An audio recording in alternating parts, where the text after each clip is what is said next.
platform. Of course, we recommend that you view our live cast via the Google Chrome extension instead of on your browser. The extension is super quick to download, and it'll definitely give you the best video and audio experience. We really want you to engage with today's speakers, so please be sure to send in some questions through the Q&A widget on the right-hand panel. We will hopefully be able to get through most of the Q&A questions that come in from our audience, so be sure to use that. It's definitely not too late to invite a colleague to today's live cast, so if you do know someone interested in the topic, and probably most people are in influencer marketing, feel free to forward them the same URL and they'll be able to quickly register and watch. For anyone not able to join, we do have recordings of today's session, which will be available on demand following the live cast today, so you can find that on our website. Lastly, for anyone who's looking to dial in, you can definitely dial into today's live cast. Just open up the same widget as Q&A, choose audio connection, and put in your cell phone number. Be sure to engage with us on Twitter and LinkedIn. We really want to hear what all of our attendees are saying. Just be sure to use the hashtag BILivecast, and we'll check that out. Thank you so much to Cisco WebEx as well for being our official technology partner and facilitating all of our virtual summits. We hope that you're looking forward to today's live cast. We're going to be hearing from some amazing marketing leaders from MeUndies, Walmart, Tula Skincare, Hulu, Cheesecake Factory, and many more. So without further ado, I'm thrilled to introduce our host for the day, Chris Dietert. Chris is the Chief Communications Officer at Influential. Welcome to the stage, Chris, for another great packed day of influencer marketing. Thanks so much, Isabel. Welcome, everybody. Live here from Influential headquarters in Beverly Hills. Of course, Influential, the leader in influencer marketing, social data, and conversion. We're so happy to have you here for our October edition of our Brand Innovators livecast regarding influencer marketing and social media. I'm now thrilled to welcome our first speakers of the day. Kicking us off today, we start with a fashion-themed panel. We're joined by Shelby Correa, the Director of Brand Marketing for Rhone, Jeremy Lowenstein, the Chief Marketing Officer of MeUndies, and Christopher Cormier, the Industry Manager of Global Fashion for Walmart Media Group. The session will be moderated by our own Adrienne Lahens. Welcome, everybody. We got a bunch of mutes. Hi. Right, there we go. Hi, everybody. How you guys doing? Good. How are you? Good, how are you? Doing great. So, Christopher, Shelby, I have to forewarn, I didn't get to say your last names before, so I went with the French ending. I hope that I was right in both cases. Ça c'est parfait. Merci beaucoup. I don't even know what to say. That's weak. You did it. You nailed it. All right, well, Adrienne, take it away. Thank you, guys. Yeah. Hi, everyone. Thanks so much for joining us. We have an incredible program lined up for today, and I'm really excited we get to kick it off with our amazing fashion panel. If you're just tuning in, I am Adrienne Lahens, COO at Influential. Influential is a data and insights platform that powers campaigns across social, leveraging influencer content optimized to deliver measurable business outcomes like in-store sales, foot traffic, TV tune-in, and of course, online conversions. So let's get on to the panel. Shelby, Christopher, and Jeremy, we would love to hear a little bit more about each of your backgrounds and what led you to your current roles at Walmart, Rhone, and MeUndies. Christopher, let's start with you. Good morning, everybody. And Adrienne, thank you so much for inviting me. My background's pretty diverse. I started off in traditional magazine publishing, always specializing in the fashion beauty areas, and ran the publishing side for a number of top brands like Details and Elle and Marie Claire Cosmo in the US and in Europe. So I've been in the fashion circuit for a while. I was approached by Walmart about a year ago to join their team and just saw a huge opportunity of an exploding e-commerce business, a massive retail business, and honestly, the ability to go into a traditional huge company and shake things up a bit and innovate. So it was too hard to resist. That's great. And Christopher, if you could just turn your camera on. Oh. I think there is a button on the bottom. There you go. Yes, there we go. Perfect. Clearly not an ace at technology, even though I have a massive website. Good morning, Thank you. everybody. Now you can see me. That's perfect. It is the quote of the year, I think. Unmute and turn your camera on. Awesome. Thanks, Shelby. Yeah, so I started at actually a small startup called High West Distillery in Park City. And at the time, they didn't really have a marketing team and they had no social presence at all. And I kind of came as this young whippersnapper, like, I know how to do this all. And we saw really awesome organic growth, from nothing. And I think that speaks a lot to like when you have a great audience, you can see that growth happen. So I worked with them for 5 years, marketing department. They got bought by Constellation Brands. And then a friend of mine actually worked at Rhone, and I had heard about them for sure, but they were still pretty much brand new. And I was, missing the startup scene and missing that kind of like small team grind and just like really exciting hands-on growth and, really being able to teach all the things and be really involved. So I joined them 2.5 years ago. And I started as social media specific and then just kind of kept on grabbing all of the roles and tasks. And it's been so exciting to see the growth over the past couple of years. I'm excited where we're going. So. Awesome. And in case anyone is just learning about Rhone, can you tell us a little bit about the brand? Yeah, of course. So Rhone is a athleisure, like premium athleisure company. We have commuter style, training styles, recovery, like really covering all aspects of what you need as a male only. So even though I'm not personally able to really enjoy it, my fiance lives and breathes in it. So I get to watch him enjoy, reap the benefits. So we're specialized in clothing, but we also kind of have like an online journal. We provide a lot of content online for our communities, and we have these little base camps kind of all over the US with our community captains to kind of bring a more tangible experience and bring Rhone to life in that way, where we, originally were just online. We have a couple stores that have just opened in the New England area. So. Great. Great. I'll go next. So I'm Jeremy. So my background has really been in the beauty industry. I spent about 18 years, mostly in the big beauty brands. I started my career at the Estee Lauder companies, at Aveda, just a few years post-acquisition, worked on product development and marketing, and then touched e-com as I was one of the first brands that piloted e-com at the Estee Lauder companies back in the early 2000s, which feels like decades ago at this point, and then made the move over to Coty, where I spent the bulk of my career working in mass and celebrity fragrances, and then worked on the integration post-acquisition of Sally Hansen, and worked my way through that marketing team, and eventually ran that brand globally for about 4 years, and worked on the relaunch. And globalized the brand. So that was super exciting for me. I had the opportunity to rebrand and relaunch it and bring the founder story to life, which had never been told. And then decided I got the bug to try an indie brand. And I think, once you work in the big beauty spaces or big portfolio companies, you always hear about the mystere of the small brands, but never, you either get to buy them and work with them, or you just learn about them as they eat away at your market share. So I decided to try my hand at one instead.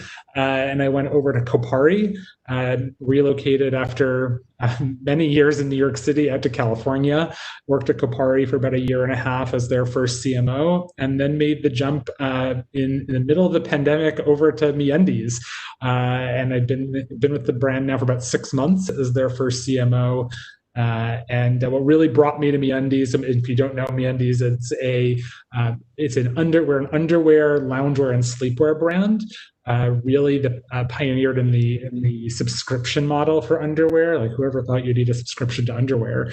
Now I have one and I love it. And so I joined as their first CMO, but really what attracted to me was their value prop, their culture, and just the way in which they brought to market and disrupted a category that had been somewhat sleepy for many years. Jeremy, how would you describe kind of going from, really big, super well-known, set of brands over to MeUndies, which is, of course, a very emerging D2C brand? What have been some of the differences from a marketing perspective, and how have you approached that? Yeah, it's been interesting having worked on legacy brands, where your name is so well known, but you actually have to take the time now to make sure that your brand proposition continues to resonate and thrive in a new marketplace. Whereas, and also learn how the digital world works because you're so used to brick and mortar. Whereas here with MeUndies, we have sort of the D2C nailed down.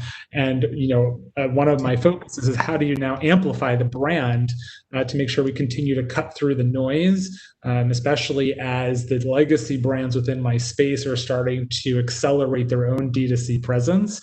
So how do we continue to drive who we are, protect what we know we are best at, beyond just the technical, but really what our value prop is. So how do you continue to drive that at scale and make sure that we cultivate our community, engage with them, and expand them?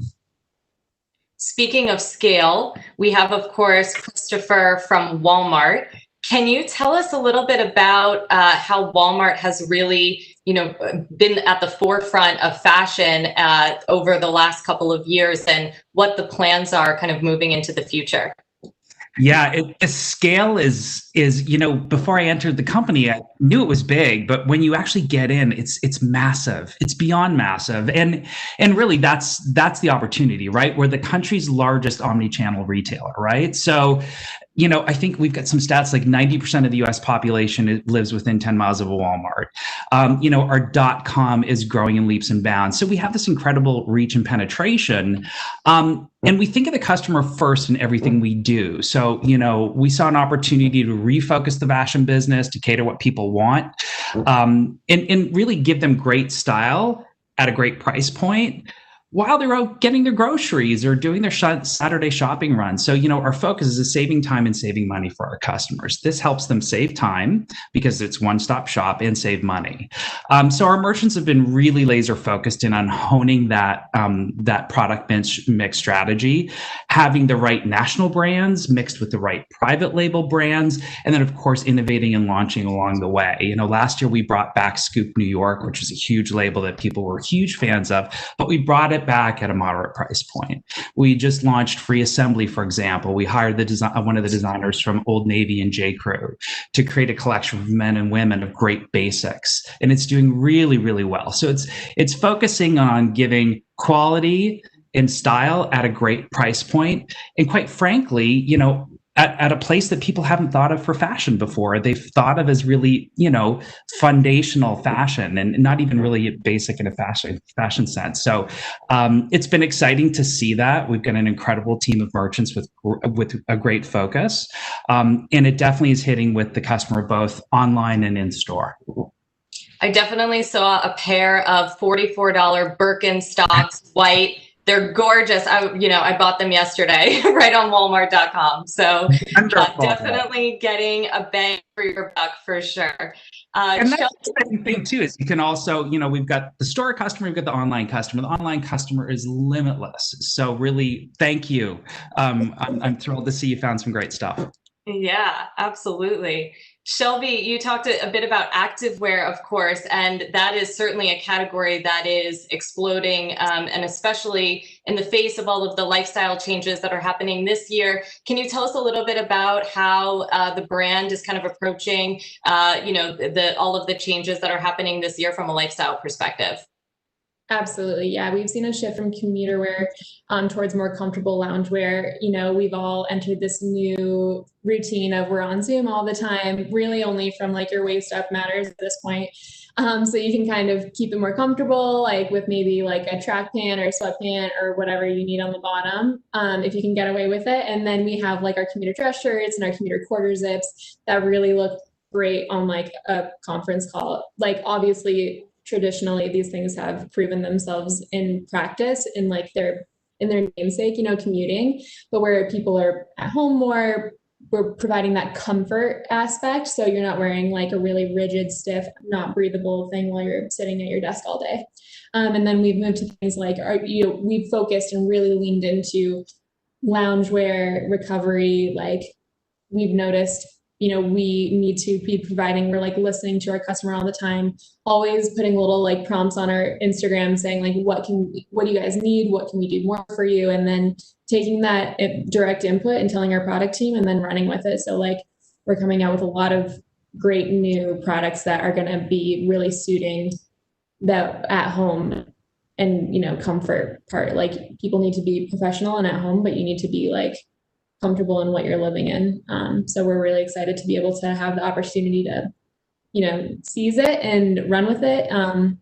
And we've seen just great responses. We have a Facebook group, actually. We have like a really, you know, close group of 3,000 guys, and they all kind of bounce off, you know, recommendations or experiences. And this guy had said that he has been living in his like spar pant this whole time, and he was like, and they finally gave out after like, you know, months and months of daily wear, and we were like so glad to hear that they were tried and true, and excited to see what he was going to like move on to next. So it's been really exciting to see people integrate the professional wear and be able to be in it at home, but also kind of integrate these new pieces. And I feel so lucky that we're able to cover all the bases there for whoever is shopping at Roan.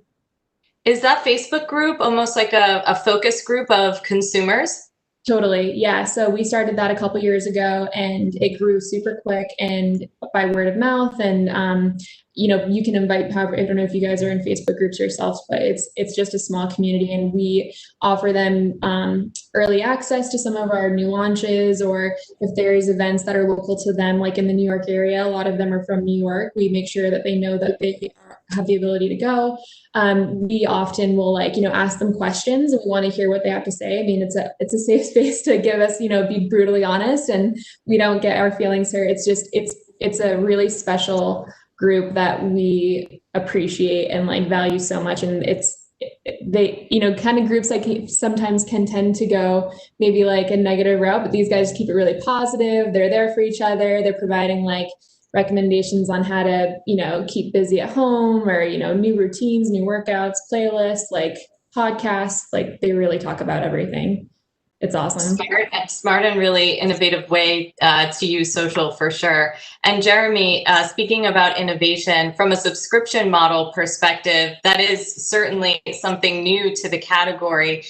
Can you tell us a little bit about that and the impetus of that? And also on your website, right, you also have partner matching. Tell us a little bit about that as well. Yeah, you know, again, I think what is unique about MeUndies is we offer the subscription idea. So it brings down the price of our underwear for you pretty dramatically, roughly about 30% savings by becoming an underwear or a sock subscriber, but that also then unlocks savings for our entire portfolio.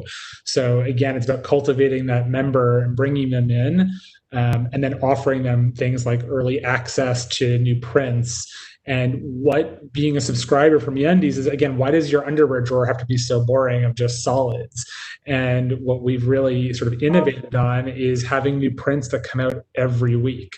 So from a marketing perspective, I actually, you know, making this transition from beauty into underwear, everyone thought that would be difficult, but I actually liken it to color cosmetics, where you're constantly innovating and storytelling. And I'm used to putting out collections on a monthly basis. Now I do it on a weekly basis. So it keeps our community truly engaged and excited about whatever we're going to come out with, whether it's that, you know, we just launched koalas this week, or, you know, a couple months ago we launched our partnership, or it's really our reoccurring partnership with Star Wars with the child. So we keep them guessing, and they keep coming back. And every Tuesday we have this new print drop. And people are chomping at the bit to know what we're going to launch, when we're going to launch it, and before we sell out of it, how do we get them in, how do they get their pair? In terms of matching pairs, I think people are constantly looking for shared experiences. And, you know, underwear isn't something that you see, but if you're partnered, you know, you kind of have one of that like shared experience where no one else knows what's going on, but you two do. So by getting somebody into this matching pairs model, you can buy underwear for yourself and also for your partner. We've seen that as a huge success for us. You know, Valentine's Day is one of our major tentpole moments where we're able to capitalize on our matching pairs marketing experience, and we see a lot of people coming in through that journey. And it's something that we've really built our business on, which is really exciting, and for me to be able to continue to take it forward to new levels. bringing experiences into retail is really interesting. And from a storytelling perspective, you have done a lot of work with influencers. We know a little bit about that at Influential, but would love to hear from you. What is your approach with influencers? What do you see as the benefits of leveraging influencers? How have they been helpful to MeUndies and your brand growth story? Yeah, I've worked with influencers in so many formats over the past decade. I think they've just taken different shapes. They used to be brand ambassadors that then you'd have one or two who were sort of micro celebrities, and then they would just then you just be paying them to talk about your product. And now they've become not only talking about your product, but for us, it's about how do you whitelist their content, because it's a sort of a two-way benefit for both the brand and the influencer. For us, we get to tap into a new audience that we may not necessarily have access to. And for the influencer, because we're putting dollars behind their channel, it gets them access to new followers that they may not have access to because of just the financial means. But for me, as a marketer, finding and cultivating those relationships with influencers is really important at an early stage, and making sure that those relationships are truly authentic and that they can speak to the brand in their tone of voice, but in a very real way. I think that historically, you look at the celebrity model, which I've worked in, you're constantly paying celebrities to talk about your brand with which they may have had no experience prior. And it becomes sometimes a little bit disingenuous. So I think the model has shifted, even with the true celebrities, pop celebrities, where you want to find people who have used your brand or share the same values that you do, because it's an easier conversation for them with their community, and for us to be able to explain why we've brought those influencers onto the brand. So it's a two-way street for me. Christopher, I know you've done a lot of work with influencers with Walmart. Can you tell us about that as well? Yeah, it's very much like what Jeremy was just saying, but it goes back to the scale, right? So reaching 90% of the population, there are so many subsets of that population that we need to speak to. And influencer is a great way to identify those groups and find those groups. So we've been pretty hot on micro influencers for the most part, identifying with people that fit into the various life stages, life moments, life demographics that we appeal to. So it allows us to cast a pretty wide net to speak to our customers through a trusted voice and someone who's like them, right? So it's really about being able to speak to the customer, have the dialogue, continue the dialogue, and we've seen it work. I mean, every time we do influencer work in the fashion space, we see great results. It's consistently super strong across all platforms, and it's an exciting area that we continue to invest in and will continue to invest in the future. As long as it works, we'll be putting money in it. How do you measure the effectiveness? Really it goes back to engagement, and then, sales. Everything we do is very sales focused. Even in upper funnel tactics where it's a little harder to prove conversion, we find ways to try and prove conversion. It has worked exceptionally well in our new private label launches, where we have seen sellouts of product within 5 to 10 days online, all attributed to influencer posts where an influencer styled the product in a different way. And it goes back to what I was saying about disrupting what people think, right? People have this preconceived notion of what Walmart fashion would be. Influencer is a perfect place to break that down and say, gee, here's a really fashionable person styling products from Walmart in a really great way. And oh my gosh, they're from Walmart and they're at a great price point. So there's so many levels that it works for us and is effective. Yeah, that's great to hear. And I think a lot of folks who are less familiar with the strategy of influencer marketing kind of do think of it more as a top of funnel type of model, but really the space has advanced so much over the last few years, and now you can do a lot more measurement, a lot more sophisticated marketing strategies, audience segmentation strategies, measuring offline to online conversions as well. And Jeremy, I know that you focus a lot on CPA, right? And influencers has been really helpful from that perspective as well, right? 100%. I think we've been able to utilize influencers across the funnel. And to your point, we do measure them at a CPA level because we can see what their conversion rate looks like. And based on what we're paying them, is it worth our while to continue that partnership? And I think that also continues to incentivize the influencer to continue to work with us and the type of content that they create for us.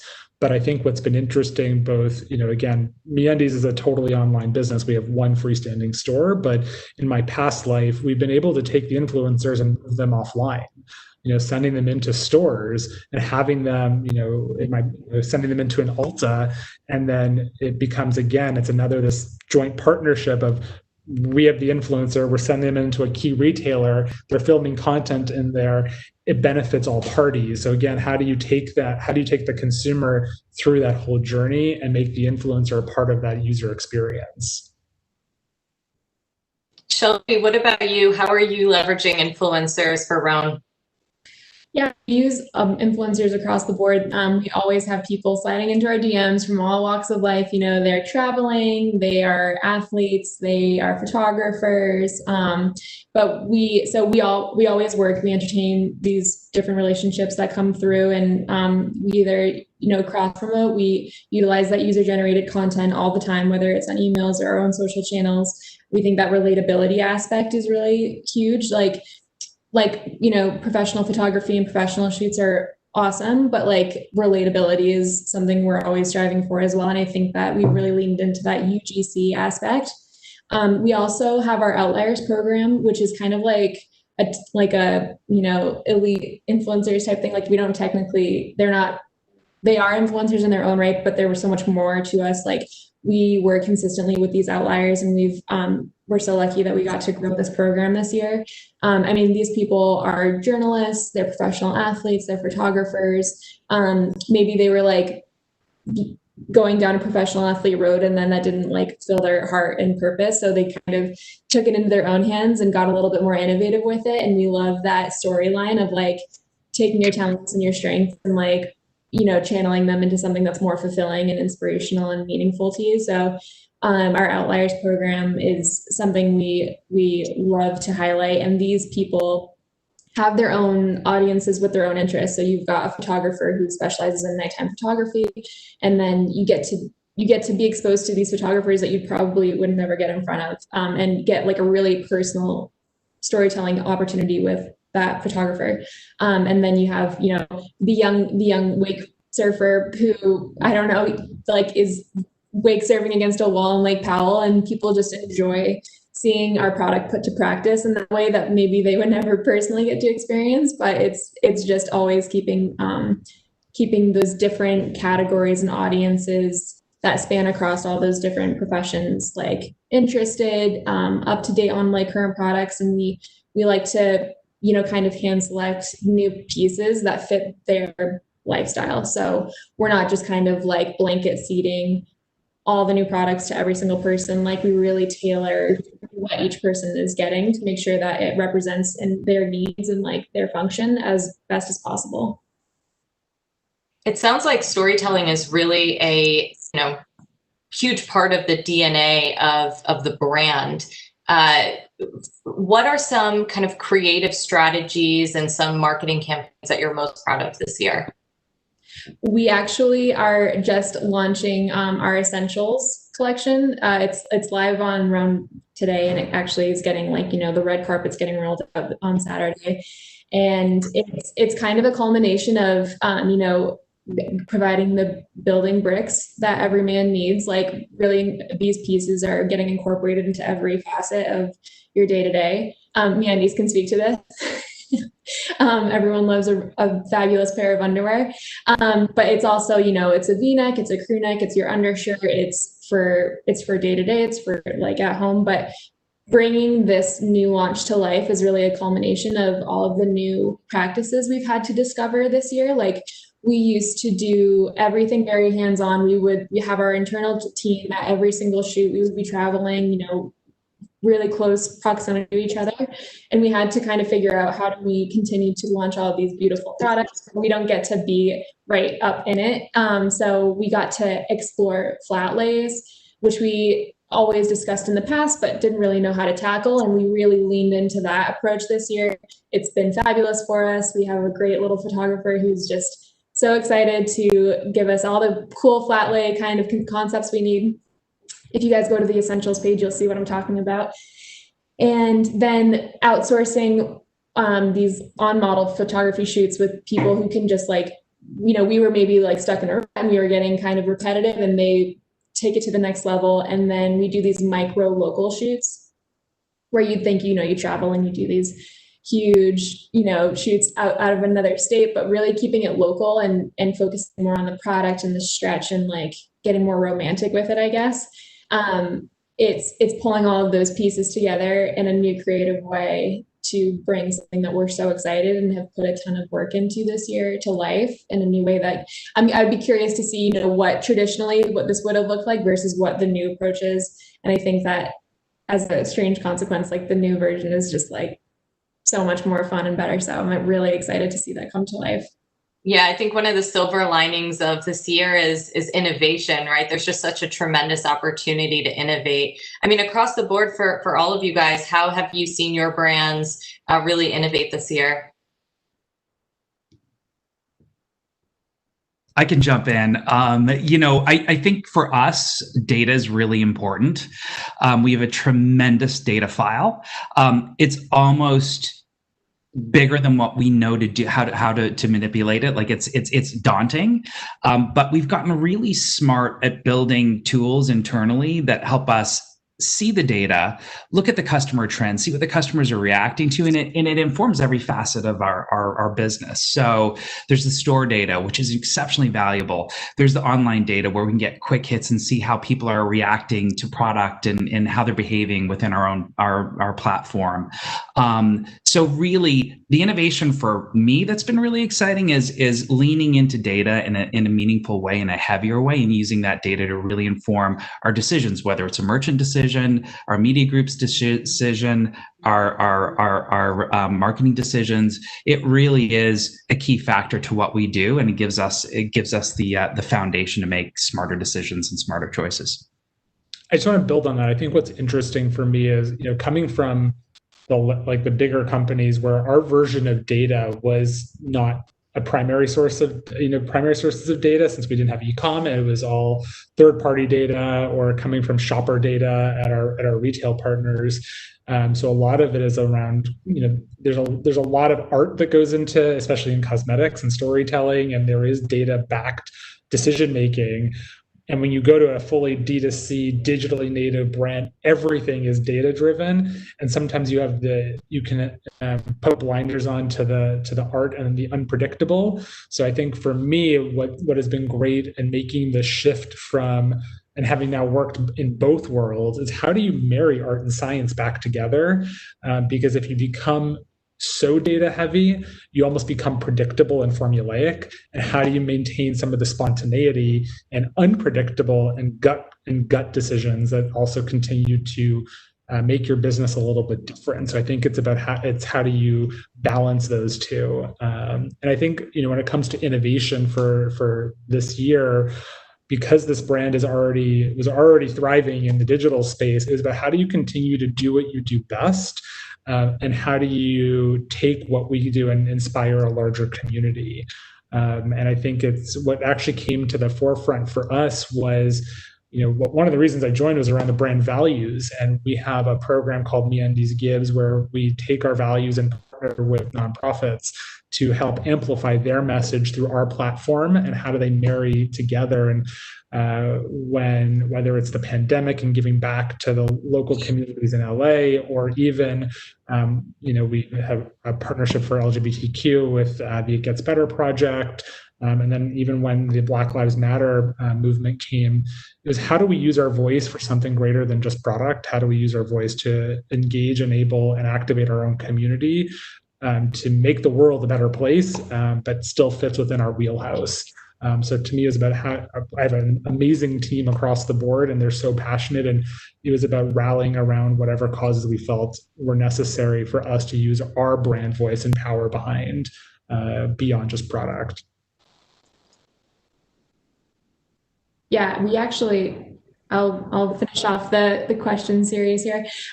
So with like what you were talking about with leaning into your community, we in the first few months of quarantine, we ramped up our output of content 3 times, and it was kind of like, let's do this let's make it happen, like, pull it out of thin air. And we didn't have to pull it out of thin air because we had such a amazing community. So like, I think where you have to get innovative versus like your traditional media of like keeping your content development internal, you're writing, you're producing the content, you're producing the articles. We leaned in so heavily to, everyone kind of maybe had some spare time on their hands. They were maybe traveling or going out as much. They were just kind of ready to help.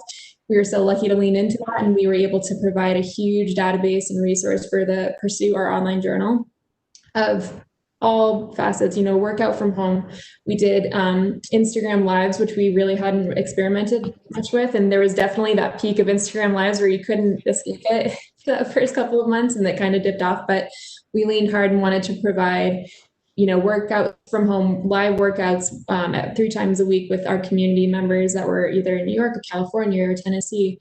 And then even like the mental aspect. So we're not just worried about like providing fitness, we're worried about people's mental health during this time and making sure that we are providing healthy direction, healthy ideas, how to stay productive and busy, how to take a second and like work on your breathing, which is something that like personally I didn't even really know much about, and feeling thankful that we had the capabilities to utilize this community from all facets to really like bring that to life and help our community. And we always are doing pulse checks to say, how are you guys feeling? Like use the slider, let us know, like, what can we do to help you? What are you interested in learning more about?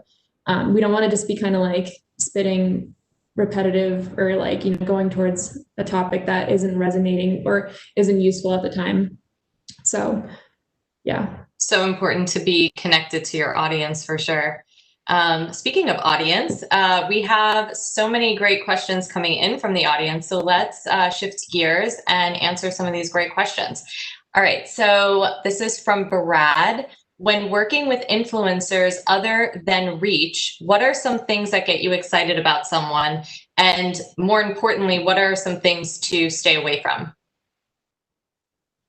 I'll jump in. So reach is obviously super important. You want to make sure that their audience is in alignment with what you're selling. So like we get some great female influencers, and unfortunately, as much as I would love to work with more, like unless they have a really heavy male shopping audience, you want to make sure that there's alignment there with the demographics.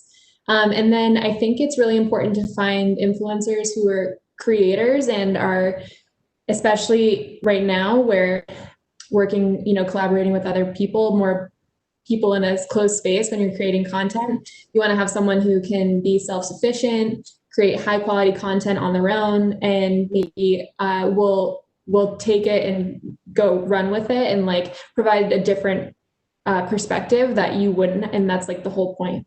You want people to like cater to their strengths and their perspective and their voice that is going to resonate with their audience. And you're not kind of just having them relay what you would have done internally, because that kind of defeats the purpose. You could just do it yourself then. So it's really trusting them, find someone that you trust, can, execute their vision in a high quality way, and then even provide you with some things that you can reshare later down the road, in addition to them sharing on their platforms. Great insights. I'll build on that really quickly, because I yes and to all of that is I look at influencers I want to look at their active engagement of their audience. I think there's a lot of people historically who just either passively followed people. And to me, that doesn't potentially it doesn't show the quality of their audience. And I want to see if their audience their followers are actually engaging with them in dialogue, and that could be as something as simple as a comment, but like a true qualitative comment. Also, are sharing the content, saving the content, because that means they're really they're invested in the influencer that they're following. I think the likes, as everyone knows, are just so passive, and I don't think has as much value anymore. So that's something I really look to is active audience. I also think you need to find an influencer that is into your brand, in your brand messaging. I mean, everything that Jeremy and Shelby just said, absolutely +1. But I do think, when you find an influencer that gets what you're doing, believes in the product, styles it with they're engaged in the product, then they do great work. And those are the influencers that we go back to and work with again and again. And I do that at Walmart. I did that in my past in working with some luxury clients. And when you find someone who's passionate about the brand, it makes a big difference, and they do great work. What can heritage brands learn from newer digital first brands when it comes to authentically marketing to Gen Z? Such a good question. Yeah, I think not being afraid to ask open-ended questions and not be afraid to hear like honest answers and then have the ability to pivot and act on them. I think that something we learned this year was like you have to be flexible, and as a team, everyone you might have a traditional plan that has been tried and true for years, but you need to be comfortable or learn to be comfortable with adjusting and listening to, reading the room, so to speak, in the room being like the world, and understanding what people want and listening to them and acting upon that information is the best thing you can do. I think you don't even have to speculate. There's so many venues that you can utilize in real time to learn firsthand directly from them what they want. So that would be my take on that. I'd also say, as someone who worked on a few legacy brands, is know who you are and know why you continue to exist as a brand. Don't try to be something you're not, because try to become whatever you think is what these other customers want, and it doesn't really fit who you are. They see right through that, and it actually will just become a failure. So I think you can evolve who you are, but don't try to become something that you're not just to capitalize on a movement. Or people look for transparency and authenticity in messaging, and I think that to me and that goes both directions. I think it's something legacy brands need to look to. I would just add to, I think those are both great comments. I would add to it too, from a channel selection or a platform selection choice. Constantly be testing and learning, and follow the customer. Wherever the customer is where you want to speak to them. And sometimes you need to be on the lookout to places you might not think they are, and they are there. So explore and experiment with different platforms, and always be looking to where the customer is, because they are always right in hand. I have one other piece, and I'm going to flip the question. What can native D2C brands learn from legacy brands? Because I don't think that ever gets asked. And I've sat through, on many a call where, people who sort of grow up in the digital D2C native world don't have, I'm going to say, proper respect for the legacy brands. They're like, oh, they're old and dated. And my flip is, well, they're called legacy for a reason. It's because they've been able to stand the test of time.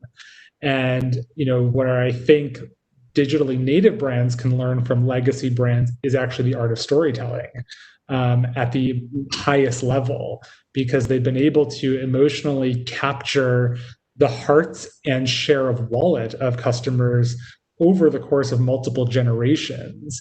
And I think there's something, so that's why I think there's lessons to be learned on both ends. And why you even see, as Chris was saying, thinking about distribution channels, I think this pandemic has made both types of companies and brands do some internal learning around, hey, you can't be dependent on one type of channel.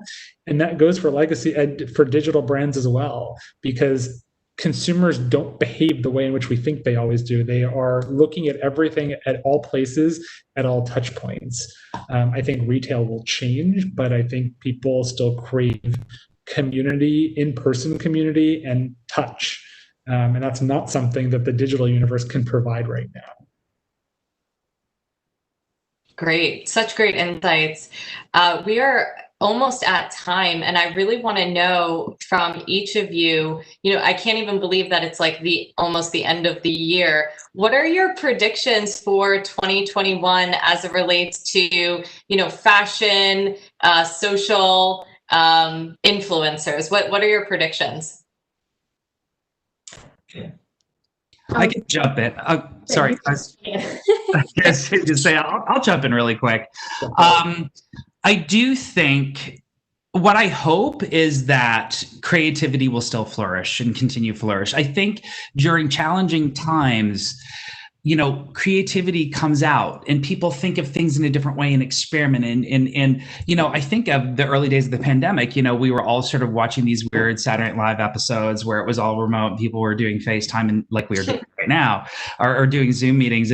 But like a couple weeks into it, people started to play with the format and get creative, and some really great work was done. And I've seen some people take this format and do some really interesting work with it. So I hope that creativity will continue to flourish. I think it makes people pause and rethink, and I think that the fashion industry will absolutely benefit from that.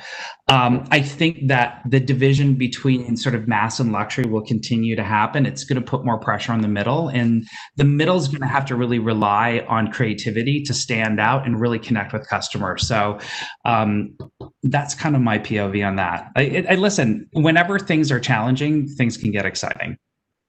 I love that. Shelby, you want to go? Sure. Yeah, I was just going to say, I think what we've learned is that comfort is king. And I think that you're just going to see many brands lean into that, whatever their take on that means and how they can effectively, translate that into their new pieces that they're launching. And I think that maybe like what you were saying, getting creative about how you express yourself on a Zoom call or however people are going to be working in 2021. Maybe people are rethinking their wardrobe in terms of like how many pieces they are investing in.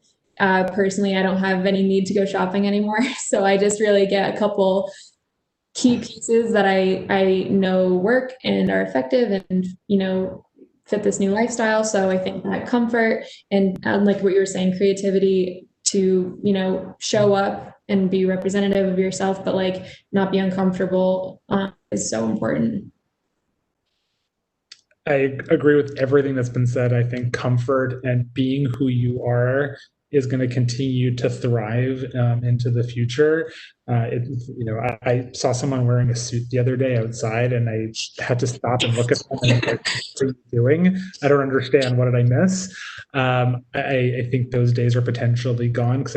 But I think back to my earlier comment, I think what will continue to evolve is the retail experience, and whatever that means, be it online. I think we'll start to see better ways to shop online that are more immersive.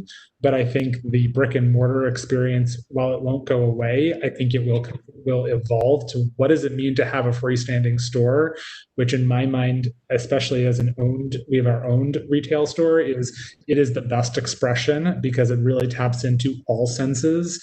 And how does touch, feel, education all play into an in-store experience, and what does it mean? So I think that's I think on the non-apparel side, I think we're going to see home office start to come back, which I never thought I would ever say, but I say it from a personal perspective. I think that's going to be a massive trend of how do we all work from home differently and more comfortably, both in clothes and just environment. Such great insights, innovation, comfort. I love it. I think there's a lot to look forward to in 2021 for sure.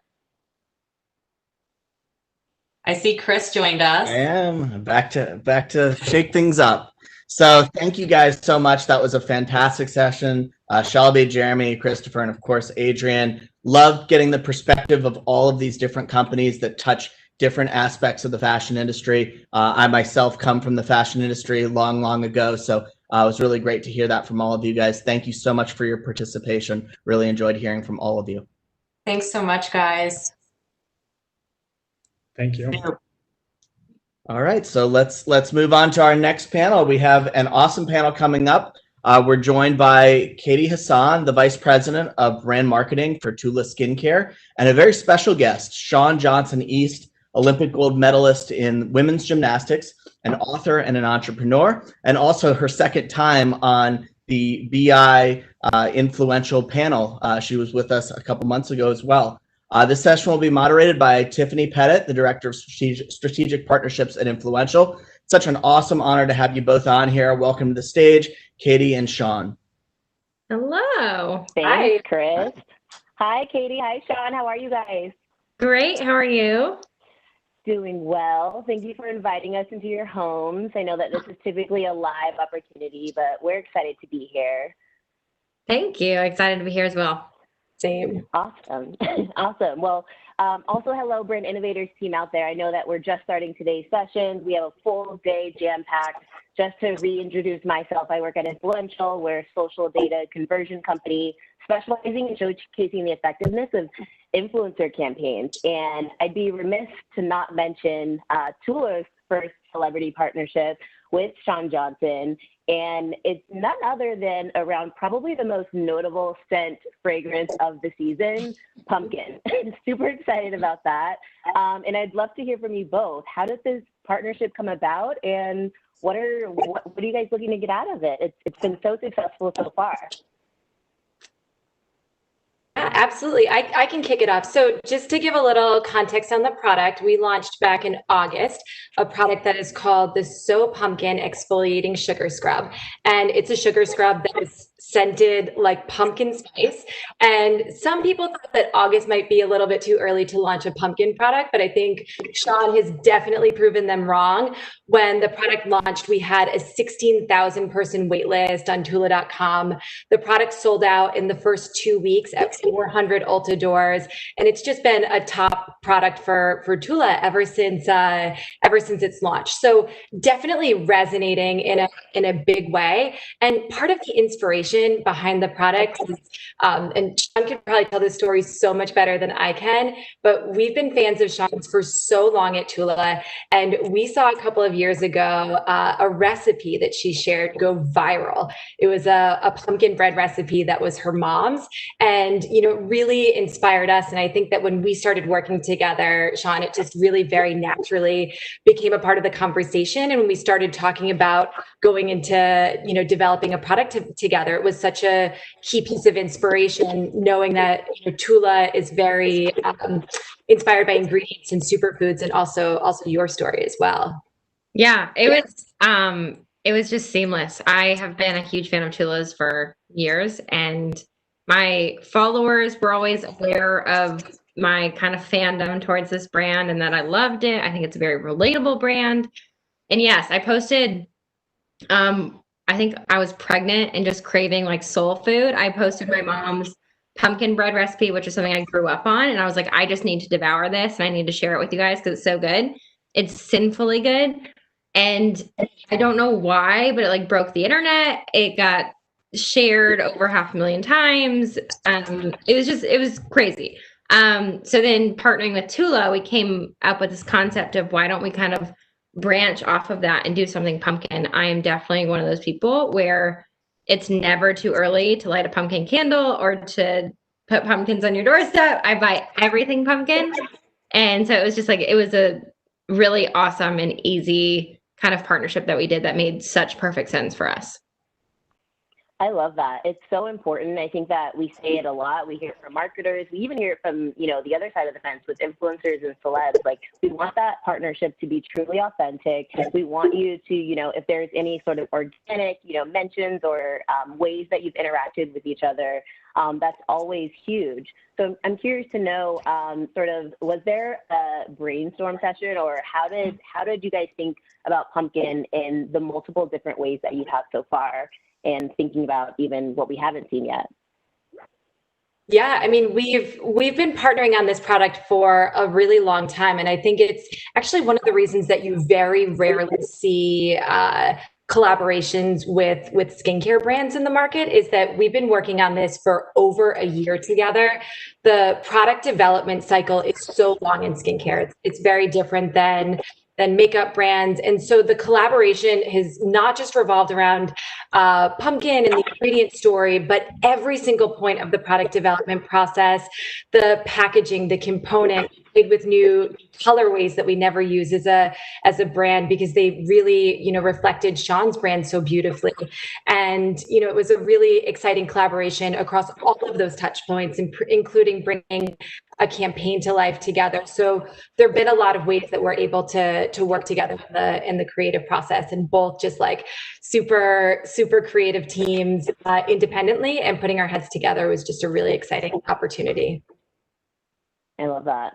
Sean, I'm curious to know from a creative standpoint, was there like thinking about, platforms, thinking about, I know a year ago, TikTok was around, but it's kind of like, how are we going to dive into it, especially when it comes to something maybe that's related to a brand? What was that creative process like, sort of pre-COVID, I guess, and now post-COVID, thinking about what you're doing or continuing to work with Toulon? Oh my gosh, I feel like it's changed quite a bit across social platforming after pre and post COVID. I feel like pre-COVID, everything was merging platforms with actual real life experience. So I personally would get on socials to kind of watch and experience something and get a glimpse of it and kind of feel what it's like, whether it's Coachella or something. And then you have that desire to actually go. Post COVID, I felt like the massive change in platform usage went from not showing the world what they can go experience, but what can we actually experience virtually, and what fun ways can you integrate products into your life and actually make it fun to live in your home. So I know with us, it was this huge creative brainstorming of how can we bring to life the pumpkin bread recipe along with bringing, the scrub into your home and like creating this whole experience on your own with the entire world, instead of feeling like, oh, I need to go somewhere and do something in order to kind of that social platform, marketing strategy. Yeah, that makes sense. Sean, I'm curious, or Katie, I'm curious to know too. So if we're thinking about research as it relates to definitely like celebrity and influencer partnerships, do we also think about it as it relates to consumers and what they're doing, thinking again about the platforms or what they're buying, what they're interested in? That can go on thinking about even pre-COVID and now, but I'm curious to know how important those research insights have been. Yeah, I can jump in on that. So my background is actually in consumer behavior research. So for me, this is really just at the heart of everything that I do and every decision that I make and that my team makes. And one of the coolest parts about working for a direct-to-consumer brand is having this really direct relationship with our customers and with our community. So we are able to send out surveys. We're able to do polls on Instagram. We're able to have this like really very dynamic and iterative process with our customers. And one of the things that we found that's really exciting is that they want to weigh in. They want to jump in and share opinions about whether it's product development, whether it's about categories that we should move into. Those are really common areas that we ask about. And we actually just did a survey recently that was around a totally new topic for us, and that's confidence, right? One of our core values at Tula is around confidence, and that's also what makes our connection with Sean so real, because we share a lot of those same values and get a lot of inspiration from her and her story, to that extent. And one of the things that we learned in the survey is that 70% of our customers told us that beauty ads and the way that beauty companies are speaking in the market are making them feel less confident. So for us, like, this is a totally different type of understanding, a totally different type of data, very qualitative, very emotional. But for us as a brand, it's really understanding, what is the consumer experiencing? What is their mindset? And then what can we do proactively as a brand that has values in this area to really change the dynamic, change the language, and to essentially just raise the bar across the board in terms of how we bring campaigns to life, how we bring language to life, and some of those norms in the beauty industry. That makes a lot of sense. And I love that, it's been such an honor to talk with people who've actually been, open and, from a brand perspective, open about what they're doing and speaking up. And really, again, authenticity is key. It's like the word of 2020, it seems. Is that something that you think about, definitely in this partnership, Sean, but just thinking about brands that you'd even, follow or engage with? Are you really looking to make sure like they have some sort of authenticity or way to respond to their consumers that's super organic and not just sort of like there to check a box? Absolutely. We take our partnerships really, really seriously. And I feel like we've kind of taken it up a notch since I had my daughter. I feel like there is an authenticity there that's necessary in order for us to be a part of a partnership, just because when I turn the computer off, when I stop working and I have to look my daughter in the eyes, I don't want anything to be inauthentic. And I struggled with so much my entire life and my entire career with body image issues and self-confidence and eating disorders and just kind of all those societal standards that are pushed into a perfectionism on social media that's really hard to digest as a kid and as a young woman. And so for me, that authenticity, that way that companies are approaching consumers and targeting them and marketing them is really important to us. And if there isn't a way to skew that into a vulnerable and raw and real way, we tend to not work with those types of companies. I definitely love the direction Tula is going with the confidence and vulnerability side. I think it's hopefully catching on and spreading across other companies. Yeah, I agree. I mean, it's I've been a huge fan of Tula as well. So just, continue to applaud you guys. I want to give you an opportunity, Katie, to share some of the awesome work that you guys did do in the summer, or I guess I'm thinking of this like pre and post COVID, really thinking about 2020, but everything that you guys did in response to COVID, and then thinking about, Black Lives Matter, everything that you did for Pride Month as well. Would you like to touch on some of those activations or initiatives?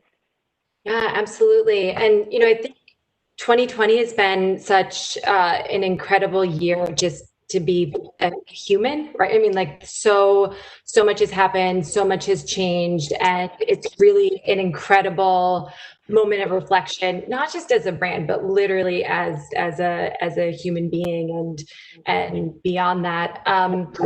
One initiative that we launched in April that we were really, proud of, although, I guess it's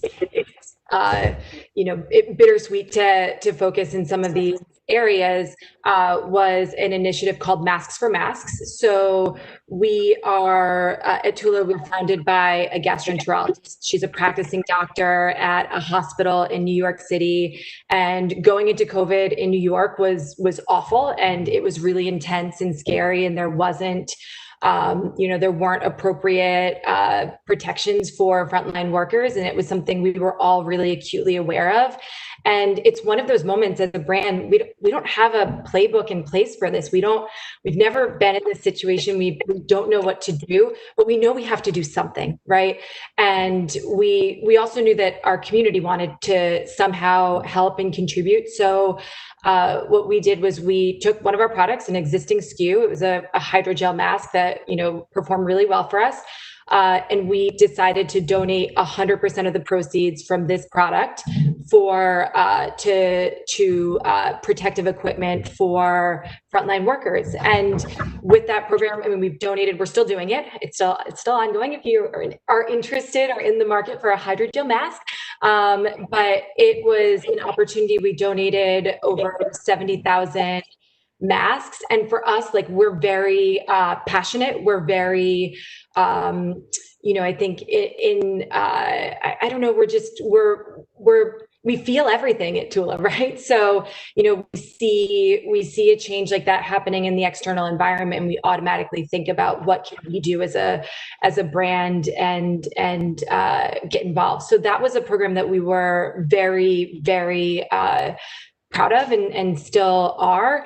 And, we've also been, in terms of Black Lives Matter, we have been, as a brand, very involved in building a lot of community within our brand, creating safe spaces for people to be able to connect on topics that are generally rather difficult to discuss within a corporate environment. And we have put diversity and inclusion at the forefront of everything that we do at Tula, and it is unquestionable. It is a question that we ask ourselves literally at the end of every meeting or at the end of every campaign planning cycle. Can everybody see themselves in this campaign? Can this campaign communicate to everyone. I know that's kind of like a tall order to say everyone, but for us, it's really, relooking at our values and ensuring that we are, consistent, authentic, and that we are, being the brand that we want to be out in the world. And so we have, been evolving a lot internally, and we'll be making more public statements about that in the coming months. That's incredible. Has that been a focus for you, thinking about, again, future partnerships, Sean, but even the content that you put out, the way that you're talking to your audiences, again, brands even, this is a really awesome example of, showing that your audiences, I'm working with someone who actually cares and is being real and, not tone deaf in a world like this. How important has that been, and how have you kind of thought about the content that you put out?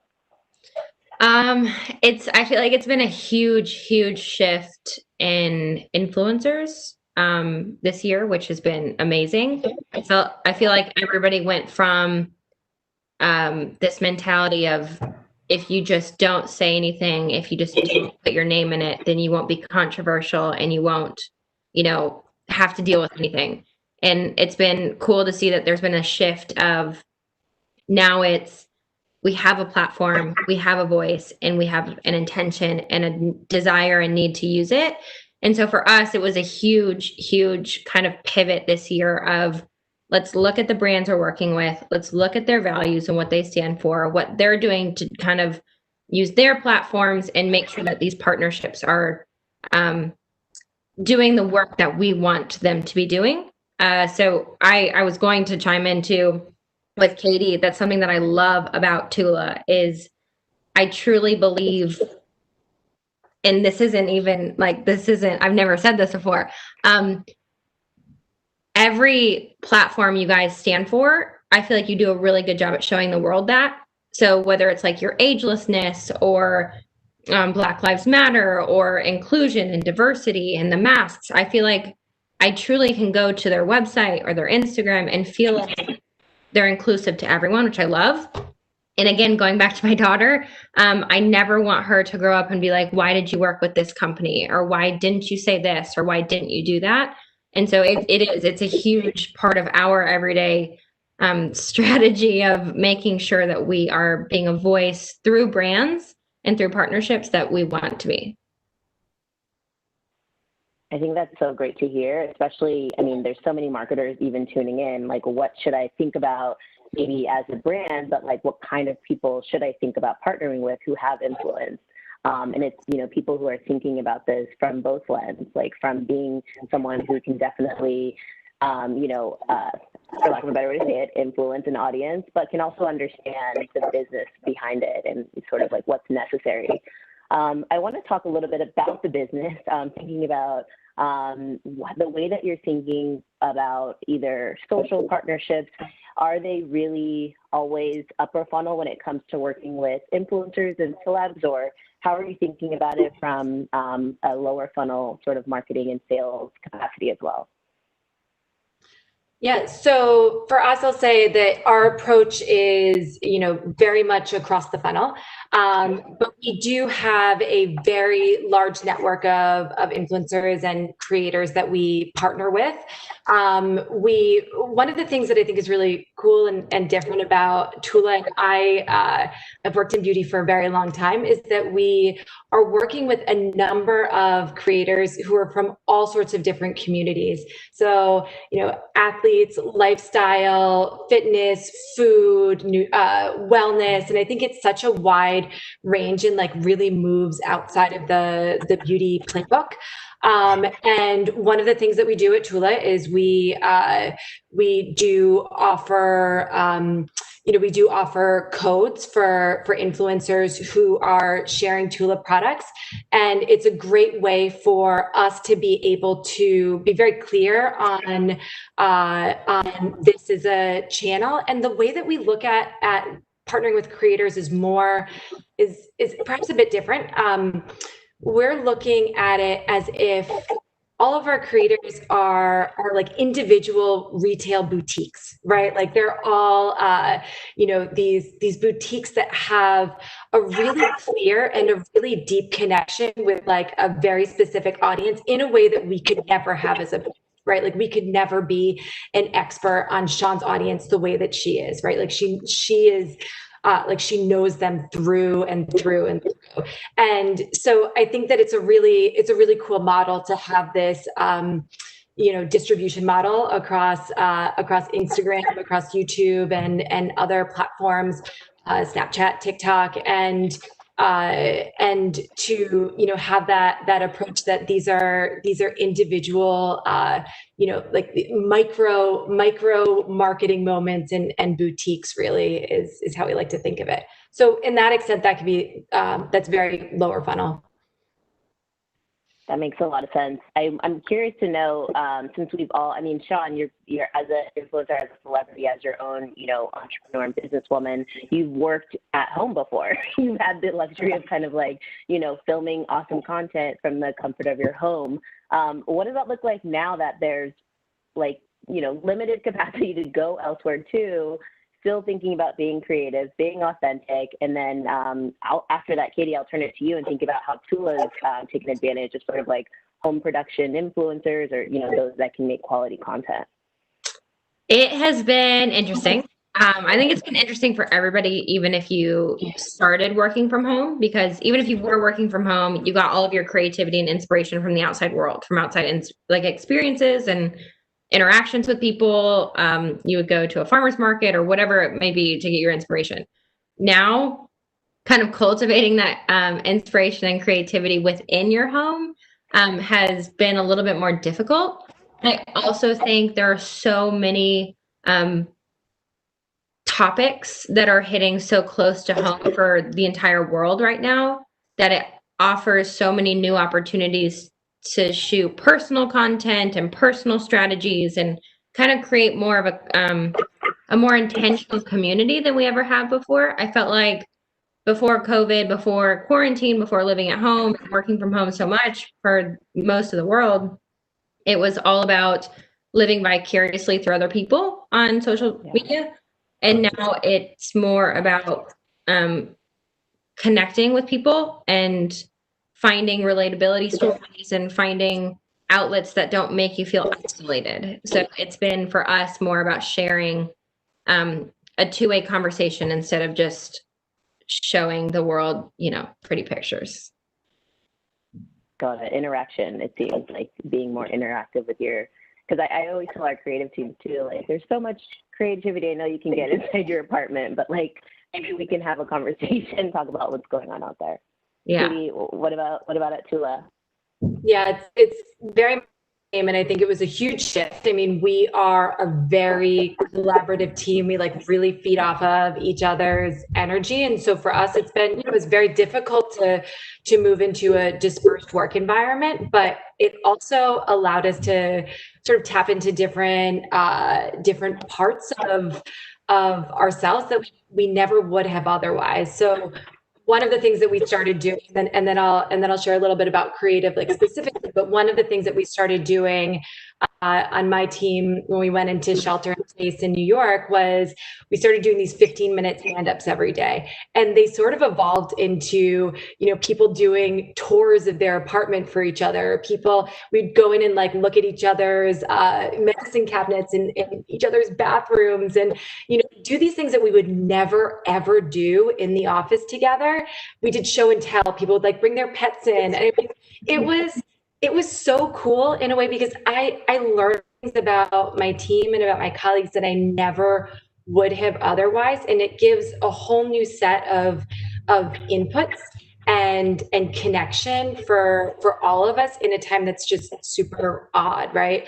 And in terms of creative specifically, I mean, we hit this moment where I think after about April, we had exhausted all of the brand campaign content that we had shot before COVID. And we had, I don't know, maybe 5 products to launch. We had absolutely zero content, zero capacity to do a photo shoot.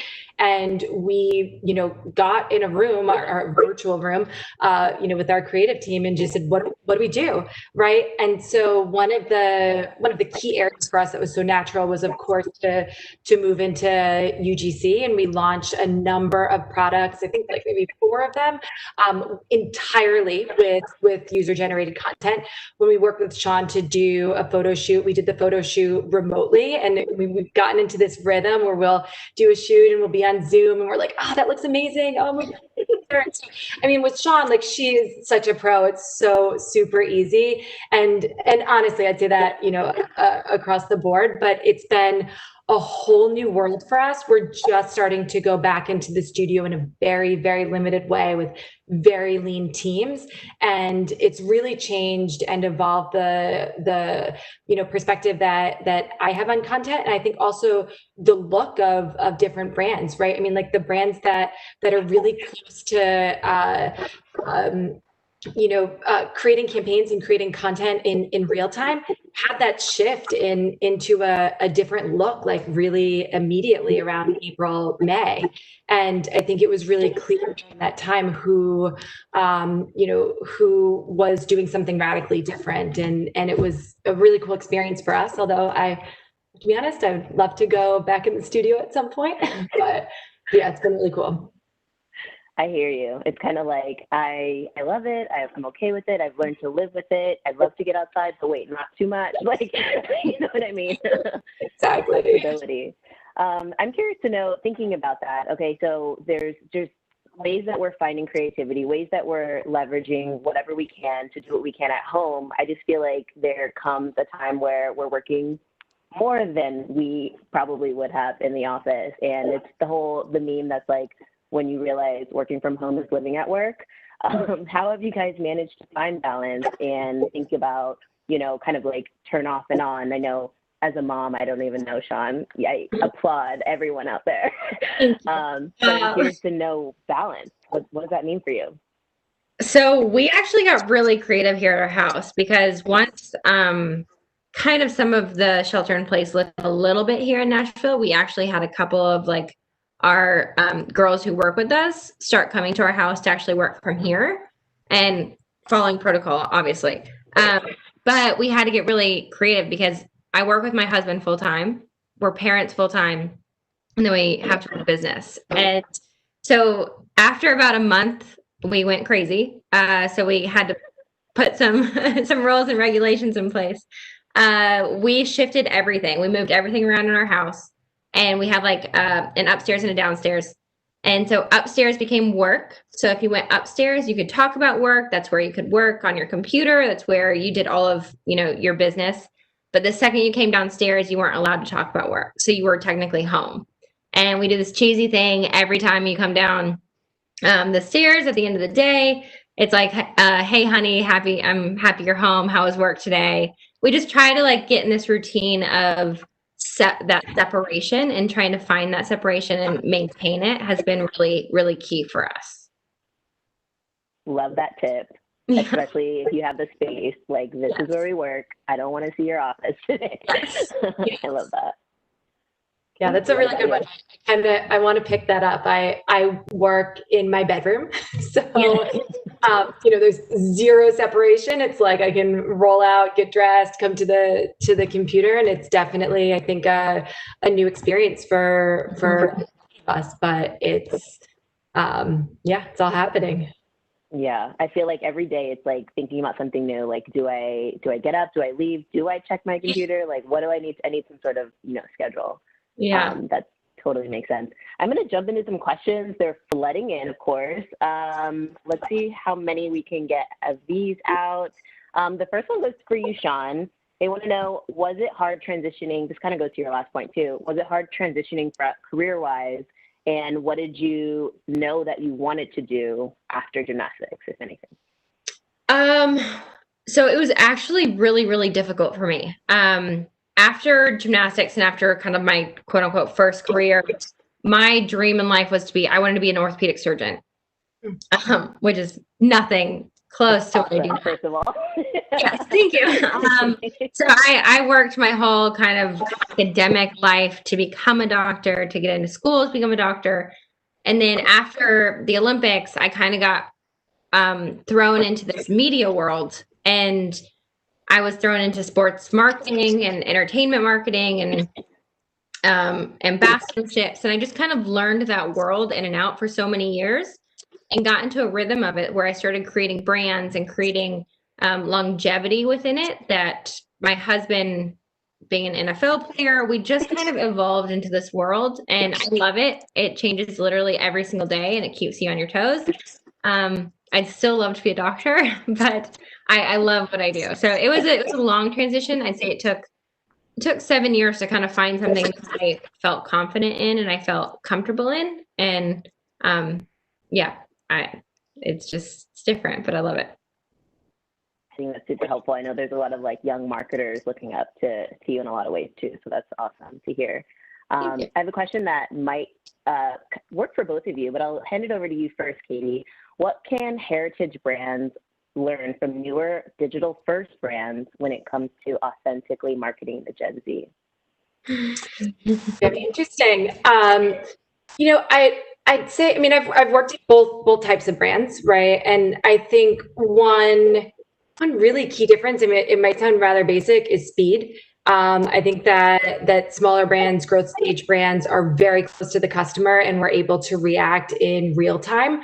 When I worked at, a much larger brands, I mean, we would plan our calendar out years in advance. We would plan messaging out, photo shoots, everything would be planned very, very far in advance, which, trust me, has its advantages. But I think that having this mindset of, we are going to launch a product next week and we are going to look at the conversation on social. We're going to look at the external environment up until the second we launch and keep adjusting our messaging, keep adjusting our creative. And then once it goes into market, continue adjusting and testing and learning like nonstop is a very, very different approach. So I think that mentality of just like running and that speed is very, very different. I'll add too, I think a huge difference is voice. I worked in the sports entertainment side for so many years with all of the heritage brands. And I feel like the heritage brands, are so comfortable and confident in their scripts and how they commercialize things and how it's very just commercial.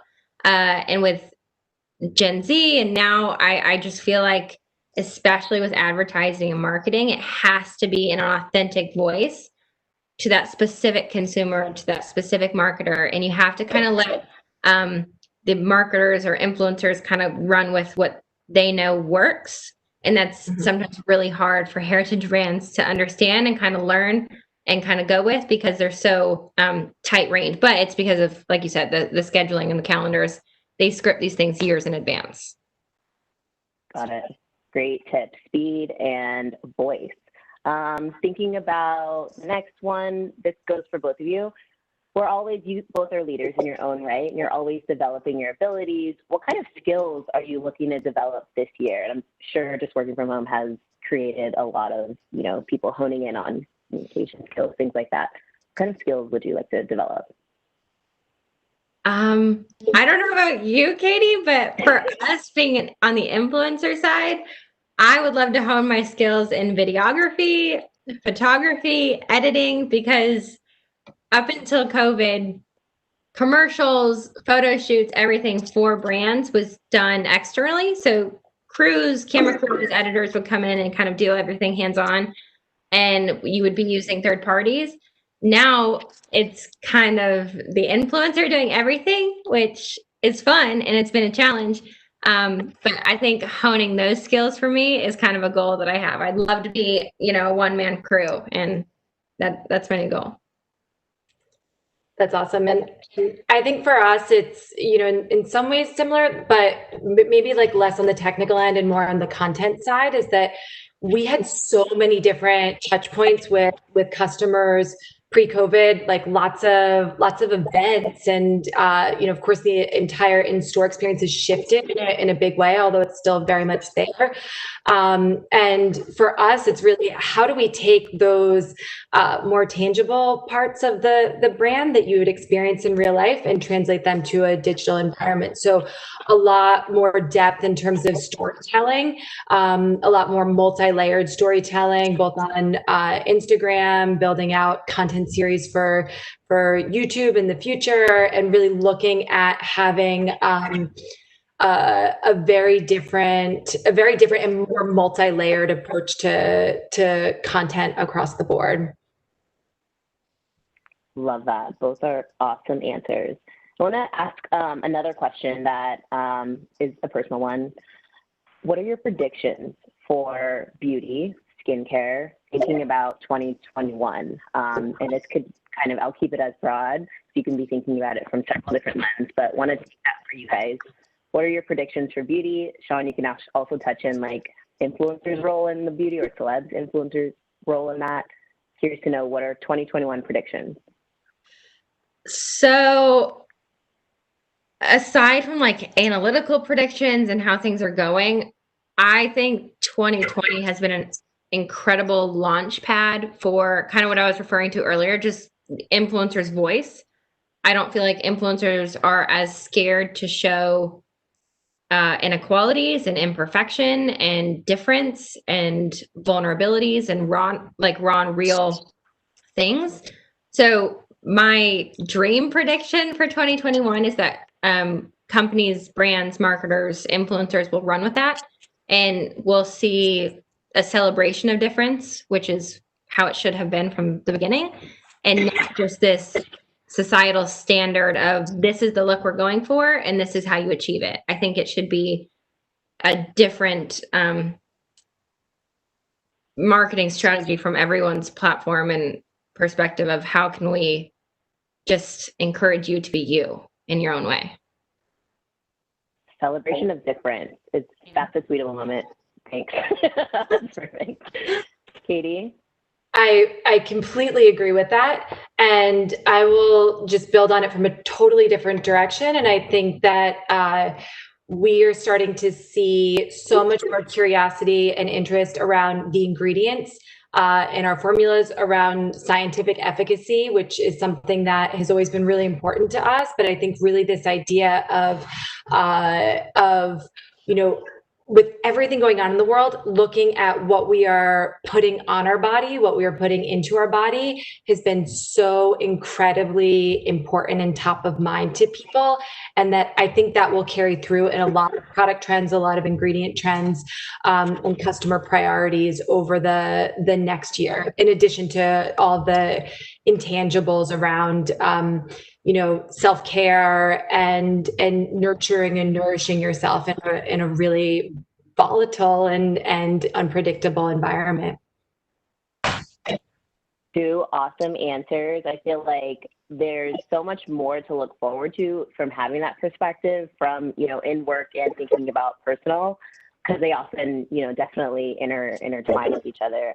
But I appreciate both of you guys for taking the time and giving us a little insight, and again, inviting us into your homes. And such a great session. Really appreciate it. Thank you, Tiffany. Thank you so much. Thank you, Katie. Thank you, Sean. Thank you, Tiffany. Time flies when you're having fun. That went by really quickly, but it was wonderful. Thank you guys so much for your contributions. Thank you. Thanks for having us. Absolutely. See you again soon. Well, we still have a packed day ahead of us, so thank you all for tuning in. If you have any friends or industry colleagues who you think might like this, please pass along the link. We would love to have some more guests check this out. For our next fireside chat, we're being joined by Andres Romero, the Senior Brand Manager for Campbell Swanson. This session will be moderated by my brother, Ryan Dietert, the CEO of Influential. Welcome to the stage, Ryan and Andres. Thanks, Chris. Hey, Andres. Andres. Hey guys, how's it going? Good, man. Very good. Good to see you, man. Yeah, it's been a while. Good to see you. I was talking to my brother last time we saw each other. I think we were rocking out to Hootie the Blowfish at the IRI event. I think it was middle of last year. So good to see you again, man. That's right. Yeah, same here. I don't think we ever have thought that was like the last big gathering of all, like, the CPG and the data world. But what quite a way to go out, I guess, with the go figure. Yeah, that we'd be here and then we'd be doing this online and remotely. Yeah, I wouldn't have believed that. Are you currently in Philly right now? Where are you based? Yeah, Philly.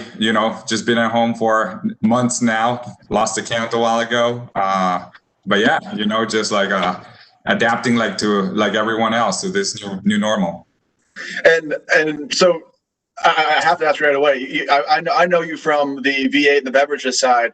You jumped over to Swanson. Is there parallels? Do you see something where you go, I can go help that line of business? What was the impetus? Yeah, I mean, different dynamics in the category altogether. I think, just following some of the conversation, obviously, some of like the well-established brands like V8 or Swanson, many other brands in our portfolio, right? That they face on, just being relevant to consumers today, and then how do we use those elements of our equity that have made us famous and preferred by so many households for so many years. Is how do you contemporize that and make it in a way that is actually equally relevant for younger consumers today? So a lot of parallels from that standpoint, but yeah, very different categories. But overall, I would say consumer preferences and the consumer sentiment altogether, those elements don't necessarily change, right? These are the same people that want the same things, regardless of the category and the context more specifically. That's great. And the parallels are, I mean, especially heading into the holiday season, I imagine there's a lot of things you guys are doing to really jump into nostalgia, and I think we talk about things we talk about later as it relates to holidays. But I guess, so we have usually about 500 to 1,000 brand marketers join, and I know that over the months we've done this, there's always been like, where is a company of the size of a Campbell's or Swanson in terms of how are they dealing with the challenges the pandemic has started? So right off the bat, it was all about supply chain. Is it now more about figuring out what to do with your budgets? I guess where does the pain point still exist? Now we're at month 6 or 7 at this point. What do you have to deal with? Yeah, I think, the focus, right, and hasn't really changed into like starting with the people, right, and just like dealing of like at the end of the day, huge brands, long-standing, what have you, but it's at the end of the day, it's people behind the computer screens and everything, and at the plants and what have you. Like, these are the people that are actually keep the company running. So I think one of the things that I'm very proud of, like the work that Campbell's has done, is really put people at the front of it and just taking care of the employees and making sure that their well-being is put first of all. And then, like you said, right immediately goes the consumer, and then making sure that we're serving the consumer from every standpoint. So number one is ensuring that we ramped up our capacity and we make sure that, consumers can actually find their products when they go to the aisles or when they're shopping online, and they have access to our brands. And obviously, for anyone that has been following anything that has been happening on CPG, you have definitely seen how consumers during this pandemic have resorted to some of these, what other calls like these legacy brands, right? And then seeking for some sort of comfort or some sort of just like consistency, if you will. And so I think that from that standpoint, we have benefited from that, and it's really been around embracing that positive momentum that our brands and our categories have had lately, and making sure that we're not only making sure that we're serving the consumer with the short-term needs and ensuring the physical availability of the products, but also we are providing some utility, and we're positioning in ourselves that we become relevant not just during this time but more for the longer term. Is the whole portfolio up under Swanson, or is there certain key products you think are just just really resonating right now because of comfort or otherwise?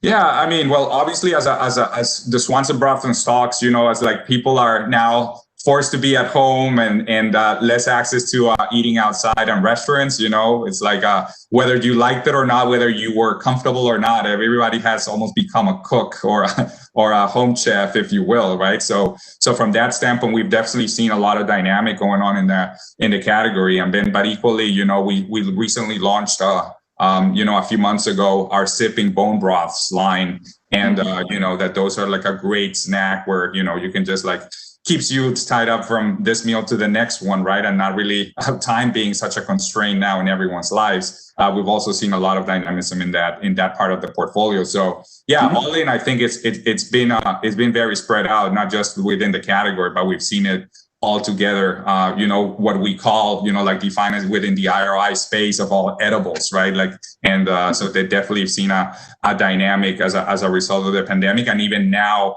as we are like going into this new normal, a lot of those trends actually sticking, that they won't go away just immediately. I'd love to double click before we jump more into the product side.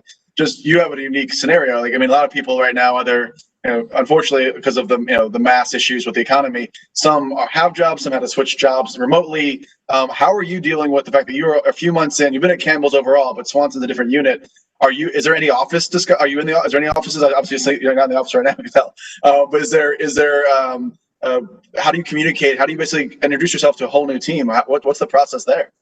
Yeah, it's been a challenge, right? Like, I think like in many other aspects of life, but just thinking about just like the day-to-day of a corporate job, if you will, right? Like, those present their own challenges. I've actually onboarded like at least 3 or 4 people that have started since, like even like from the interviewing process and getting them on board. Mm-hmm. And I always tell them, is like, I can't imagine what it's like, in this environment. You think you're going to, like a well-established organization, and you have all these expectations of what your first few days are going to be like. And then everything is done virtually. You never left your bedroom in many instances, and that is your new life. So I think that from that standpoint, it's presented a lot of challenges, but I think like everything else and like everyone else is really around just like navigating and circumventing around that, right? I feel like this entire pandemic to me has been very eye-opening as society, that, just like the resilience of the human race, if you want to elevate it to that point, right?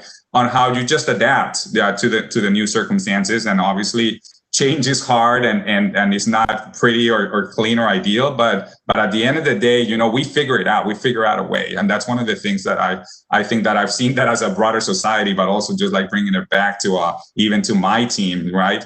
We're just figuring out the ways of working, and we try new things, and the things that don't work, then we actually make sure to identify those quickly and get rid of those. And the things that actually are leading to good results is like, okay, let's make sure that we make more of that, right? So fostering, a lot of connectivity, using the digital tools to try to be as connected as possible. Mm-hmm. But yeah, and then trying to overcome each of those challenges as they come. Have you guys done like virtual happy hours? Is there kind of a personal, because you miss out on that camaraderie, that water cooler talk. How do you basically fill in those gaps? That was very cool. Actually, it was an idea of one of our marketing coordinators in the beverage team, which was very quickly was, all right, there is no, like if meetings have gotten so efficient, right? Like you follow agendas, you send pre-reads, you truly ask yourself if the meeting is necessary or the meeting could be sorted out otherwise. Sure. That I've actually loved, and it's been well welcomed because it's really increased the efficiency and the productivity. And it's giving a lot more appreciation for, like not spending time or wasting your time in unnecessary meetings. So from that standpoint, it's been fantastic. But at the same time, you lose a lot of that human connection, right? At the end of the day, it's like, especially like in this space, well, I guess like every space, right? Like you're truly driven or great work is truly driven by your passion, the passion you put behind that.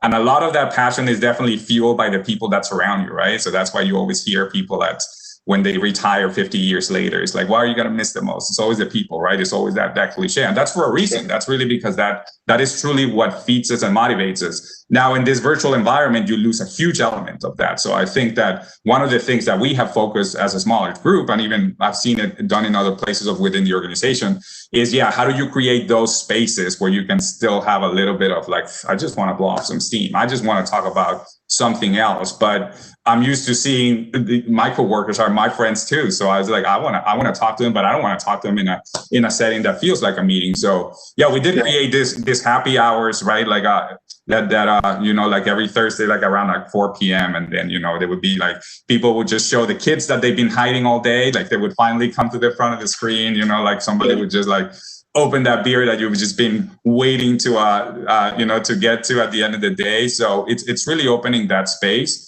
And the other thing that I think has been a good practice for me, and I'm pretty sure other people have found it, is really you find, and I was reading recently around how if you ask CEOs of corporate America in the beginning, they love the idea or the eye-opening realization that you could be so productive working from home and what virtual working allowed you, and there was a lot of old school thinking still in some corporations that wasn't the case and people weren't going to be efficient. And then there was a realization of like, actually, no, people are very efficient, actually working too much, right? And we were talking, or I was listening earlier, just like how people would not stop working. So that became obviously one of the concerns and the mental well-being and such.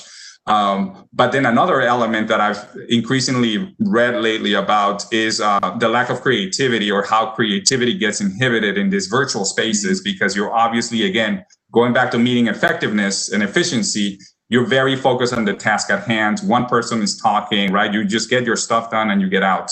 And you don't have these moments of like, just like releasing your mind and letting it go, and then just saying, oh, I have this great idea, or how about we do things this way. I feel like in a normal office setting, those things are happening in the water coolers, are happening in the hallways, right outside of a meeting, what have you. So recreating that kind of space has been challenging.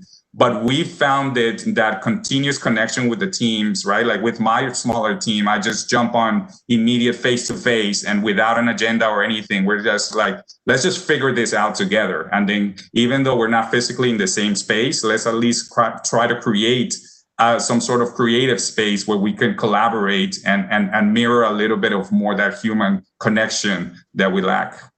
Yeah, hopefully next year there is a bit of a hybrid. It's I think for at least the first 6 months it'll still be virtual largely, but I know that I'm at my office, but it's only used for like whiteboarding sessions if proper safety precautions are done. So I think that whether it's a WeWork space or an actual office space, and maybe that kind of hybrid model of all right, once or twice a week come together and let's brainstorm, versus like you said, like, is it an email or is it a meeting or is it a call? You can do all that stuff virtually now. It's all balance, right? Yeah, man. Well, so. All right, so this year has been, you mentioned the human race's adaptation crisis. 2020 has been the year of crisis. It's been both horrific, but also I think we learned a lot about ourselves, about the ways that we've looked at things over the years. We have a number of crises left to go, potentially. We've got a crisis on the social issue side, a crisis on potentially election coming up in the next 2 weeks, and the 2 weeks potentially afterwards as things get sorted out. Continued rise in the pandemic. How do you assess the communications when you're talking to consumers, when all of these things are like in the macro background? What are you guys looking at in terms of what channels, what you say, what's your guys' POV? Yeah, absolutely. I mean, and crisis all comes in different shapes and forms, right? So they're definitely not all created equal. And so I think but the first and foremost is really making sure that, like how our connection points with consumers, that they are, that they're not seen off tone, it's like quickly around making an audit, and it's like, is the message or the specific tone or approach that we had in a campaign or what have you, is that still in tune with the consumer's reality today, right? So you want to make sure that you're not off tone, and as crisis hit and things change, is you definitely want to keep the consumer first and front. So that's one of like the just basics things, right? And then another piece that I think that we learned and we applied when the pandemic first hit and the stay-at-home orders hit, was making sure that our brands and our message was really providing utility for consumers, right? So that it's less about here's what you need us, and then this is how my product is superior and what have you. And it's really around having some of that empathy around what consumers are going through, and making sure that what is your role as a brand, as a business, to provide utility in that circumstance, and really have a good understanding of not just who your consumer is, but like the consumer situation that it's going through, and then making sure that you're providing that utility, right? And then I think like the use of channels, I think that really depends on the context of the situation, right? So, and I think that, we've, as marketers, we've learned a lot over the last few months, right? With so many things going on, rapidly changing, right? Like the social channels obviously have presented as a great way to stay very connected with consumers and provide, like just provide that constant communication. But at the same time, like there's been a lot of scrutiny around the platforms and the messaging and the brand safety guidelines. So it's looking at the entire ecosystem and then based on the situation and then basically starting from the crisis, just determining what is the best approach. It's it makes you as a marketer, right, like develop some skills that you hadn't thought of, like 5-10 years ago, of all the different things. And it really requires for marketing to develop that expertise, that sensitivity with staying in touch with your consumers more than ever, but also the platforms they communicate, how they communicate, what kind of message they expect to see there, because we've also seen a lot of brands like getting it wrong in the process. And you mentioned channels, so like people's behaviors have changed, not just what they buy and eat, but also how they consume content, how you guys can be integrated or basically driving your message across.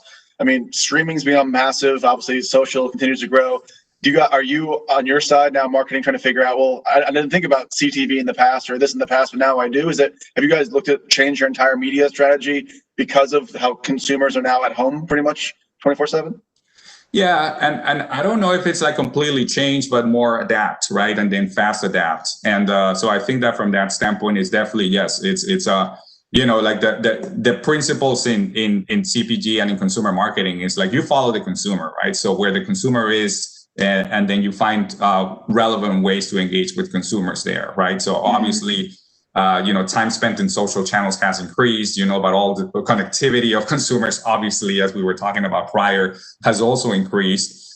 So it's really around, identifying each of the channels and building an integrated marketing plan where you're leveraging all these different connection points, right? It's definitely not just about having everything be on social. It's really, I'm a purist at heart from that standpoint, that is really around, understanding what each channel is good for and the type of the role and the objective that channel serves within your integrated marketing plan, and then build around that, right? But also it's like I've said it a million times, it's really around like have the consumer at first at the center of it, and and then the rest of the pieces will fall more nicely. Obviously, one, that also the industry's been talking a lot, right, is like just how the consumer journey and even like the purchase funnel has changed so dramatically in the last few months, right? So obviously our focus on e-commerce, our focus on that, connective commerce has definitely changed and evolved very quickly.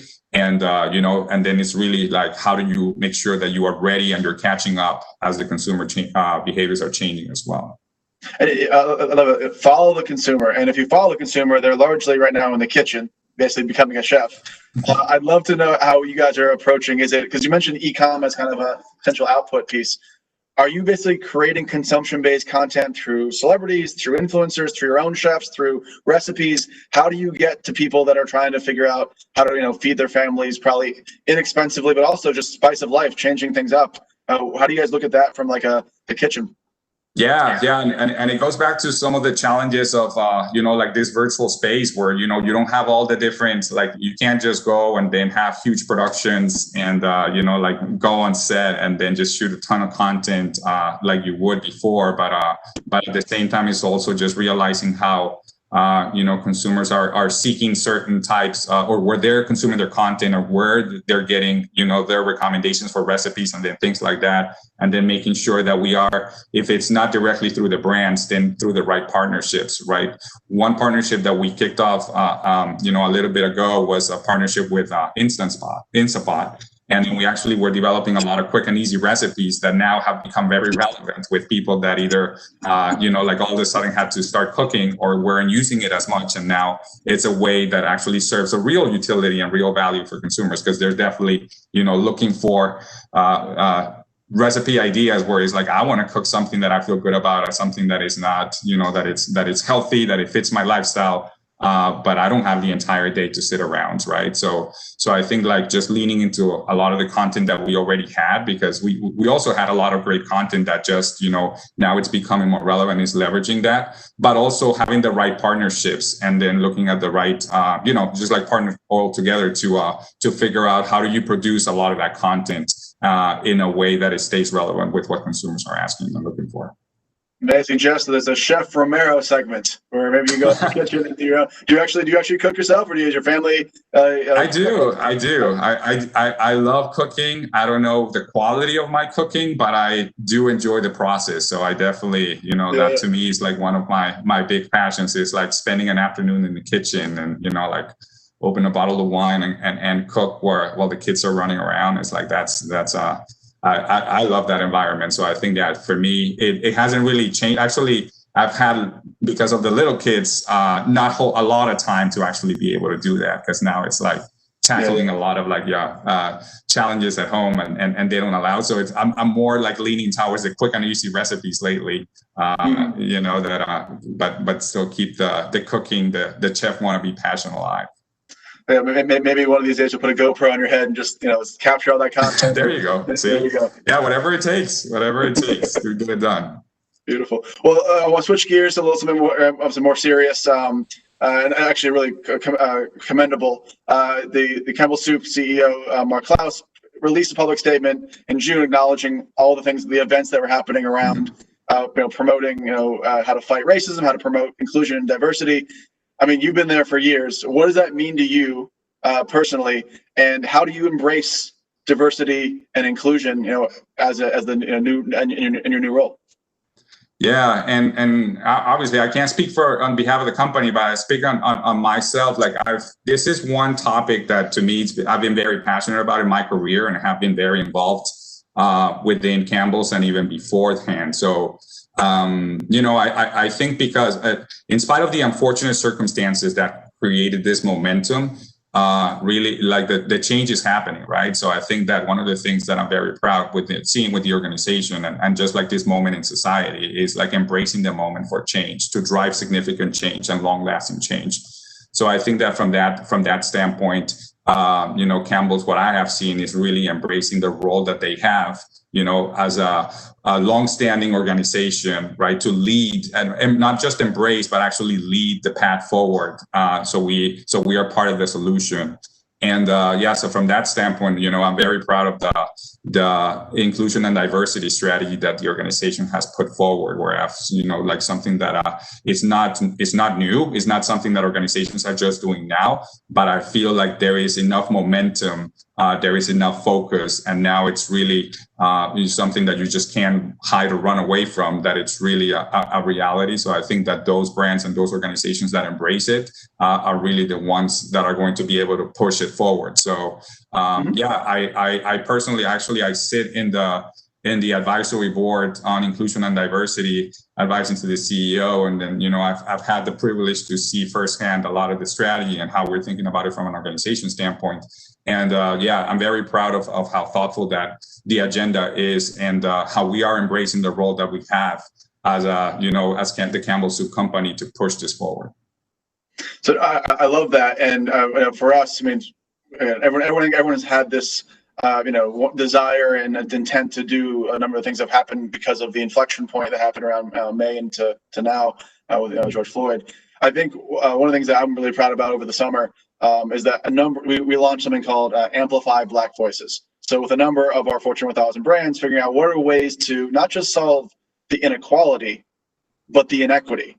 How do you make sure that Black, Hispanic, any voice that is on social is basically getting opportunities to be a part of these campaigns? That part of that, I know a lot of that money was being allocated also towards whether it's NAACP or different Color of Change. So there was a great push, and many have extended it even through hopefully into next year. So even in the kind of overall corporate structure, seeing how that extended onto social was really exciting to see that that voice was being heard across a number of tens of millions of people. It's a kind of a segue into whether it is amplifying multicultural voices, or whether it is identifying hometown heroes or individual chefs. How do you guys see kind of people-powered marketing? Do you see something where you go to groups, whether anyone that is in a category like CPG or chef, towards diverse influencers? What's your guys' POV on that, kind of working on the social front? Yeah, and I think it really goes back to I don't think this is necessarily new if you just take away kind of like the social injustice aspect, right? And from like a business and a brand standpoint of you want to connect with the consumer base that you're trying to serve, right? And I think that that the use of like these social influence groups or these influencers has always been a great way to be able to access, a social circle that usually our traditional channels doesn't reach. So I think that leaning into that it's going to continue to play a key role into brands. I think not just in the past, not just now, but it will continue to be in the near future, the way I see it. And definitely, because it does provide that access to, a part of the population that you wouldn't be able otherwise. And it also allows you to bridge, right, like with a message that makes it relevant and that helps you understand as a business or as a brand, what is relevant to them, right? Like, what are some of those things that, like going back to my original point of brands providing utility is like, try to identify what is that utility, what is that relevant message that you may have. And then, leaning into this, more like influencer figures, right? That people either look up to or follow, for A or B, it's a great way to bridge those two things. So yeah, I do think that it has been relevant. And I think even though, like as influencer marketing continues to very rapidly evolve, as probably better than anyone else, that is really going to continue to be relevant, and it's going to continue to be something that brands continue to lean in as they seek to connect better with consumers. Exactly. And I guess not just social, but across all channels. I mean, I can only imagine the budgetary shifts and changes, and while there might be more revenue coming in because of the desire of consumers to buy products, whether you advertise more, whether you advertise less, how do you determine ROI? Any channel, whether it's social or otherwise, are you looking based off of top of funnel, lower funnel? Are you looking for e-com sales? I guess how do you think about like kind of that marketing mix and the ROI? Yeah, I mean, and we've worked together before, so at the end of the day, obviously, I think you build your marketing plan, and then you have specific objectives to each of the tactics that you have within your marketing plan, right? So there are certain things that are really intended to drive conversion. There's others that are intended to drive awareness, others that are trying to build the equity or the consideration. And then you have KPIs tied to those, right? Like nothing new there. I think at the end of the day, also the reality is that our leaders, and there is an expectation that our marketing plans and our marketing investments do show positive ROIs. And then, so you tie that, obviously, it has to drive a sales lift, right? And then forever, and with our time together, like you guys have pioneered in that space of being able to show, attributable sales, right? Like even offline sales. And then being able to tie those to an ROI that show how, influencer tactics, for example, are actually definitely driving an attributable sales lift to the brand or the business. One of the things that I see changing now, it's really because of this increase in the integrated commerce, is that actually it's become not necessarily one-to-one that you can track attributable sales.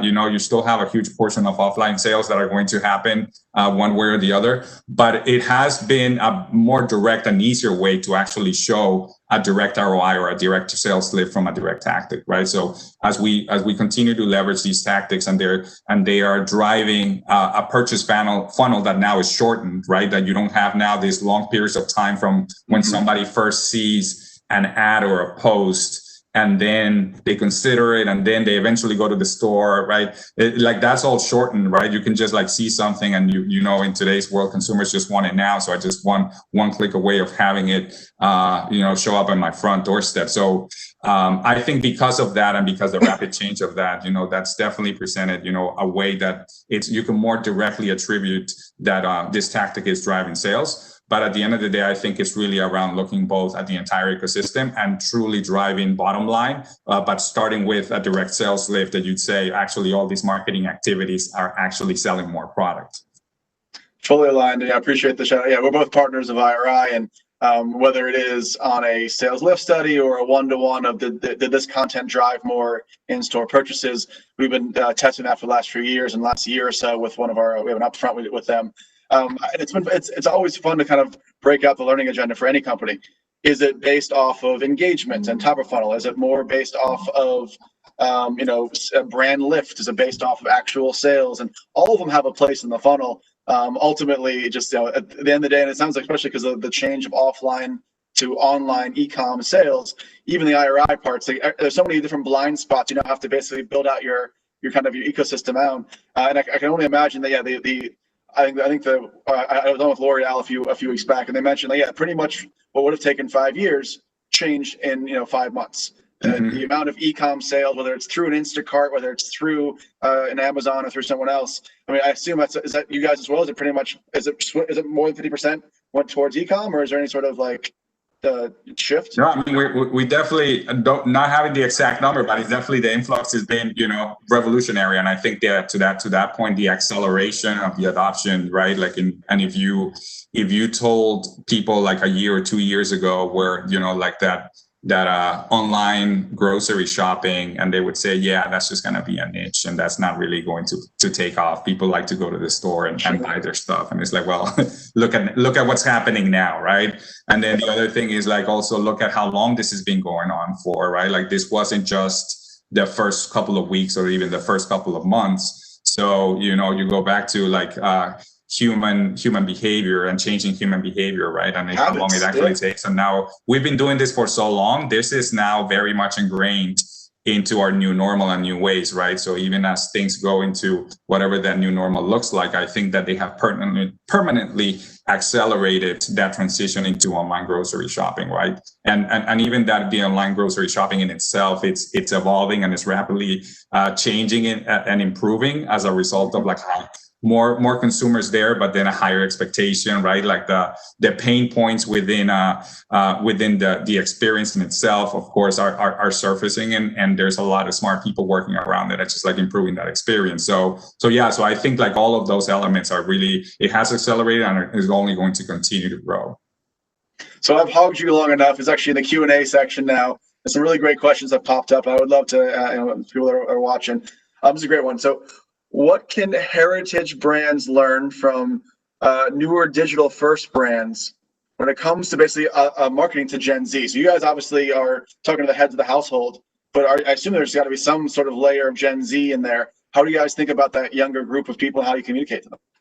Yeah, I mean, well, like a ton of things, right? It's like definitely what makes them tick, what is relevant for them, and and then the cliche of like just being quick and nimble, and right on, and they were talking, the panelists were talking about it beforehand, right? Like that's one of the elements of obviously that we have for decades operated in a certain way that has been very successful, but then now with the adoption and technologies and with consumer preferences changing, it's really how do you adapt, and then you have to be quicker, you have to learn to fail fast, you have to be comfortable with failure, and those are a lot of the attributes or elements that like the newer brands do have that, right? Because they don't have the other options. So I think there's a lot for us to continue to learn from those that we call challenger brands into how they're connecting with younger consumers, and then making sure that we are leveraging and leaning into the equity of our brands, what has made them relevant for so long. But again, contemporizing our value proposition and our utility to the younger consumers in a way that is equally relevant to them, right? We can't just rely on the fact of like, mom loves this brand and therefore you're going to love it, because that's definitely not enough. I mean, do you see a future in 2021 where you're playing on TikTok and Triller and a bunch of short form video to kind of to go after those individuals, or I guess what's your guys' POV on that? Yeah, I mean, we're definitely like always open to looking at follow the consumer, right? Like that's at the end of the day. And I think that as we have these conversations with the media teams, really is making sure that we're looking at where consumers are spending their time, when they're willing to engage, where they're receptive to our message, where we have a place to break through. And I am, for one, like the teams that have worked with me and the agencies that have worked with me, they know that I'm very willing always to be like, let's pioneer, let's pilot it. And if it works, fantastic, we'll do a lot more of that. And if it doesn't work, then we'll make sure that we do a good deep dive in understanding what are some of the things. So we're better prepared when we lean into the next new technology or the next new platform. Yeah, the learnings from a campaign that didn't work is almost as important as one that did work. Just you can basically, all right, what are the things not to do going forward? How do you allocate budgets? Yeah, exactly. So another one is, how do you guys deal with, how do you lean into nostalgia? So we're heading into Thanksgiving, heading into, Xmas, and the holidays and all different holidays there. Do you guys partner with like is there inflection points, whether it's certain, partnerships or integrations? Is it more just holiday messaging? Obviously it's a very big brand all year round, but definitely around the holidays. Yeah, the holidays are, are interesting. Obviously, it's a very important time for the broth and stock category. A lot of the usage is done over the holidays. And this year, of course, it's unprecedented, just like the most used word this year, I think. So I think like Thanksgiving, for example, is going to look different, right? There's people that are going to be cooking for the first time at home, where they're used to going to their parents or going somewhere else, and now they have to cook their first turkey and make their first batch of stuffing. And so then that's one piece, or just like smaller gatherings, and it's definitely going to look very different. So I think that from that standpoint, I feel like brands like ours, like Swanson, has always provided that emotional element or that connection to family and to that connectivity around the holidays, and that emotional component that sitting around a table and then enjoying a delicious meal has always had. So I think that as a brand, we definitely continue to provide that. But then, it's a little bit of like, how do we bring that comfort, and then we can temporize it with a little bit of, connecting with that reality of consumers today, that not everybody's sitting around the table with 20 people. A lot of people just having like the small dinners and what have you, and making sure that, our message and the service that we're offering to consumers is actually in tune with that new reality. So I know we're getting close to time here. I can't be the first person that's asked you this, or asked, the Swanson team this. I'm a huge fan of Parks and Recs. Have you guys considered partnering with Ron Swanson? Is that a thing? Is that something you hope for? Ron Swanson, yeah, we've had conversations about him. It's definitely a very well known and an interesting character. So definitely there's some commonalities there, and there's a lot of like the craftsmanship that he puts into into the stuff that he does. So definitely some connections there. Nothing as cool as the other integration that we had done before, in my prior brand when we're using Ken Young for the Center for Hangover Research. Sure, of course. Yeah, well, I mean, I can see Ron Swanson do a pretty mean bone broth brew. So maybe in the future we'll help it. We'll see. There you go. I like the idea. So last minute, I guess, just 2021. Is there any, obviously, minimal amount of time, a lot of predictions happen. What do you think happens in the market? Do you think that, things return to normal second half of next year? I think nothing's forever again normal. What's your POV for next year? Let me just go get my crystal ball real quick, and I think it's anyone's guess, right? Like I feel like it's one of it's very like relieving the fact that we're likely gonna get it wrong, right? Because it's just been so uncertain. But I do think that from my experience in the industry, I feel like a lot of the changes in behavior are going to be permanent, or there is going to be, we're not there. The normal is never going to look like the normal we had before. And a lot of people have said this before, right? So I think it's definitely going to be some of that. But yeah, looking at it from a positive standpoint, just looking as a society, how we're coming together and how we're advancing and how we're using a lot of this struggle and challenges to move forward. I feel like there's also going to be, in addition, a lot of positive change. And then, we're all pushing for a vaccine to be available as soon as possible. And then, so lives are being saved, and so at the end of the day, people can just start going back to a certain level of normalcy, but then define within that, some of what that new normal is going to look like based on how much has changed in the last 6 or 7 months. Andres, sage words as always. Good to see you, my friend, and we'll be in touch again soon. Yeah, thank you very much for the opportunity. I appreciate you, and nice seeing you guys. Thanks so much, Andres. See you soon. All right, so we're gonna do what they call a double Dieter. We've got two Dieters on, but we've got back-to-back sessions with Ryan. Ryan is gonna stay on for our next session that we're very excited to have. Donald Evans, the CMO of Cheesecake Factory Incorporated. Cheesecake Factory Incorporated includes the Cheesecake Factory, North Italia, Grand Lux Cafe, Rock Sugar, and Social Monk Asian Kitchen. Donald is responsible for all marketing, public relations, delivery partnerships, gift card sales, as well as the company's CPG products under the Cheesecake Factory at Home brand. Welcome to the stage, Donald. Great to see you. We got you on mute still. There you are. We got you. You got me? Awesome. Good to see you guys. Good to see you as well. Well, I'll jump in, Chris. Yeah. Quite the introduction. A lot of things you read there, Chris. Yeah. Donald, great to see you. I mean, are you at the home office there or the actual office? Yeah, we, like a fun little fact, we never closed our corporate office. So I think a lot of people are surprised by that. Certainly my friends are, that we, for a handful of executives, because our restaurant stayed open, the corporate support center did as well. So about 10 of us have been in every day, never stopped. And it's almost the opposite. I choose to work from home maybe 1 or 2 days a week, but generally speaking, we're in here 5 days a week. I mean, that's unique. I mean, we're in the office only for these kind of, so we have the corporate Wi-Fi. Commercial Wi-Fi grade stuff, but do you think that's an advantage? Obviously, only certain companies can do that, but does it give you better access to people? Is there whiteboarding, or what's the upside of it?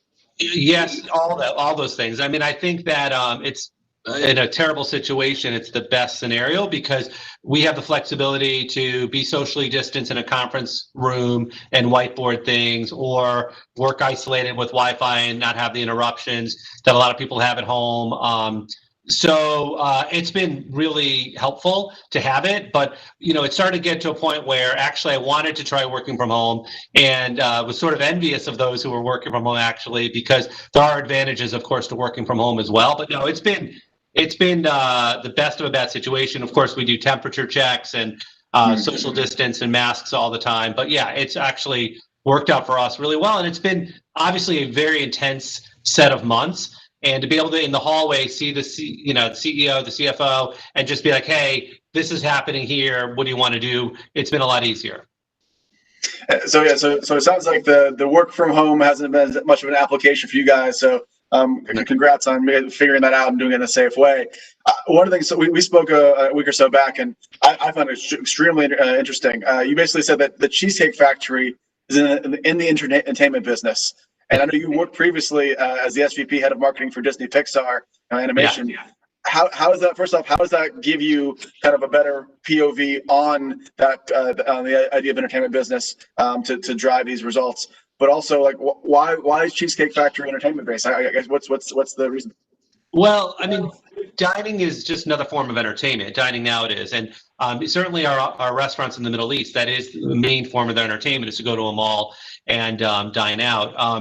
But there's a few things. One is our agency, who's our current ad agency, who predates me, pitched their business as Cheesecake being the Pixar of the restaurant business. And then I applied for the job on a job board website and was like, oh my gosh, now this is the right guy for the job. And I think it's because we're experiential dining. At the end of the day, you walk in a Cheesecake Factory and it's an escape. It's not meant to be like just a utilitarian functional meal.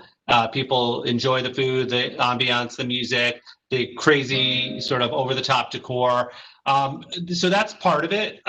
We do things in a Pixar way. We are founder-led, so I would have to present, to Steve Jobs and to John Lasseter and to Bob Iger 4 times a year. And the way that Steve and John think is different than Bob would think. And so our company is led by our founder. So Pixar made movies that they thought they wanted to see, and they hoped audiences loved it. And it was 4 quadrants: older, younger, men, women. And Cheesecake makes food that the founder and his chefs want to eat. There's no market research done on anything. So we go against the grain on most conventional wisdom. So as an example, I heard you talking with Campbell's a second ago about nostalgia. We have a timeless classics menu. We just introduced 14 new menu items. Most restaurants during the pandemic are cutting their menus, scaling things down, but we make food that we think America wants to eat, and Pixar makes movies that they think, America wants to see. They don't do it because this is trending, and we do the same thing here. You can't mention Steve Jobs without me asking this question. Was he wearing a turtleneck? It was very much a uniform. I do have some good stories about that, and I know you and I chatted a few days ago, but we didn't go into any of those. But yeah, Steve, like most entrepreneurs, John Lasseter and certainly David Overton, they can change the game in a moment's notice. Like they can say one thing. So I mean, one quick example is we had a logo for the movie Up, and everyone loved it, and normally the logos were like a 9-month process, and everyone thought it was great. And the first screening at Pixar, I was walking behind Steve Jobs, and as he walked in, he saw it on the screen for the first time and said, "That's the stupid fucking logo I've ever seen." And it was like, we had to redo the whole logo. It was like the one time that it was like one and done.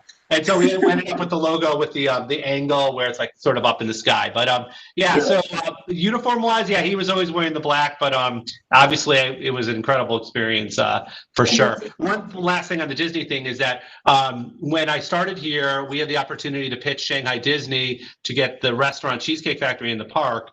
And so I used the creative agency called Motion, who does a lot of work for Disney. I used them for the pitch. And they created all the materials, and of course we won the spot, the prime spot at Shanghai Disney, and it's because I saw Cheesecake Factory like Disney, and so that was like my first sort of confirmation that we are like an entertainment brand. I love and entertainment and restaurants are all about adaptation. You guys obviously have made a number of adaptations, as everyone has to in the last few months. I mean, the biggest thing I think is food delivery becoming probably the lion's share of business. Tell us more about what it was before, what it is now, and and also you guys partner exclusively with our partner as well, DoorDash. So I'd love to hear more about that. Yeah, a couple things. One is that, I mean, obviously you and I have seen each other outside of the office, and we live in LA. We forget that the rest of the world, people are dining in restaurants. So of our 200 plus restaurants, 200 are dining in partially to 75%. We've put up glass partitions in between booths. We do socially distance. We have lots of sanitary things. So part of our business has survived because of that. The restaurants that are able to reinforce health and safety first and foremost, and then people feeling comfortable dining in. But DoorDash has absolutely been a huge driver, and we entered an exclusive partnership with them years ago. We made an early bet with them, and you have to go through, like, it's the same thing about when someone asks you for advice on a career or what school their kid should go to. It's like, unless you know me, it's hard to take my advice. So just really briefly, for us at the Cheesecake Factory, it's a very unique situation. We can't be any busier Saturday at 7 p.m. even now. Like, we're too busy. So having multiple partners just doesn't make sense for us, because if we could have multiple partners, it would be Thursday at 3. Well, no one's ordering it Thursday at 3. Unless we're giving free slices away. But so generally speaking, DoorDash was it was going to be one partner. It was likely to be one partner. We tried other partners. I managed that negotiation, and DoorDash was the right partner for us. They really understood us, who we were, the way that we work. We're very detail oriented. We're very in the weeds. Just like working at a Cheesecake Factory is like the Marines, toughest job you'll ever love. Dealing with us has its risks and rewards. The reward is the volume of our business. Average Cheesecake Factory pre-pandemic was nearly $11 million per restaurant per year. So we have high volume restaurants. So we needed a partner who could see that. And so we went in with an exclusive years ago. And so as we went into the pandemic, we were very well suited. We had co-marketing funds. We had placement set. We were ready to do different opportunities and offers. The huge thing that we've done with them that we never would do prior is, instead of doing maybe 2 promotions a year, 3 promotions a year, we're doing them regularly. Often you're getting offers from the Cheesecake Factory, hopefully in a fun way, but almost always DoorDash, sometimes DoorDash and online ordering through Olo, our partner, but rarely, we've only done 1 promotion in restaurant since the pandemic. We've only done 1. Everything else has been off premise. And kind of pursued that, we discussed this again, something I wasn't aware of, and you've obviously educated me in our last few conversations.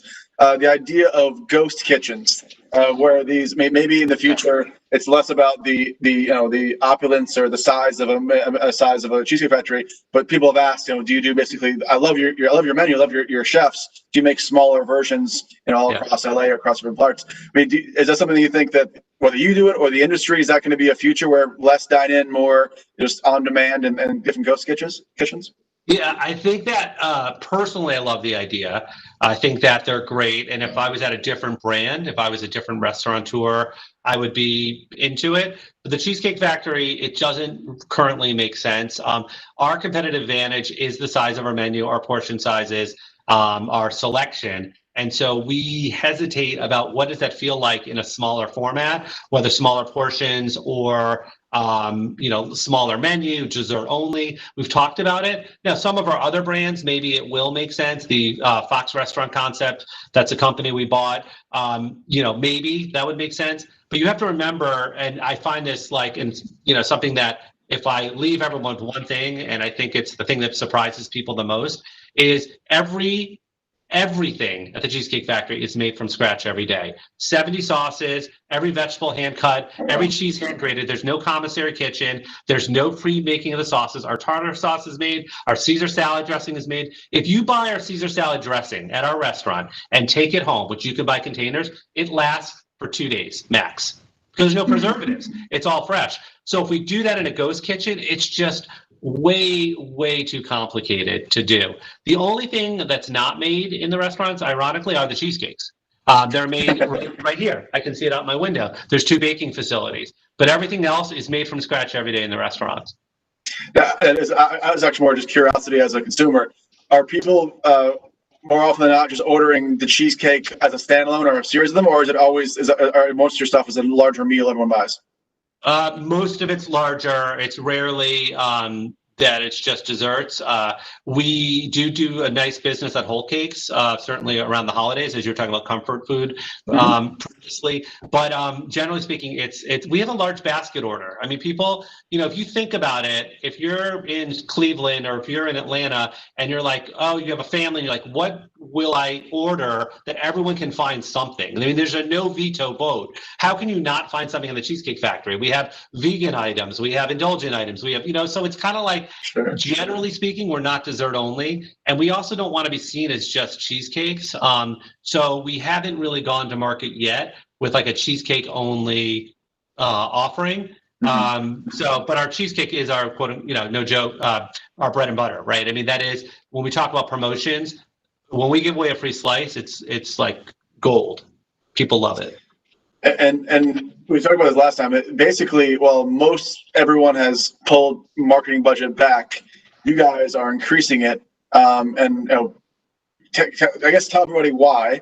And in a time when people are being very frugal, you guys are saying, let's double down on why we're like you just mentioned a minute ago. It's all organic. It's all made fresh. The cheesecake is divine. And why are you going that route as opposed to just trying to most people are just trying to cut costs and almost go in cocoons. Yeah. So, I mean, I feel very lucky to be here. I love the company. I love the brand. And probably why I say that going into the question is that the CFO here and I have a total alignment. And I don't know if a lot of CMOs have that finance alignment with marketing. So we together feel very strongly that when we do discounting offers, gifts, whatever you want to call them, the right way, it is incredibly powerful for the Cheesecake Factory. And, one example would be everyone's doing bundles, right?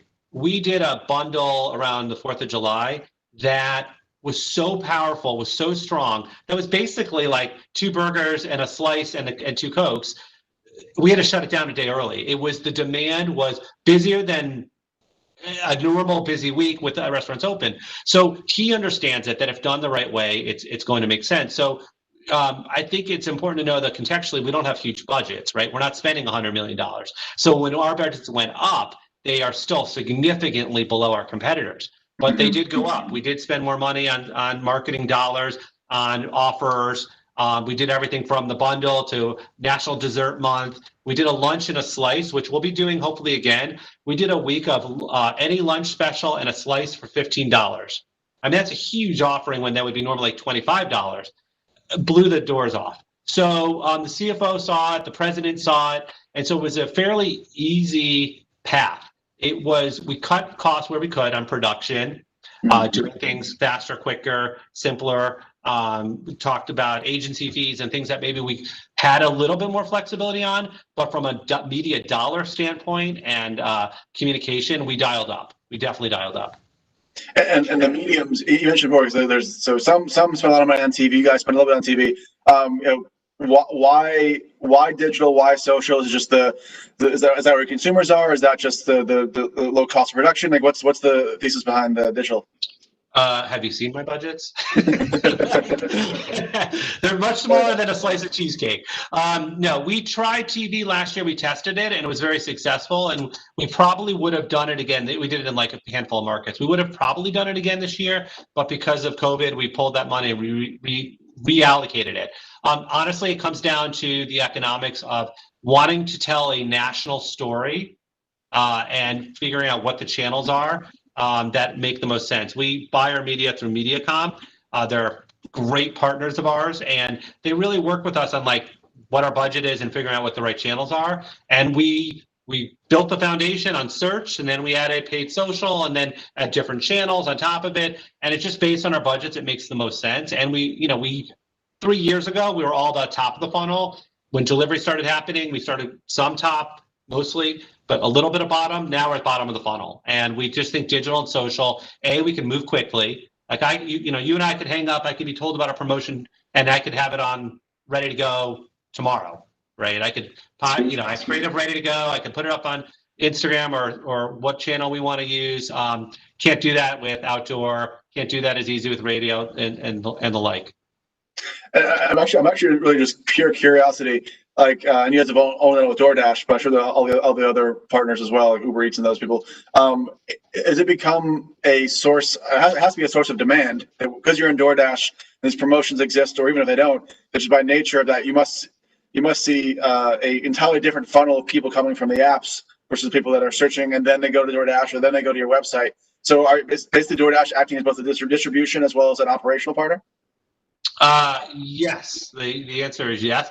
I mean, we don't have robust CRM, so I hesitate because we have a ways to go to sort of better understand our guest and where they're coming from. But yeah, the short answer is it is additive and it's a different guest. But the frequent DoorDash guest is the frequent cheesecake guest, and they know that everything. That they can figure out a way to order us. I mean, if you come to us once a year for celebration, you think we're expensive because when you go, you order the app, the entree, the dessert, you're there for a birthday. If you're a regular, you know that we have a $7 happy hour burger, and you can come in and get that at the bar. So it's, so the DoorDash guest, the frequent guest is the same. The fascinating thing is that our promotions do not attract bottom feeders. So even when we do aggressive offers, those guests tend to have a larger order size and they tend to come back. They just, if I could say one thing is like, remind me that you exist. We don't have big dollars. And so it's not that people don't love us, it's that they're not thinking about us. And when they think about us, generally speaking, not everyone clearly, but people love us. That's why we get so much organic PR. That's why athletes talk about us. That's why we're on talk shows. That's why Big Bang Theory put us in. People love us, but they're not thinking about us. So the DoorDash gives us an ability, just like gift cards. Our distribution of gift cards since I started has more than tripled. And that's because I wanted it in more places, because it was a brand reminder, not just for the pure sale. Ultimately, the experience of cheesecake has obviously driven people to want to go back to the in-store location. The quality of food makes you want to obviously get it on a consistent basis. I actually did not know the $7. I'm going to go to tonight in terms of the cost structure. It's pretty good. But I do want to take a bit of a sidestep into some of the, I think we're talking about serious, but a little more serious. You guys over the last 10 plus years have basically delivered multi-million dollars in partnership through Feeding America and donations. Why them? Why such a long-term partner? And what's the ethos behind it? Well, long-term partnerships are sort of my thing. All of our partners, our ad agency, like I said, started right before I started. Same ad agency, Pereira & Odell in San Francisco. MediaCom. I'm very loyal, and so that's the first thing you should know about me. I don't feel like I need to mark my territory by coming in and changing things up if it's working. Feeding America predated me, and it made so much sense for us as a brand. People think of us as, somewhat wasteful, large portions. Obviously, most people don't know we make things from scratch. So we felt like a charity, and I do a lot of charity work, and so there's a lot of great charities. But this makes the most sense for us because it's about feeding people who are hungry, and it goes down to the local food banks. So not only do we donate 25 cents a slice for Future Cheesecake, we also do food rescuing, and we're not a brand that does a lot of PR. We don't talk about ourselves. We don't like this. What we're doing, you and I, that I was not the quickest to say yes to, because we're hesitant. We don't like going out and standing and grandstanding. But since you brought it up, we did partner with a company called Copia for food rescuing, and we've rescued since, through September, more than 400,000 pounds of fresh food that gets delivered through DoorDash on demand to shelters and kitchens. That's in addition to the Feeding America donation. So we'll as long as I'm here, we'll double down on food-based charities. I think Feeding America, it will continue to be our long-term partner, and then we'll add on other partners like Copia that make sense. And again, because our food is fresh, we got to get rid of it. And our inventory management system is insane, behind the scenes. Our technology that goes on in inventory management minimizes the waste, but it's still, we're buying fresh kale and we're not using all the kale. And so it's important that we get that into to people who need it. That's amazing. The fact that you use technology mixed with the heart, that's always the best method. And while you throw money at it, on purpose, you've also done it. You also figure out the ways to make the lines of even partners like DoorDash. I know you guys are very humble about your PR piece, but that's a story that needs to be told. It's very cool. I know. We try to if I told you the number of stories that we say no to, today I had 3 emails this morning of us turning down national press on different stories just because we're very cautious, and it's not, we are great places to work. I don't remember what number we were, but we were very high last year. And, we are a good place to work. We're really good. David, who's the founder, we're a public company, but it's like a family entrepreneur led. But we just it's never been in the DNA to go out and shout about it. And it's funny coming from the entertainment industry where that's all you do, right? You're constantly blasting who you are, your message, get people to go to the movies. And so it's a very different approach. I remember also the industry that we're in, hospitality. When I first started, I was so used to the cutthroat entertainment industry, and we were opening up in Dubai, and someone said, "Oh, call Texas Roadhouse. Ask them what it was like working with Al Shaya." And I was like, why would they help me? Why would they take my call? And sure enough, our call with Texas Roadhouse about how it worked and what to do. And it was such a great moment for me because, that's the kind of company I want to be a part of. And it's really nice that the charity side of the things we do as well. I do love that. And I was thinking, here's in the cheesecake, I think of the actual cheesecake restaurant, but you guys own North Italia, Flower Child, a number of other sub brands. I guess for those that are not aware, but 500 to 1,000 plus people, brands are usually here. What are they, and why did you guys either buy them or create them? So we didn't create them. We didn't create North or Flower Child. Sam Fox is a restaurateur in Arizona. He created True Food Kitchens. He sold that off, but we aligned with him on our values and the way they make everything from scratch as well, and their experiential dining as well. But I know there are people on the phone who when we've had consultants come in, it's like, okay, now that you own these brands, how are you going to systematize things? Actually, everything's totally separate. We want Flower Child to stand on its own. It has its own marketing, its own approach. It has its own app, its own technology, more or less, own POS. North Italia, a little bit closer because it's casual, upscale casual dining, but smaller menu. All the pasta is made, actually, their pasta is literally made in-house. pizza dough made in-house. And again, we're keeping, like, while I work on the brands, especially North, the goal is to keep them separate and special. So we bought them because we wanted, as a public company, a growth vehicle, but we didn't buy them to systematize them into the Cheesecake way. They are, it's counterintuitive, right? When, you look at our menu, it's counterintuitive. Adding menu items during the pandemic is counterintuitive. Buying 14 brands and keeping them independent is counterintuitive, but we think it's the right thing for us. And so Flower Child's fast casual. We think it's a wonderful brand. I love the brand, but it's not meant to be like buy a Cheesecake gift card and go to Flower Child and redeem it. It's not meant to be like that. In terms of this, whether it's any of the three other kind of sub or other restaurants, do you think of it as a marketer in terms of demography, like people that are like millennials go here, or is it like families go here, or how do you start breaking it up in terms of audiences? Everybody. It's a good question. I mean, I think that for Cheesecake Factory, because our budgets are not that large, everything's at the brand level. So we try to go across the entire brand and say, like, one size fits all. Like, we don't think, oh, it's hot in Arizona in the summer, and therefore, we have to think about them differently than West Hartford, where I'm from, by the way. We think of it as the brand, whereas Flower Child and North go super granular to the store level and say, what's going on in Scottsdale today, and who is the guest today? And we do use more technology on North and Flower Child to get granular on who the guest is, and Flower Child has a loyalty program. But so the Cheesecake Factory, we do an annual survey, we do guest feedback, but we're not, and we, of course, through social buying, we know who our audience is from who's interacting with our ads, but we're not as granular to the specific person, whereas North and Flower Child and FRC and Grand Lux Cafe, which is our brand as well, much more specific to the location. And are all of these also on DoorDash? Is that kind of a holistic thing you guys did?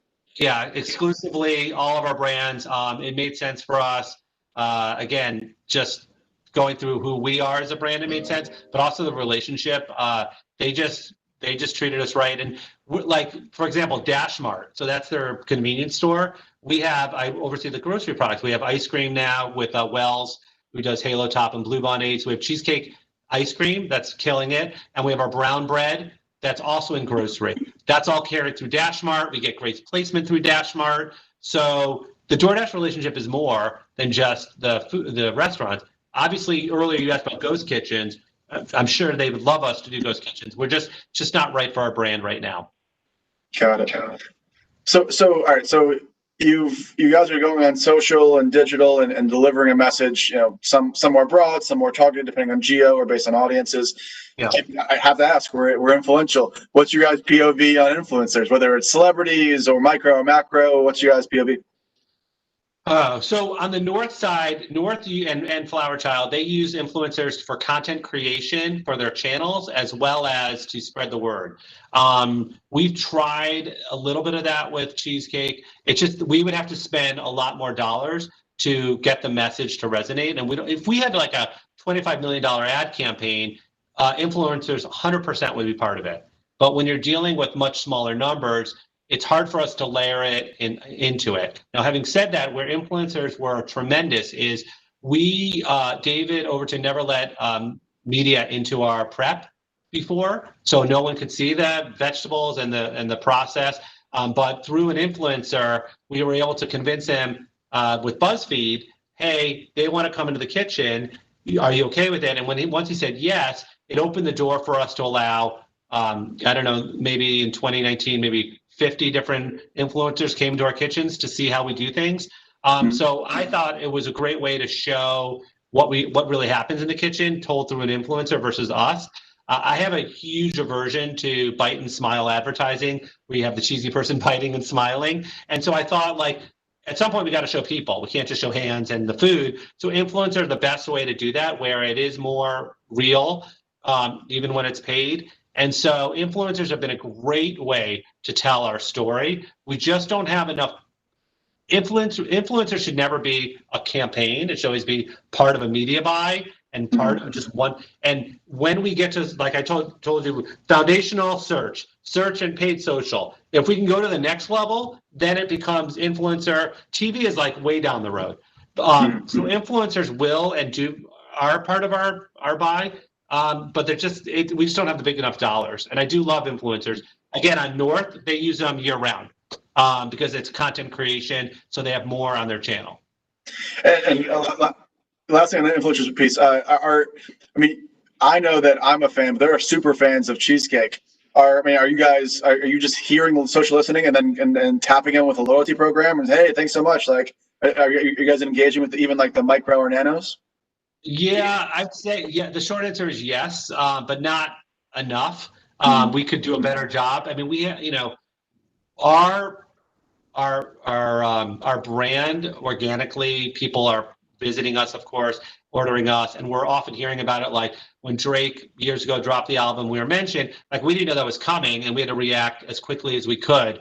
When the NBA athletes show up, it's funny, they'll call me, their agents will call me, they'll be like, hey, do you want to work with athlete X or Y? And it's like, why would I pay you? Like when they're just dining with us anyways. So we do have the benefit of athletes and celebrities loving us, not all of them obviously, but a lot of them liking us. So we don't have to pay, but we do try to engage where we can with our fans. But again, we could do a much better job. We should do a much better job with it.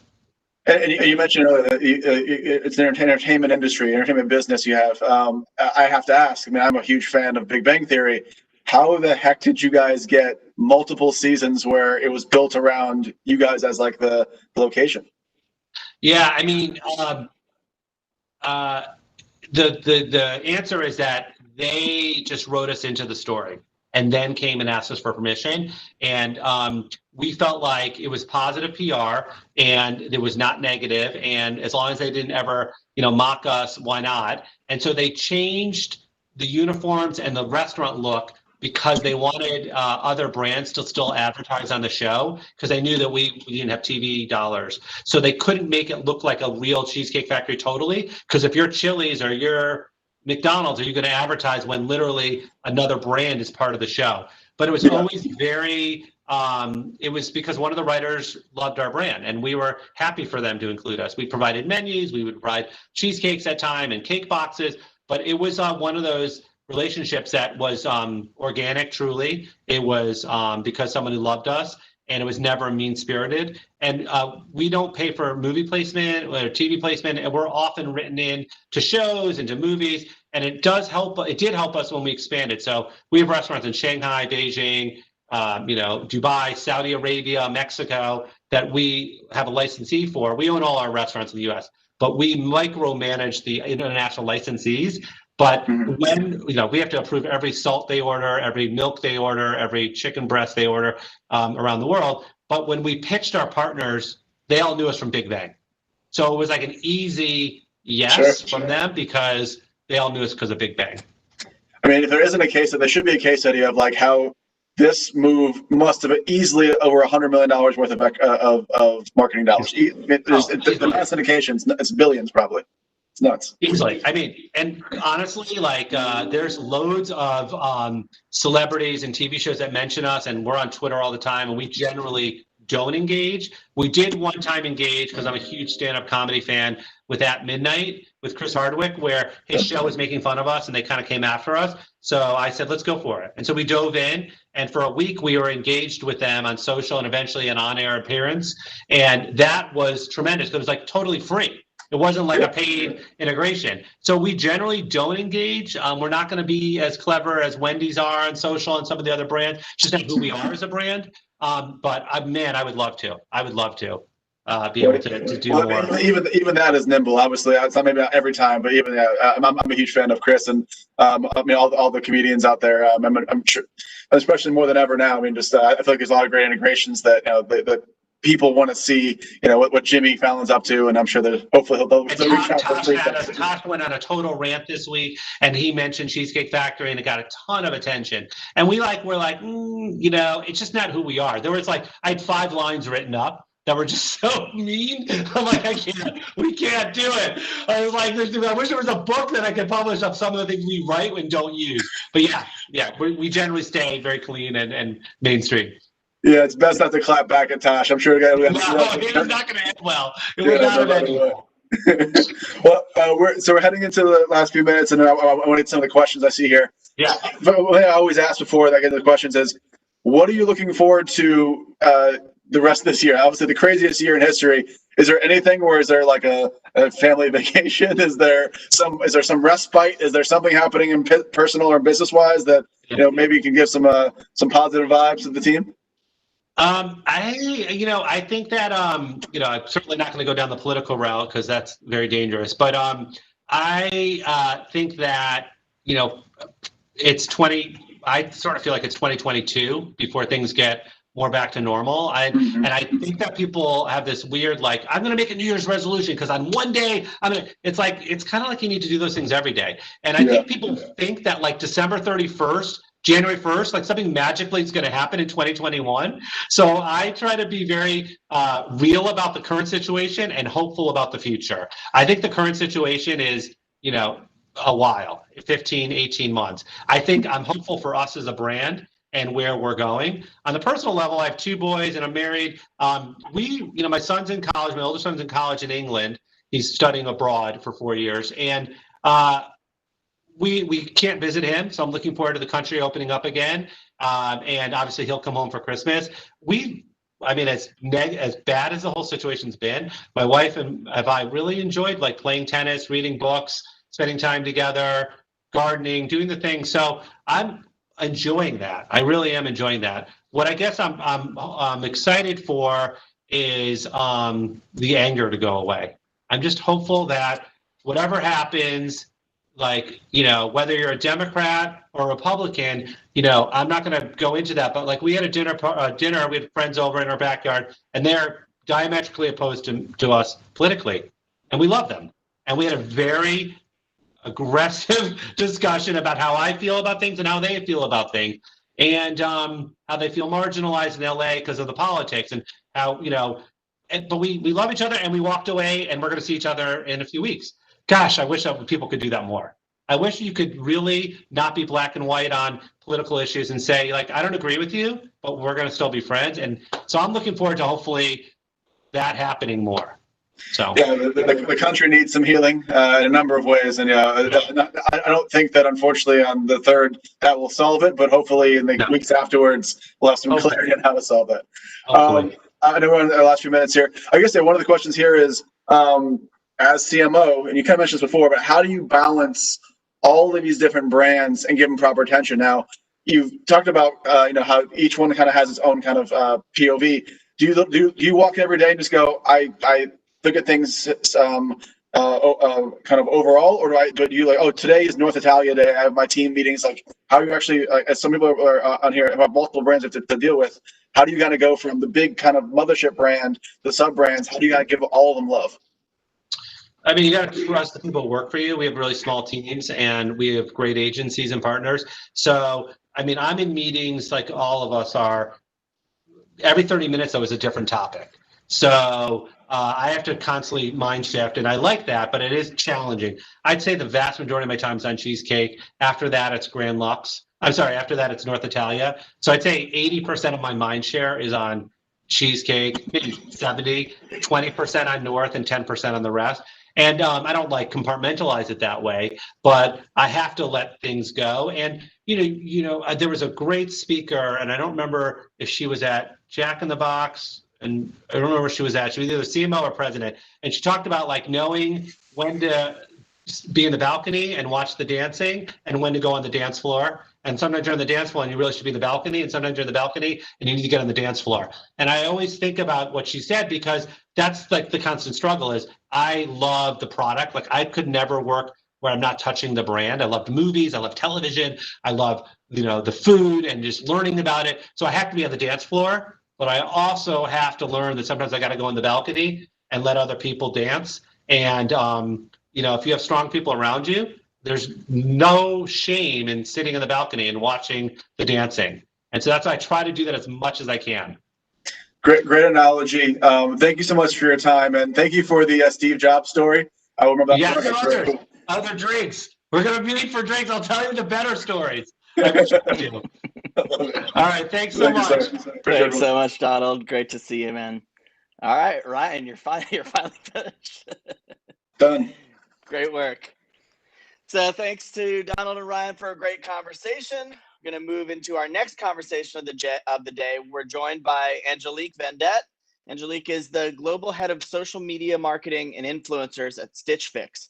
Outside of her role at Stitch Fix, Angelique works to bring sustainability and tech innovative materials to the textile and faux fur industry. This session will be moderated by Courtney Ray, Director of Sales at Influential. Hi, ladies. Hi, thanks for having me. Absolutely, my pleasure. And I think Courtney's jumping on us at the moment. So thank you so much for saving the day and coming in and joining us at the last minute, Angelique. Really appreciate it. Yeah, more than happy to, Chris. Great. I'll let you take it away, Courtney. Great, thanks. Hi, Angelique. Thanks for joining us. I'm a huge fan of the brand as someone who loves to shop but never seems to have time to actually make it into stores, or, I'm also not great at putting outfits together. Absolutely love the brand, so happy to connect today.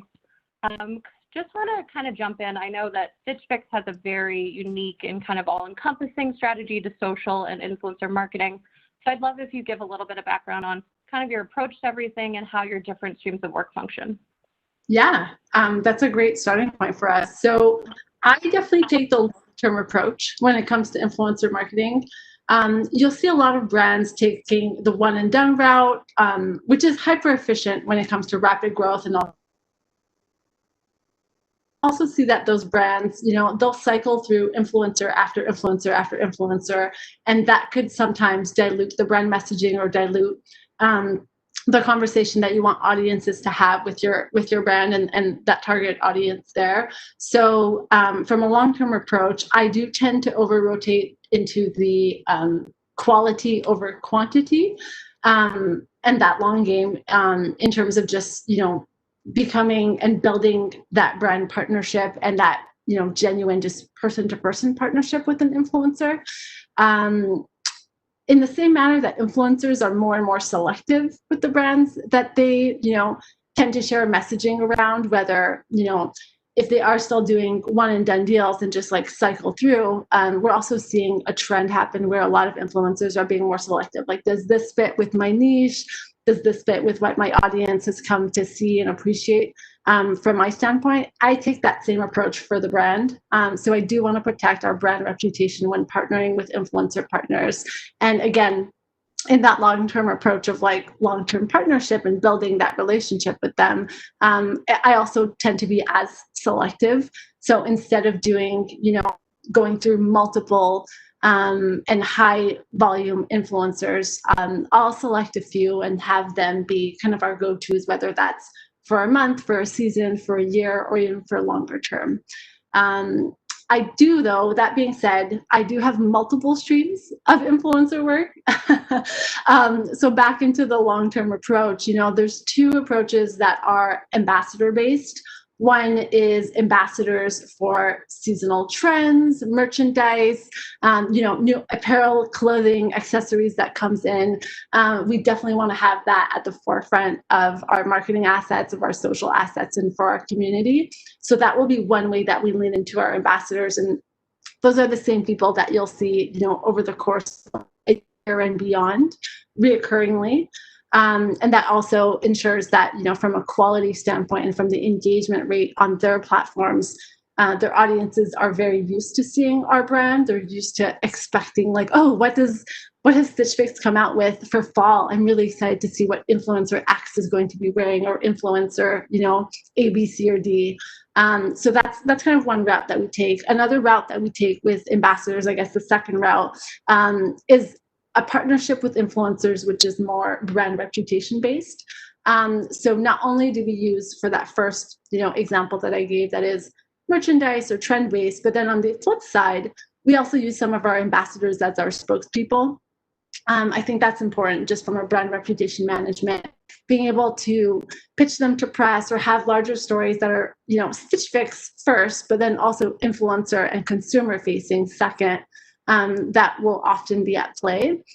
So that's the second piece. The third piece is like always on business as usual, what you and I would refer to as evergreen influencer marketing. Again, it's not in the one and done deal type of or transactional way. It's like throughout a year, is it every week you're going to be slowly dripping messaging that is related to Stitch Fix? Will you be consistently building an audience that's, let's say, we're in fall, are we going to it's fall boots, things like that. So you'll come to expect those seasonal drops that are less about like big merch or big brand announcements, but rather always on. So that's the third piece. The fourth piece, or the fourth stream, and I know this is a lot, that we leverage influencer marketing for is content creation.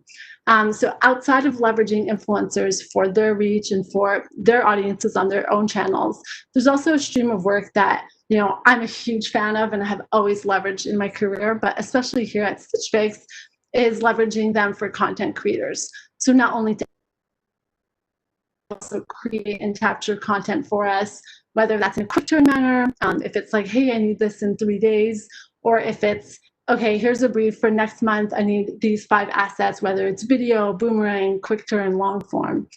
So that's kind of like that fourth stream or that fourth pillar. Aside from that, we have experts come on. And so these are more in the celebrity route, where we aren't typically having them come on to share, big news or a big launch feature about our own brand, but it's rather in collaboration with them. It might be a big change that's happened in their life, and then how Stitch Fix has played a role. For example, thinking through of like soon-to-be mothers, their bodies are changing, their closets are changing. They'll come to Stitch Fix and they'll want to share that story and how their wardrobe has shifted and how Stitch Fix has aided them or helped them in that shift. So that's like a celebrity influencer route that we tend to use, and we tend to use it as much on our channels as it is on theirs. So more of like a high-level celeb spokesperson. And then, so that was 5. And then the last and final route is our internal employees. So our stylist ambassadors.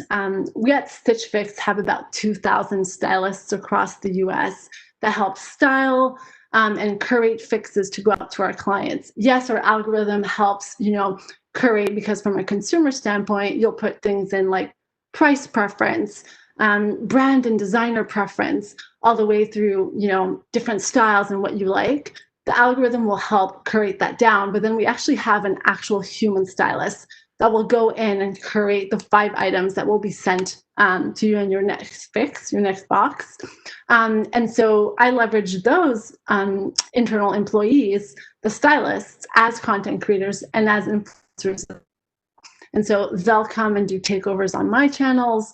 They'll speak to how they've, styled clients on their own channels, and then using them as that bridge and that gap, whether that's, beyond just social, but into growth, CRM, email marketing. So it is multiple streams of work. I love the space. I think, again, it's interesting because I caught the tail end of the previous conversation that was happening just before, where I think it was mentioned, like, what was Donald saying? Something along the lines of, I don't lean into influencers as a campaign itself. I consider them as part of a media buy. I think I do the exact opposite. I lean into influencers as the campaign itself, try to give my influencer campaigns larger legs, whether that's from a PR standpoint, celebrity standpoint, even being the face and voice for us in certain instances. So it is taking it from the flip side from what the previous kind of crew and conversation we're discussing, which is interesting. Yeah, I love that you said kind of leaning into quality over quantity, because I think a lot of times, businesses are trying to define their strategy, where do influencers fit in, and you guys seem to have a very robust understanding of kind of they fit across every level. You have celebrity, you have content creators and brand ambassadors, and we've really seen from our side that having people that create quality content and have very, strong messaging that aligns with their personal brand and your brand is really impactful. And I think sometimes brands kind of move away from that and just want as many assets as possible, and it can kind of flood the market. But I think it's really impressive that you guys have kind of come to this holistic standpoint and understanding of what is going to be really effectual for your brand. Yeah. Obviously, oh, go ahead. Okay. No, I was just going to say it's been a test and learn approach, right? It's not like we went all in from the get-go, but it's a slow test and learn, and the performance has been there, so it's proven successful so far. Mm-hmm. Definitely. Obviously, it goes without saying that things have changed this year dramatically, and influencers have become kind of a big part of everything that's going on. And what we've seen is this great growth in social. But what are some of the challenges that you guys have faced, and kind of how have you shifted your marketing strategy a little bit? Yeah. Yeah.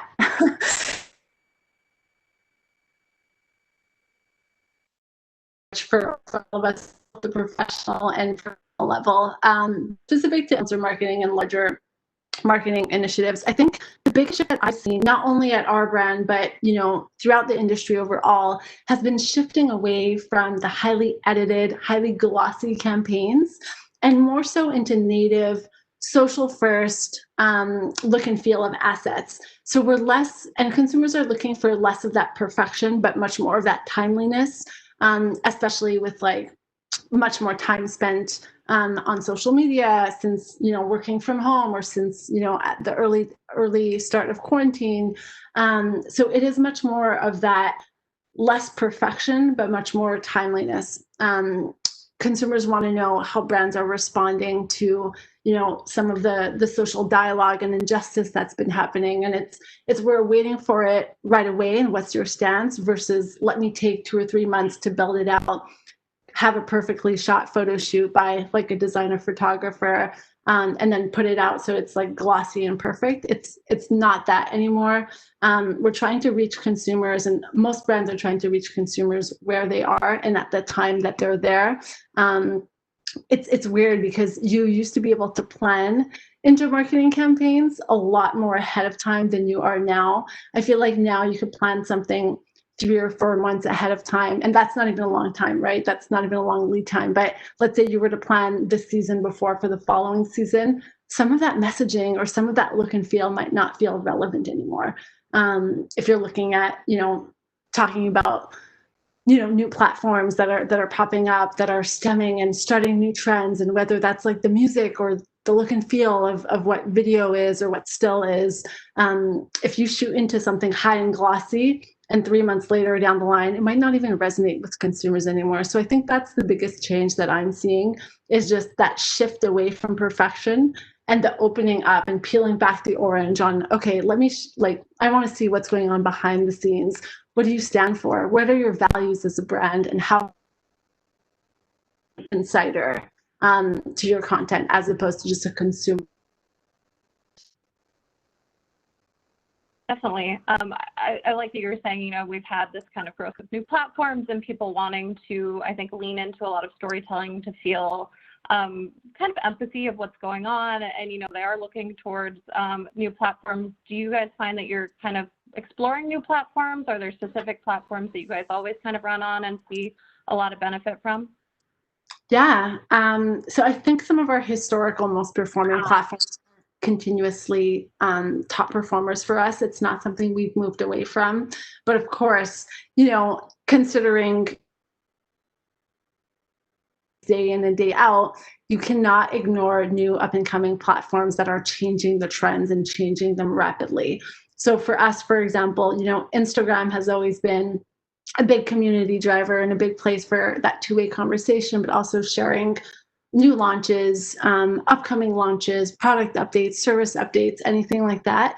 We're still continuing to see high performance on that standpoint, but what other platforms are doing is that they're merging and changing the trends and the way that we show up on that platform. So, we're excited and looking at opening up our presence on some of the new platforms, but we're still relying on places like Instagram, Twitter, Facebook, Pinterest that have been successful in the past because there has just been much more usage.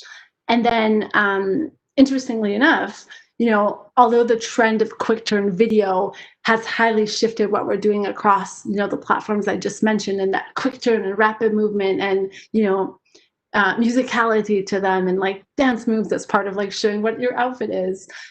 Those things have all shifted, but we've also come back and gone through to more mature platforms. So if you consider long form video like YouTube, I want to say that it has been a mature platform for us for quite some time, but we're at a place where we're seeing a resurgence of it, and that's because mentioning before, wanting to see and peel back that orange peel into like brand values and what you actually stand for and the commitments you're making. Having a really good place to share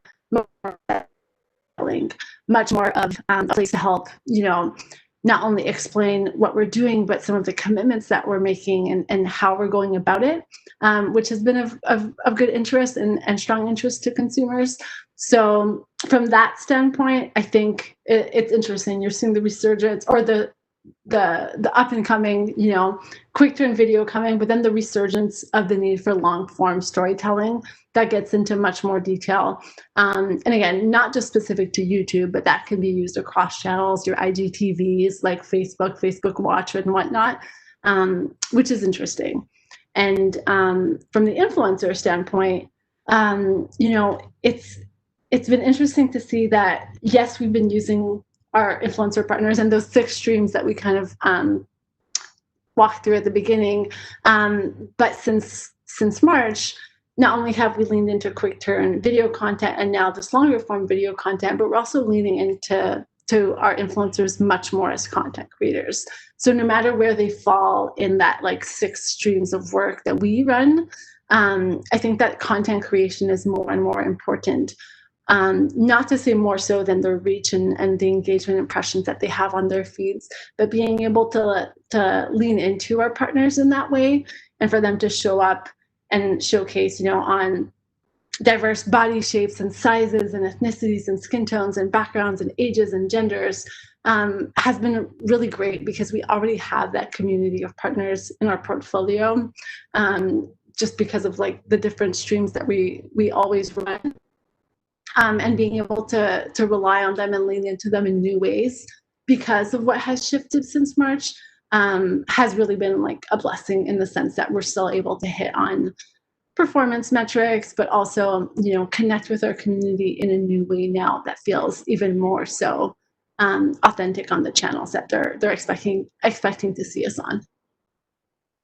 Yeah, it's very interesting that you mentioned that because I think from our side, content creators were great to lean into, especially like right when March hit and people were scrambling and you can't create TV or digital assets as easy as you could lean into content creators very quickly and still turn around extremely high quality content. And you're right, you can align it with different seasons or different, whether it's diverse segments or body positivity very quickly and still be in market and receiving those metrics.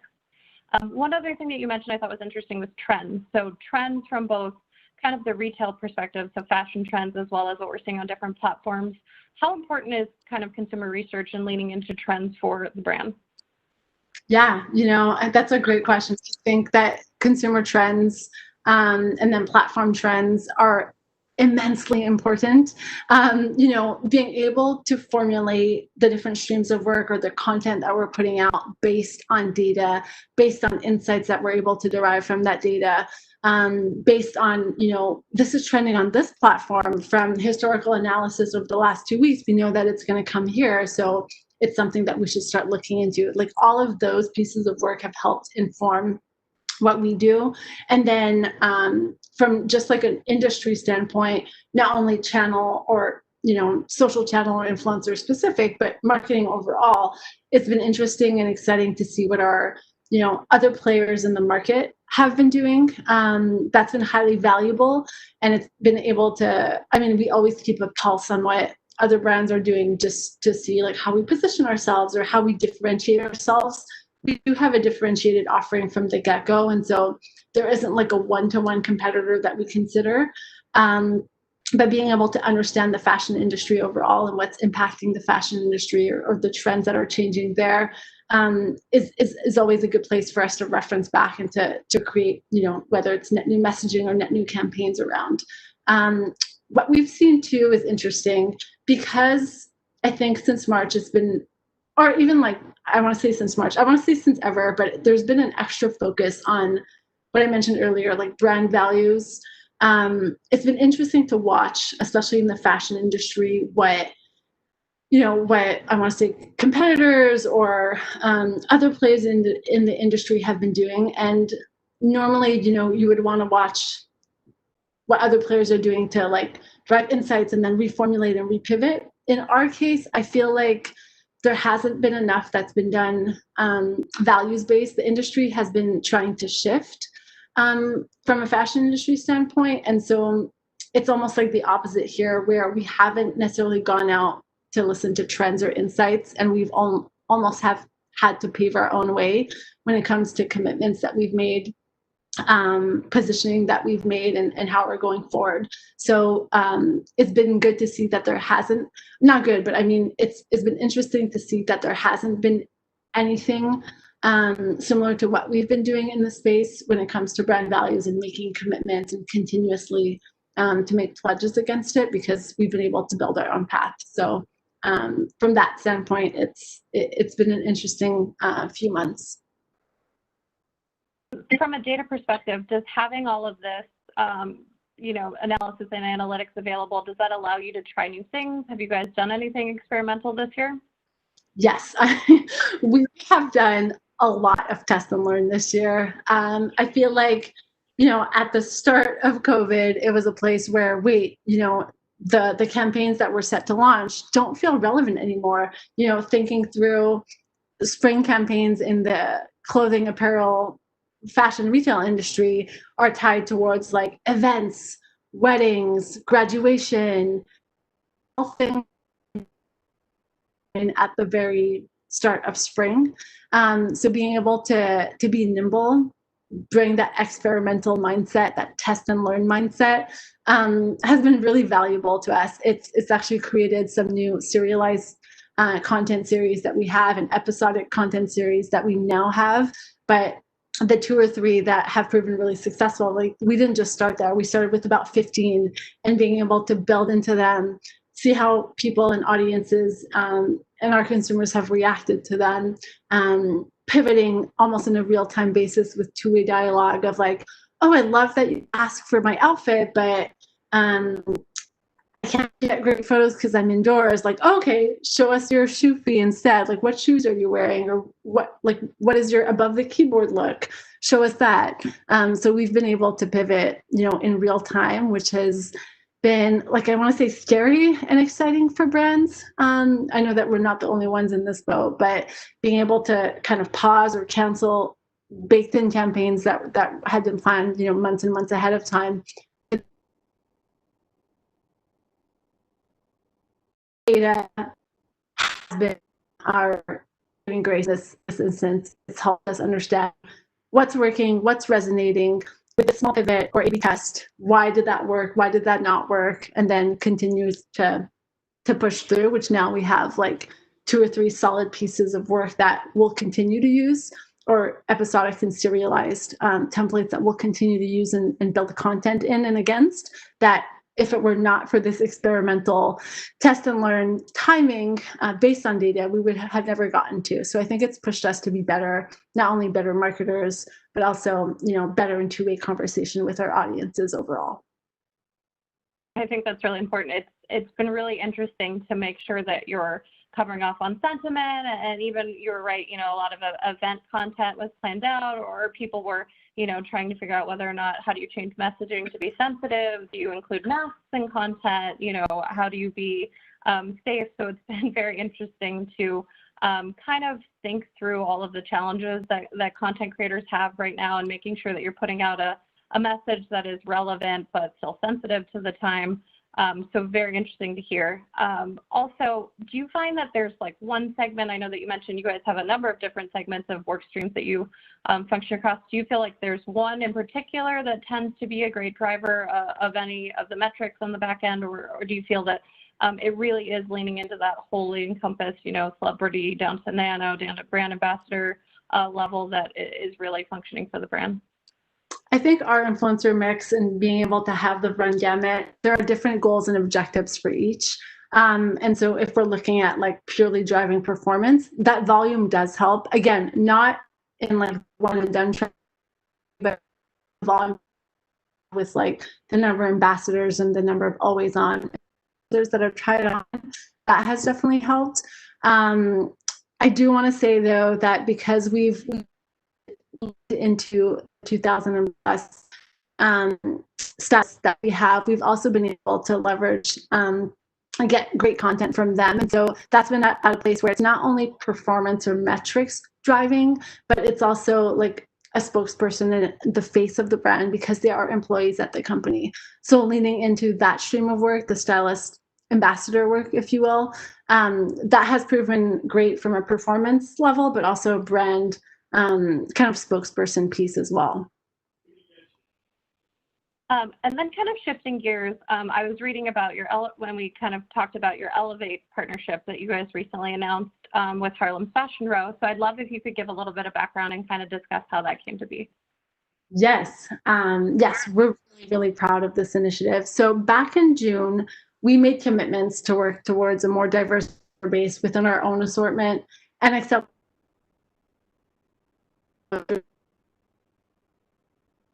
fostering Black, Indigenous, people of color, so BIPOC-owned businesses, creators, and influencers. Elevate has the mission of, through our approach of art and science, of funding businesses and giving them grants so that, we can slowly change the fashion industry and have a much more diverse set of vendors, designers. We partnered with Harlem's Fashion Row, so Brandis Daniel, the CEO and founder, to act as a oversight mentor throughout the program, and will help from everything from the selection phase that is open, by the way, right now. So applications close October 31st, and so if you or anyone that is a person of color, BIPOC, within the designer space and would like to apply, please apply. But that being said, partnering with Brandis Daniel from Harlem's Fashion Row for, ensuring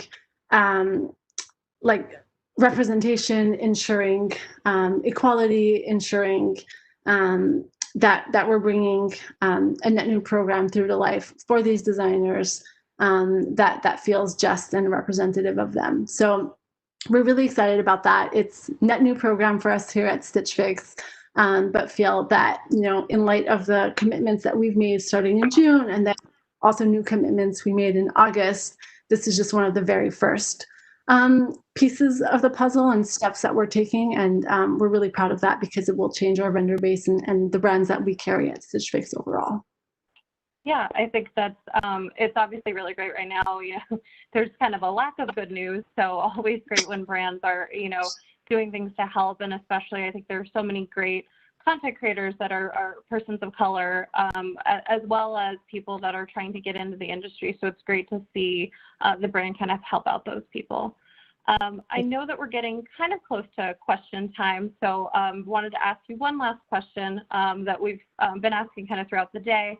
But as we head into 2021, is there anything that you're looking forward to from both a work perspective as well as kind of a personal perspective? Yeah, I love that question to end things for Q&A. I think from a professional perspective, and I've alluded to this, but I'm very excited about an upcoming platform and channel launch that we have that is in the quick turn video space. I'm excited about that because we've been playing in that space with our influencers, but haven't had our own brand presence. So this is something that we're really excited about. We've partnered with some really fun celebrity influencers to kick off that channel. And so looking forward to that the most. I think right now it's just top of mind. And then I think on the personal side of things, so I know you and I were chatting in our conversation just yesterday. Like, I just moved. We just left the city, my family and I. We left San Francisco, and so we moved to be closer to the beach and just to be able to enjoy a bit more outdoor living during this time as we're still working from home. So I'm actually looking forward to, being able to disconnect and just reconnect with nature in a way that I feel like I haven't done since March. We've been heads down and kind of just, especially in the social space and influencer space, like there's been so much that has going on. It feels like everyone working in social can relate, where we've all been heads down, like that first response. So I'm looking forward to just reconnecting with nature and taking on a slower pace of life as 2021 comes around, and this is now like our new normal, as we're all tired of hearing. I think that's a perfect summary of everyone that works in social, that it just, we were working all the time at the beginning. And I think it's great that now you do have the ability to kind of enjoy as much as you can, a little bit of, freedom and get away from things a little bit and be able to, have a bit more of balance. Yeah. Okay, I think we have a few questions. So the first question was, when working with influencers, other than their reach, what are things that you get excited about, and maybe some more important things to stay away from? Yeah. So aside from reach and engagement rate, I think it's important to understand the niche audiences that follow that influencer, and that's actually someone or a subset of the target market that you're trying to address. And then, we've talked a lot about brand reputation in this call today. I think being able to understand like what they stand for, are the values aligned with your brand? It doesn't matter if they have millions and millions of followers and, high likes, comments. Not a fit for you. If that's not a fit for your brand, the commitments that your brand has made, then step away, walk away, because yes, it will be that, I guess, we were talking about quality over quantity at the very beginning of this call, but looping back into that here, at the end of the day, that'll be a short-term play. Yes, you'll get growth and engagement and like traffic to site right away, but in the long term, you don't want to be associated to someone who, is flipping on their values at every dime.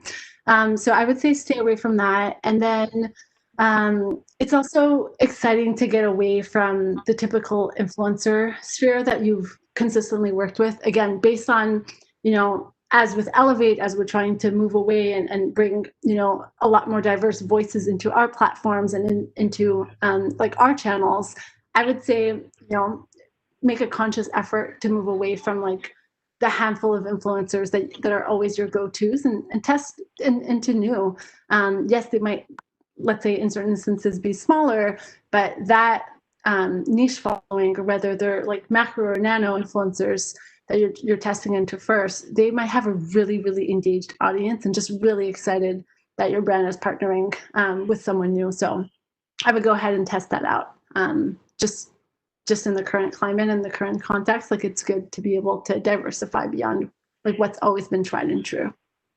Mm-hmm. I think that's so important that content creators kind of serve as multiple faces of the brand. So making sure they're authentic and consistently aligning with your message. And especially as we head into an extremely political time, we've had a lot of change over this year, making sure that, they're brand safe and they're aligning with your messaging as you continue to, move forward into 2021 is extremely important. Yeah, exactly. Yeah. The next question we have is, how do you balance all of the fashion brands that you carry? How do you give them proper attention? Yeah. So we tend to not lean into specific brand pieces of content. If you look at all of our marketing channels, whether that's, in our ads and growth, or whether you're receiving emails from us and then down to social, we tend for it not to be only brand specific, but rather trend specific, knowing that we are, a personalized or a personal, styling service that's tailored to you. It doesn't mean that a certain brand or designer fits or is tailored to your preference. So it doesn't mean that you'll be served up with that piece of a designer content or brand content, but rather we go from a trend basis. So if you love, long sleeve fall paisley dresses that's trending this season. What I receive in will be completely different from what Courtney receives in her Fix based on what you will have put in as like price point, designer that you love, styles that you love. So we tend to not lean into only brands, but again, ensuring it's like a rather so that we'll both receive a paisley fall dress that we love, but at the price points that matches our preferences and that, the sizing and designer or brand preferences that we've also put in into the Stitch Fix platform. We have a lot of questions, so I want to make sure I get to all of them. This is a very interesting one. It says, what can heritage brands learn from newer digital first brands when it comes to authentically marketing to Gen Z? Yeah, I think authentically connecting to Gen Z is meet your audiences where they are. We know that, for example, TikTok is a place where there's quick turn, unpolished, just real content. And if that, especially for more heritage brands, and I've worked at a bunch of heritage brands too, but understanding that glossy and perfected look and finish from an advertising standpoint or marketing standpoint, yes, it has worked in the past, but Gen Z is not looking for that. They're looking for something that's real, something that's genuine, and something that's timely. So being able to pivot and test and learn, again, if you're a marketer and you're working within a heritage brand, I think I would start with hey, let me test into this. Let me gauge performance. Let me see what's resonating on TikTok and show you why this piece of content has to be this way and not, highly polished in studio photoshopped. So just meeting your audiences where they are, and especially Gen Z, understanding the insights and the data that is available to us that showcases these are the consumer preferences. This is the way that they shop. This is the way that they engage with brands now. And so that's not the way that has, historically been with other generations, but Gen Z specifically really resonates with something that feels like if it was user created. They don't want it to be full brand, creative director, polished and whatnot. Precision. Mm-hmm. And it seems like you guys are much more willing to test and learn, especially around Gen Z. And I think sometimes heritage brands can be a little bit afraid to potentially either explore new platforms or try something that isn't tried and tested. And so I think it's really great to hear that you guys are exploring, places where Gen Z may be, and then really go back to the data and see whether or not it's working. Yeah, and just to close out on that, the industry has shifted significantly in the last 7 months or so. What we thought we would be at is, from a digital perspective, is probably 10 or 15 years ahead of time, in the sense that are people going to be coming back in store, back at retailers at the same rate they were in the past, or will they be looking at your digital platforms, how you show up there and how you engage, whether it's digital clothing or gamification or leveraging what feels native technology first and digital first, I think is a way to win there too. Mm-hmm. I think we have time for one more question. So with multiple marketing initiatives going on at the same time, how do you measure ROI in a specific activity or kind of as a general whole? Yeah. So for ROI, it's again, specific and dependent to what we laid out the different marketing initiatives to be. As I mentioned before, if we go back to just the streams of work that were influencer based, yes, we have, that handful or that 6 different streams of work. Not all of them have the same objective of driving traffic or driving performance. So being very clear with the objectives from the get-go and being able to understand, okay, this is for brand reputation, this is for PR pushing out, this is for traffic, this is for, channel health and growth and sentiment. Being clear on those objectives from the get-go and understanding how we can optimize on those different streams as we go forward, I think it has been successful for ROI. It's not to say that ROI is always based on, final conversion. There's a lot at play with influencers that is still about, awareness and driving that more top of funnel. So being able to understand what levers to pull and when, and being clear on what I guess the KPIs are, that's where you're going to see your ROI grow most, when you can optimize on each and understand that not all tactics are created equal. Hey, I think Chris is going to be jumping back on to wrap things up. Here I am. Well, thank you guys. That was a wonderful session. Angelique, again, thank you. You saved us at the last minute, came in and gave a bang up job performance. We really appreciate it. And this was Courtney's first time being a moderator. She did a fantastic job. So thank you guys both so much. Thanks so much again for having me. It was a pleasure. Okay, take care. All right, so we are part of the way through the day. We've got a couple great sessions still left. Thank you guys so much for that wonderful session on influencer marketing. We are now going to introduce our next session. We are joined by Kendra Upham. Kendra is the head of media at Hulu, where she leads a team of marketers who are responsible for elevating the Hulu brand and content by acquiring, engaging, and retaining subscribers. This session will be moderated by Adrienne Lahens, Chief Operating Officer at Influential. Welcome to the stage, Kendra and Adrienne. Hi. Hello. Oh, Adrienne is still muted. Goodness, I did the thing. Doesn't everybody? Have a great combo, guys. Thank you. Yes. Hi, everyone. Thanks so much for tuning in to today's Influencer Marketing Brand Innovators livecast. It's been a tremendous program so far, and I'm really excited for this fireside chat with Kendra Upham from Hulu. If you're just tuning in, I'm Adrienne Lahens, COO at Influential, and Influential is a data and insights platform that powers social campaigns, leveraging influencer content to deliver measurable ROI and business outcomes like in-store sales, foot traffic, TV tune-in lift, and of course, online conversions. Kendra, it's so great to see you again, and thank you so much for joining us today. I'm excited to be here. I got the first or the last speaker group, and it was really exciting to hear Angelique and team. Awesome. Yeah, it's been a great day so far. So I would love to start by just hearing a little bit more about your background and how you ended up in your current role at Hulu.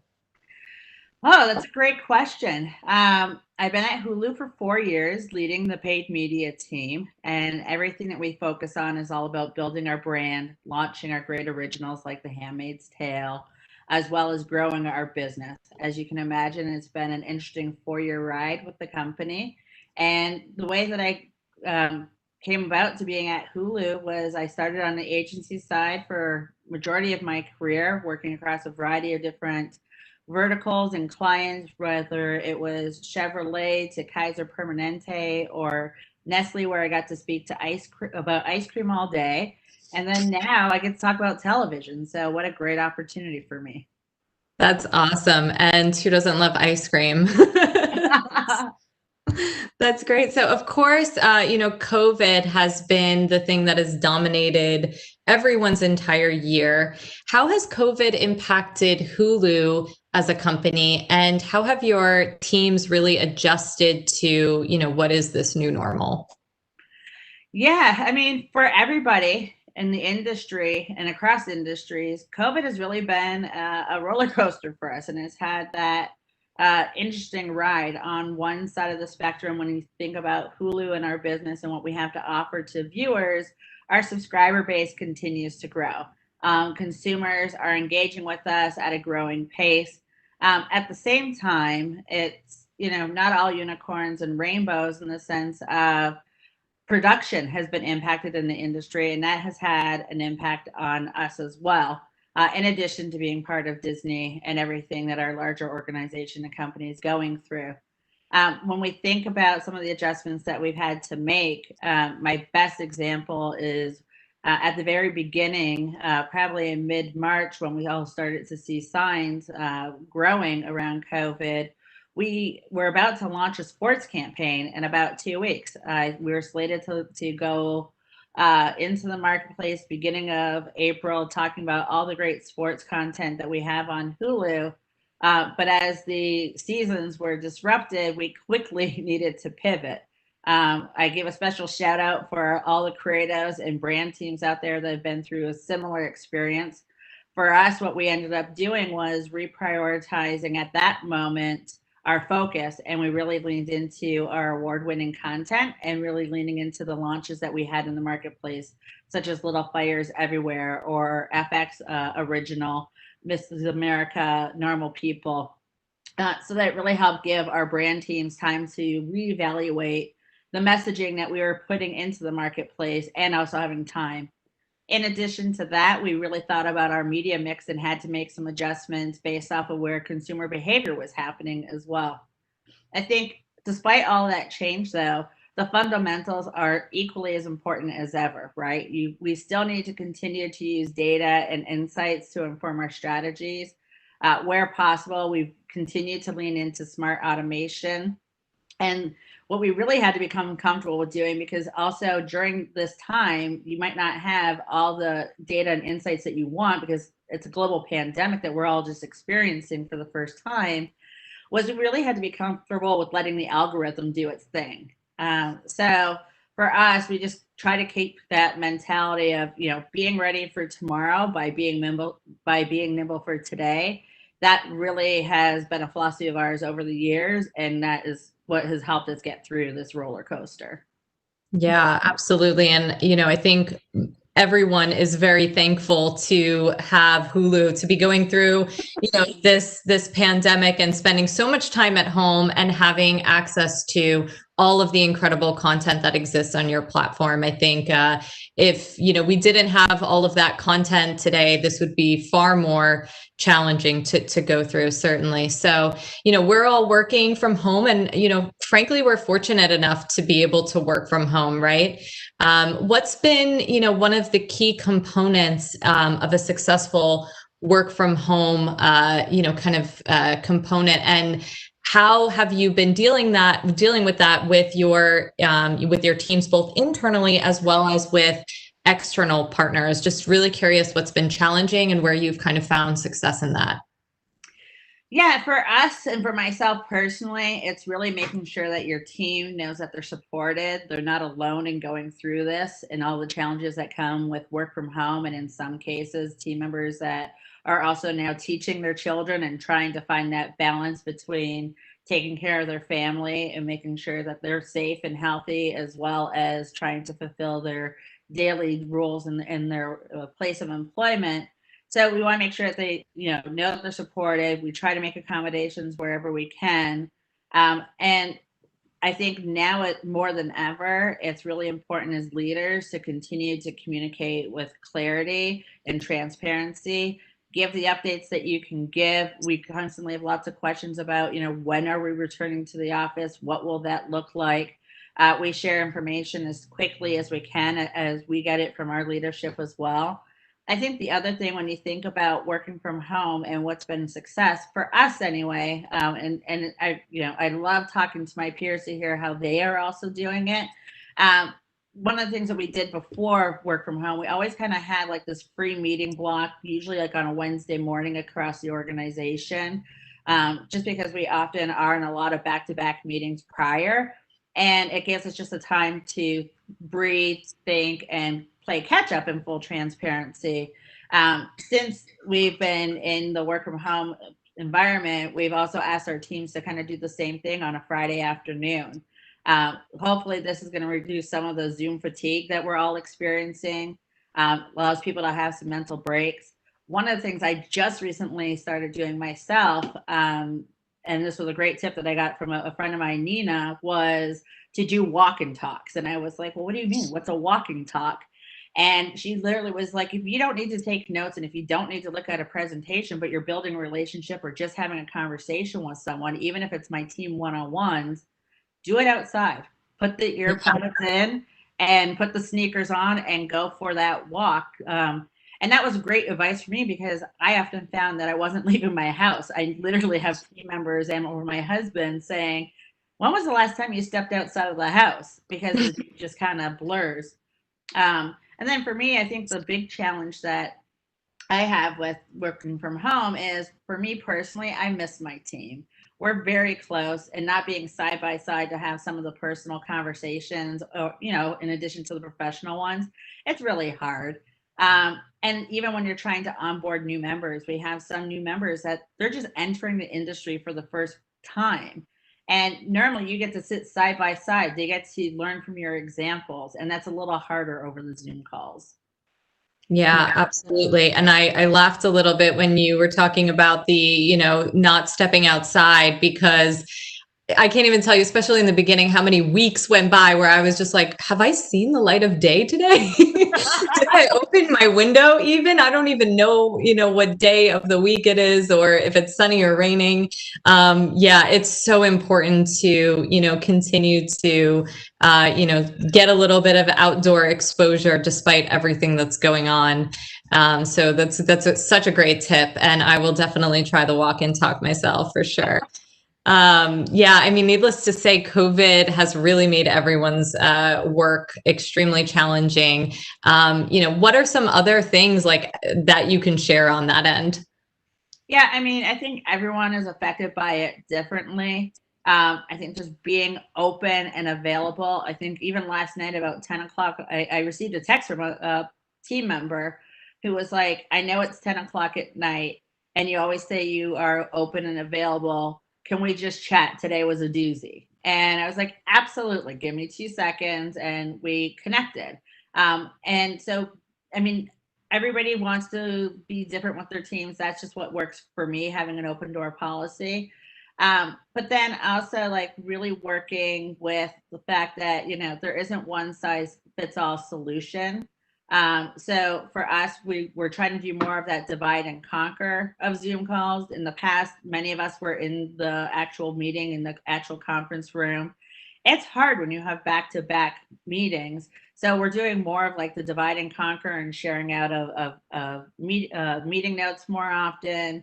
We are taking advantage of, we use Slack. So I will do little Slacks throughout the day and throughout the week, checking in with my team. I might do one-on-ones a little bit more frequent just to make sure everyone's doing okay, making sure that they're taking their moments to take deep breaths. And then for me, the greatest thing that I've done was setting up a separate workspace and dividing my house from my personal life and my work life. When this first started, I was at the kitchen table doing my thing and working off of my laptop. And then one night I was needing to do an analysis that had 3 documents on a 13-inch screen. And I went, okay, this is crazy. This is a little bit more permanent. You need to set up shop, which is why I've moved into my spare bedroom. Yeah, absolutely. I mean, leadership, the way that we are leaders now, right, has had to really kind of change, right? The conversations that we're having are maybe a little bit different than they were before, and maybe more human than they were before. And we're all really adjusting to so many changes, especially from a work environment perspective. Like, there are, it's such an evolution, like how we sort of go about, kind of setting up our workspaces in a way that is really healthy for, our physical health and also our mental health. Absolutely. So it sounds like you are definitely leading by example there and really helping your team. I always say I'm a work in progress, and I learn from others as well. The other thing that's really helped is my team will respond to emails pretty much anytime you send one. So being more aware of that and using that send later function so that maybe they don't get everything at 9 o'clock at night when I'm wrapping something up, but maybe it's more at like 9 a.m. for them. Yeah. Yeah. I love that function. It's definitely helpful to set that example. Shifting gears a little bit, how have some industry trends and the pandemic affected Hulu's media plans? Oh, well, so luckily for us, we have some experience in having to just roll with the ever-changing world. Traditionally for us, it's been more because of the growing streaming ecosystem. And we've had lots of competitors come in and out of the space. So we've always had to be flexible and nimble with how we're approaching the marketplace, as well as our products were evolving as well. I'm not confident that anything could have truly prepared us for a global pandemic of this magnitude, other than the fact of having that nimble mindset. So if it isn't natural for you today to have that flexibility be comfortable with planning maybe 1 to 2 months out versus an annual plan or doing multiple check-ins. That is just something to think about. But also, like, what does flexibility mean to you? And how can you work it within your organization and your business needs? I also feel like strategic partnerships are really critical in general, but more so today. The more that we can have honest conversations with each other, what are we up against? What are the challenges our businesses are facing? Or in some cases, even having to have that honest conversation of, I know I was committing X amount of dollars maybe to out of home, but given some of the lockdown restrictions, I need to make some adjustments based off of consumer behavior and travel patterns. But as partners, this is how we're going to work together through this, right? So we've been able to have like those kind of conversations. And I think thinking about your deal terms and your structures as well. When does it make sense to have a long-term commitment? What's the value in that long-term commitment versus doing an Endeavor deal?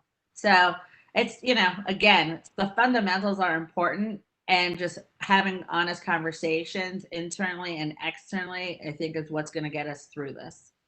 Yeah, absolutely. I mean, I think being adaptable, it equals survival, right? And we've all had to become so nimble during this time, and that's been extreme. You know, at Influential, we've always been a really nimble company. Of course, we're a younger startup, so that's part of our DNA. But certainly, just kind of turbocharging that adaptability this year has been really what has allowed us to, you know, kind of thrive and flourish despite these really challenging times. Can you talk a little bit about consumption habits? How has that changed over the course of this year, and how have you taken that into account as it relates to your media planning?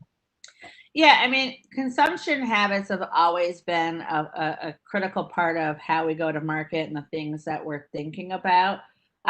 For us, it's leaning into what those behaviors are doing. Everything that we do for Hulu is all about starting with the viewer. And so we want to be mindful of what are the experiences they're looking for. When you think about right now, today, everybody is interested in content, looking for content more now than ever, but they're also not able to always view with their family and friends.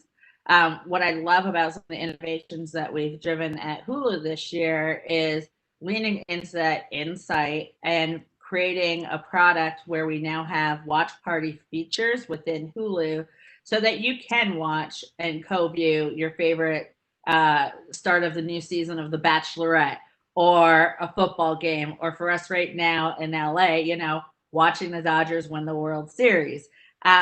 We also are finding ways to innovate with our partners. And a great example that we did earlier this year when we were launching our Love Victor show was we worked with Twitter to bring a first to market experience on their platform, where hours before the launch of our new series of Love Victor, their audiences were able to watch a full episode prior to the actual national launch. Wow. Yeah. I mean, it sounds like innovation has been really core and foundational to what you guys have been focused on this year. That's really awesome to hear. So Hulu was founded in 2007, right? So really just, 13 years ago, but it's grown to be a massive organization with a tremendous amount of influence in our culture. On the media side of things, how do you and your team, create rapid innovation and meaningful advancement inside of such a large organization like Hulu? I don't know if we can always say it's rapid innovation, but one of the things that I love most about Hulu, and it's always been this way as far as I know and I can recall, is that we've always had access to our leadership. They've always had an open door policy. So while we are this big streaming company, there's many like startup feels within our organization where we just have an open forum. I think the other thing that's great at Hulu is we also believe that an idea can start from anywhere or anyone on any team. So we'll take advantage of different internal channels where we can pose what a challenge is and just like hear from other hooligans, as we like to refer to ourselves, about different ways that they might want to approach the challenge or different unique ideas. Yeah, and what about data? I mean, data is such a cornerstone, right, of media. Can you give some examples of how Hulu is utilizing data to inform decision making? Yeah, you're absolutely right.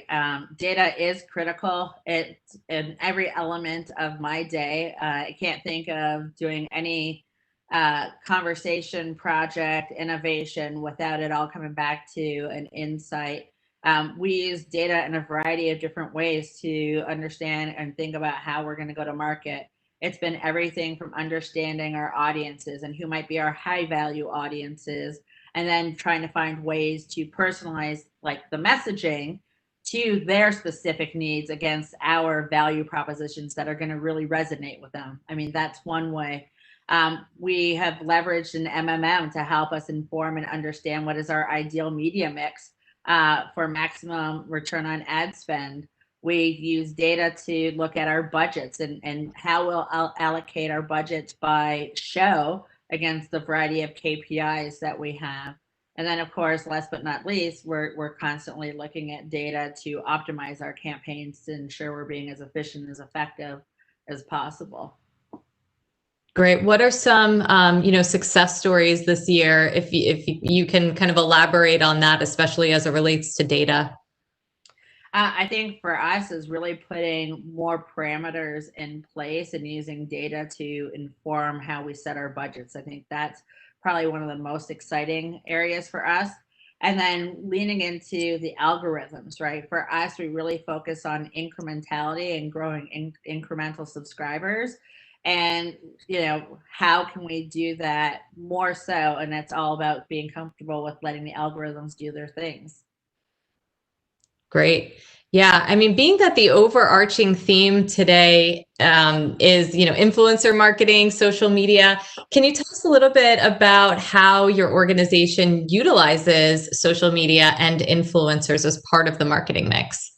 It's hard to even think of it as something separate, right? Like social media is very critical and it's a key component for us in not only building fandoms, but it's such a great platform to bring our stories to life. And each platform is unique. So really understanding the nuances of TikTok versus Instagram stories versus how you would leverage the Twitter or Pinterest, what is the right way to approach the storytelling.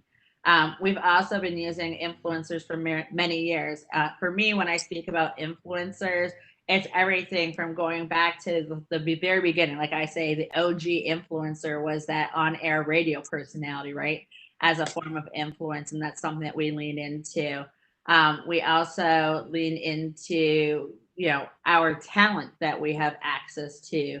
And leveraging their platforms for their voice, for their audiences in a manner that's really authentic to them. For us, we also put paid influencer campaigns into the marketplace when it's appropriate. I think there's a real role for it all. It just comes to like whom, how, and what is the most authentic way to make a connection with the audience in that manner when they're going to be most receptive to you connecting with your brand. I think it's also really important for us when we work with influencers, who is authentically into our shows, right? We want to make sure there's a natural fit. So when you hear someone talking about, The Handmaid's Tale versus Castle Rock or current Hellstrom content, they really believe in the show and the genre. If anyone knows me, and if anyone ever thought I was an influencer, first of all, we'll chuckle, but anyone that knows me knows I don't do well with the horror genre. If you want to be scared, watch horror genre with me. So if you were to see me as an influencer talking about any of these shows, it really wouldn't be authentic. But if you heard me talking about, maybe Big Brother or The Bachelorette or any rom-com, Love Victor, that's authentic. So we want to make sure that we're connecting the dots on that to have the greatest impact.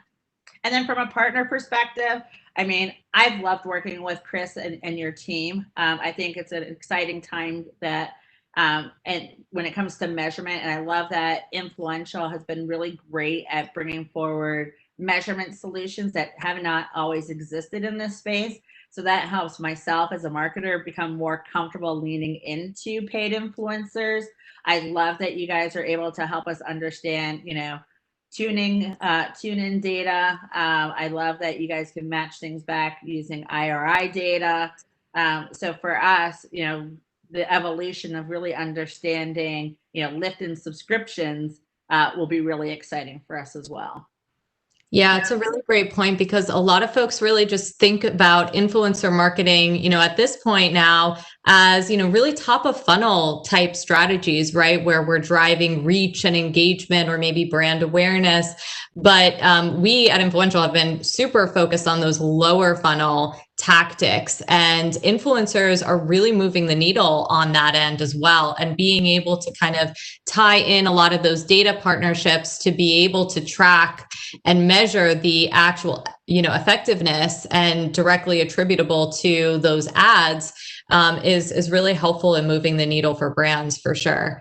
So I'm glad that you brought that up. And the other thing you brought up too about, being authentic, that is so important because, and not only for, on the brand side, but also on the influencer side, like if they're going to post something that is not authentic to who they are and how they've built their following over time, they're going to lose those followers really quickly. So influencers themselves are just as, equally, want to be authentic to their audience as brands want them to be authentic, in the selection process too. So it really does go both ways and kind of serves as it really serves as a, cohesive strategy on that end. Yeah. So, what's one thing that you're looking forward to this year, on a work or maybe on a personal level? Whew. On a personal level, I would love to be able to see all my friends again without having to wear a mask or being 6 feet away. But honestly, what I'm really excited about personally is hopefully going to see my family back in Canada over the holiday seasons. Canada has a 14-day quarantine period, so we really have to be thoughtful about when we go and how we go. And then from a work perspective, again, I love that I get paid to watch great content, and I also have access to things before they might come out. So I'm really excited. We have a holiday film that's coming up with Kristen Stewart called Happiest Seasons. I want to say in late November.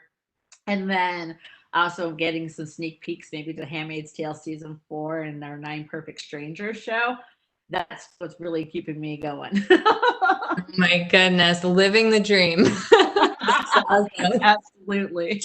Yeah, I can't even tell you how much. I can't believe that it's been almost a year since I've seen like my parents, and my sister is actually pregnant. She's going to give birth in like a week or two. And yes, I'm very excited about where we're going to be able to go kind of visit them for Thanksgiving, assuming all goes well in New York. So yeah, I think everyone's looking forward to a little bit of safe travel or safely kind of getting away and spending some time with family that I think many of us who live far from family, it sounds like you do too in Canada, unfortunately we haven't had that opportunity. So great to hear that. Any campaigns or projects that you can share with us that you're also really excited about, or something that you've been really proud of this year in terms of, bringing your team together? Oh, I mean, we've done a lot of great work this year. I think what I'm most proud of my team and even our agency partners, is their ability just to kind of roll with the punches. We've been in constant planning. To my earlier point, we used to be able to think further out. While we still are looking at the future, we've had to be, mindful of the content that we have available, the messages that we're putting in the marketplace, and we've had to react relatively quickly. We've had access to some great shows when we launched, Crossing Swords and Love Victor earlier this season, and just constantly moving. They work extremely hard for me. They are very thoughtful in everything that they do, and they do it all with a smile on their faces most days. So Yeah, yeah. Yeah, I mean, when it comes to, communicating with consumers, the big thing that's of course top of mind this year is brand purpose and really connecting on that level. How does that impact your approach to marketing? Has anything kind of shifted in maybe some of your communication strategies or in any of the overarching kind of creative strategy as it relates to, brand purpose? absolutely. I mean, it's always something that's top of mind. We want to make sure that we are being relevant with our messaging. Our brand leads and our leadership are constantly thinking about this. And the way that we apply it with us and how we go to market is we want to make sure that we have the right channels and channel mix that would be the best time and the best forums to put that message in front of consumers. And adjusting as appropriate. I mean, my brand team is probably much better speaking to that question, but I know that they go into everything with positive intent and starting with the viewer and putting the viewer first. Yeah, that makes a lot of sense. And what about how you're sort of approaching just the overall kind of media channels, and how does what kind of platforms have you been focusing on this year? I know you mentioned TikTok earlier. Of course, that's top of mind for everyone. How have you been approaching TikTok, and maybe how does it differ kind of from some of the other platforms as well? Honestly, it's a brand new space for us. We've just started testing into the platforms. We have a lot to learn. I don't have a lot to share with you on that. Sure. As far as our general channel mix, I mean, what's been great about us is we pretty much play in every space out there, whether it's from streaming audio to linear and connected devices for video. We try to take holistic approaches to all of our channels, and as the evolutions happen across channels, we try to move with that, right? We take a general philosophy of 60 30 10, 60% what's tried and true, 30% how do we evolve our tried and true, and then what's that 10% we want to learn and try and innovate from. Yeah. Whether it's new partners, new ad units, things like that. Yeah, no, that's a really interesting formula and makes a lot of sense. How about Gen Z? How are you kind of best appealing from a marketing perspective to Gen Z versus maybe some of the other demographics? Yeah, for us, it's all about understanding where and how they're playing. When are they going to be most receptive? What is the right value proposition that Hulu can offer to them? And as we connect those dots, we apply that in our go-to-market strategy. Yep. That makes sense. Okay, I have a fun question for you. What are your predictions for 2021 as it relates to the entertainment industry? And, specifically also for paid social? Maybe it's kind of like a two-part question. I don't know if I have any predictions because 2020 is just throwing it out there.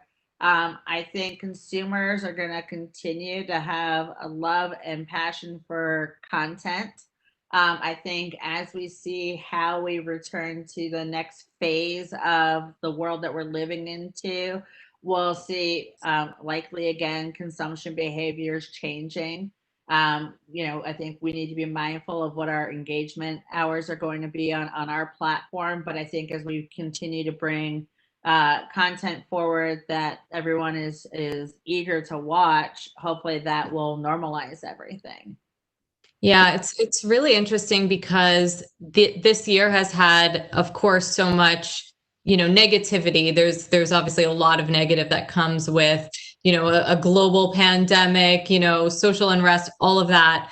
But at the same time, it's also, created such a new normal, as we all say, right? But what comes with that is so much innovation. And I personally have just been loving to see a lot of new content, formats. Some of the, award shows this year I thought were even more interesting this year than they were in previous years because there's just a totally new format. I think we've kind of become so formulaic about everything. And there's just been an opportunity now with such kind of, massive shifts in lifestyle and just massive shifts in, consumer trends and all of that, where, so much innovation can kind of come from that, and really interesting things can come from that as well. So I don't necessarily have a prediction either, but I think so much more innovation is we're just kind of tapped into the surface of that with some of the new kind of formats. In fact, like I was watching, some fashion shows, this year looks just so different. And the way they've kind of been able to incorporate a virtual perspective into the fashion show, it also makes things a lot more accessible to, everyday consumers, where, maybe a high-end fashion show, for example, like wouldn't have been accessible to anyone outside of, super elite kind of, fashion people in the fashion industry. So that's kind of, I always, I'm an opportunist, so I always love to look at the silver lining. And that's what I've been really kind of focused on and kind of excited about this year, hopefully into next as well. I agree with you. And I think it's important to think about, like, what does innovation mean to you? It doesn't have to be this big, sexy thing. It could be how you use data, how you talk to your consumers. Is it a different tone that you want to bring to the marketplace? Is it a different ad product and experience? I think, being mindful of, a consumer-centric approach, I think is going to allow everyone to have the greatest success, which is why it's important for us to always start with our viewers and think about what they want, what they need, and being mindful about when and how we reach out to them. Yeah, I mean, empathy, right?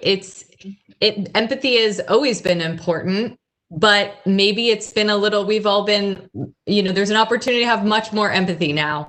And that goes into leadership, that goes into, just day-to-day interactions, that goes into kind of just checking in with people on a personal level, on a work level, but also in terms of like your own consumers and making sure that we get the message right. I think like this year also has been an opportunity to leverage data and insights and consumer trends and really make sure that we're resonating. Someone said earlier, like reading the room, but like reading the world, like the world is your room. And, making sure that like as a brand, we are absolutely connecting with consumers in ways that are, really true and authentic and meaningful, despite everything, that's going on today. Yeah, absolutely. I think now more than ever, I'm taking advantage of networking opportunities, and it's more to learn from each other and to figure out how are you working through these various challenges that we're having as a leader on a personal note and within business. And I think that's something I actually probably do more now than ever.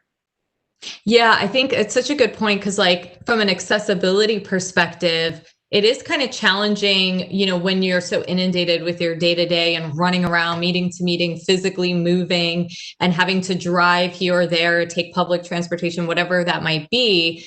Now all of that time frees up. So how do you use that? Whether you reinvest that into yourself, you reinvest that into the company. There's so many ways you can, reuse that time. I've been optimizing that time to work out a little bit more, or to like eat a little healthier, or to, be more productive, right? And get, check more boxes on that end. But certainly from a networking perspective, that there's so many opportunities now, and people are so much more willing, I think, whether it is empathy, whether it is, time freeing up on their end to kind of just pick up the phone and maybe take that meeting with you, even though, maybe you're a stranger, or, there's just a lot of also events that are happening similar to this one, right? And I think that's also been another opportunity this year.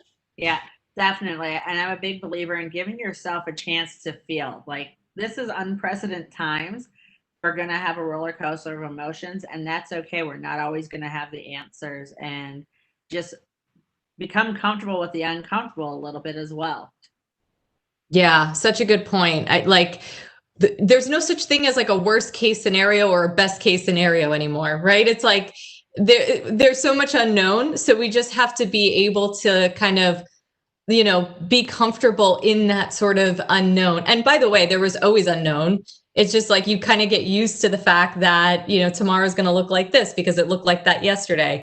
So now the whole world is upended and, you kind of realize, and that's the mental shift that I think we all need to get a little bit more comfortable with is, that unpredictability. And unpredictability can be okay as long as you can navigate and be nimble and adaptable to the moment. Absolutely. Awesome. Well, I know we are just running up against time, and Chris is gracing us with his presence. So Kendra, it was so lovely to connect with you. I think we covered a lot of ground and you shared so many amazing insights. So thank you so much. Absolutely. Thanks for having me. Thanks so much, Adrian. Thanks so much, Kendra. It's a great conversation. All right, team, we've got 2 more sessions left today. A quick reminder to our audience members, be sure to use the hashtag BILivecast when posting about today's event. For our next fireside chat, we're joined by my friend Eric Oberholzer, Executive Chairman and co-founder of Tender Greens. I'll be staying on to moderate this session. Welcome to the stage, Eric.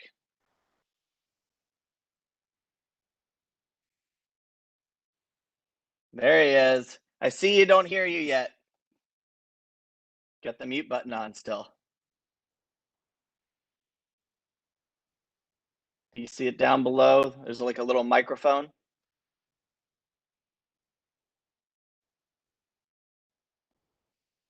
Should be at like the bottom of your toolbar there.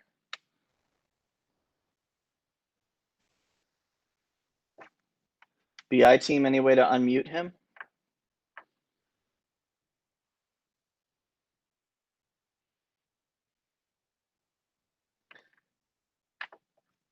Sorry for the dead air, folks. I think Vishal from the BI team is going to unmute you. Let's see here.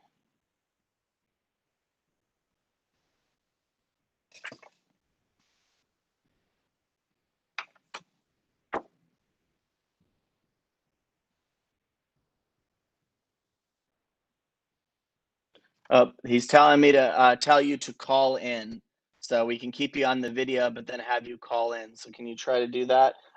Hit the 3 dots and switch audio.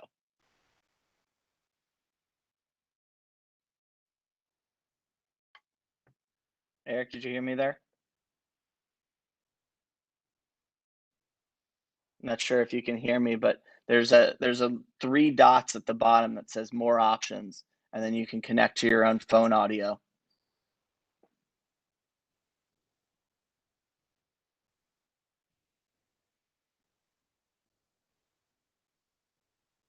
I believe the team from BI just sent you a message to on how to connect with the phone instead of the audio through here.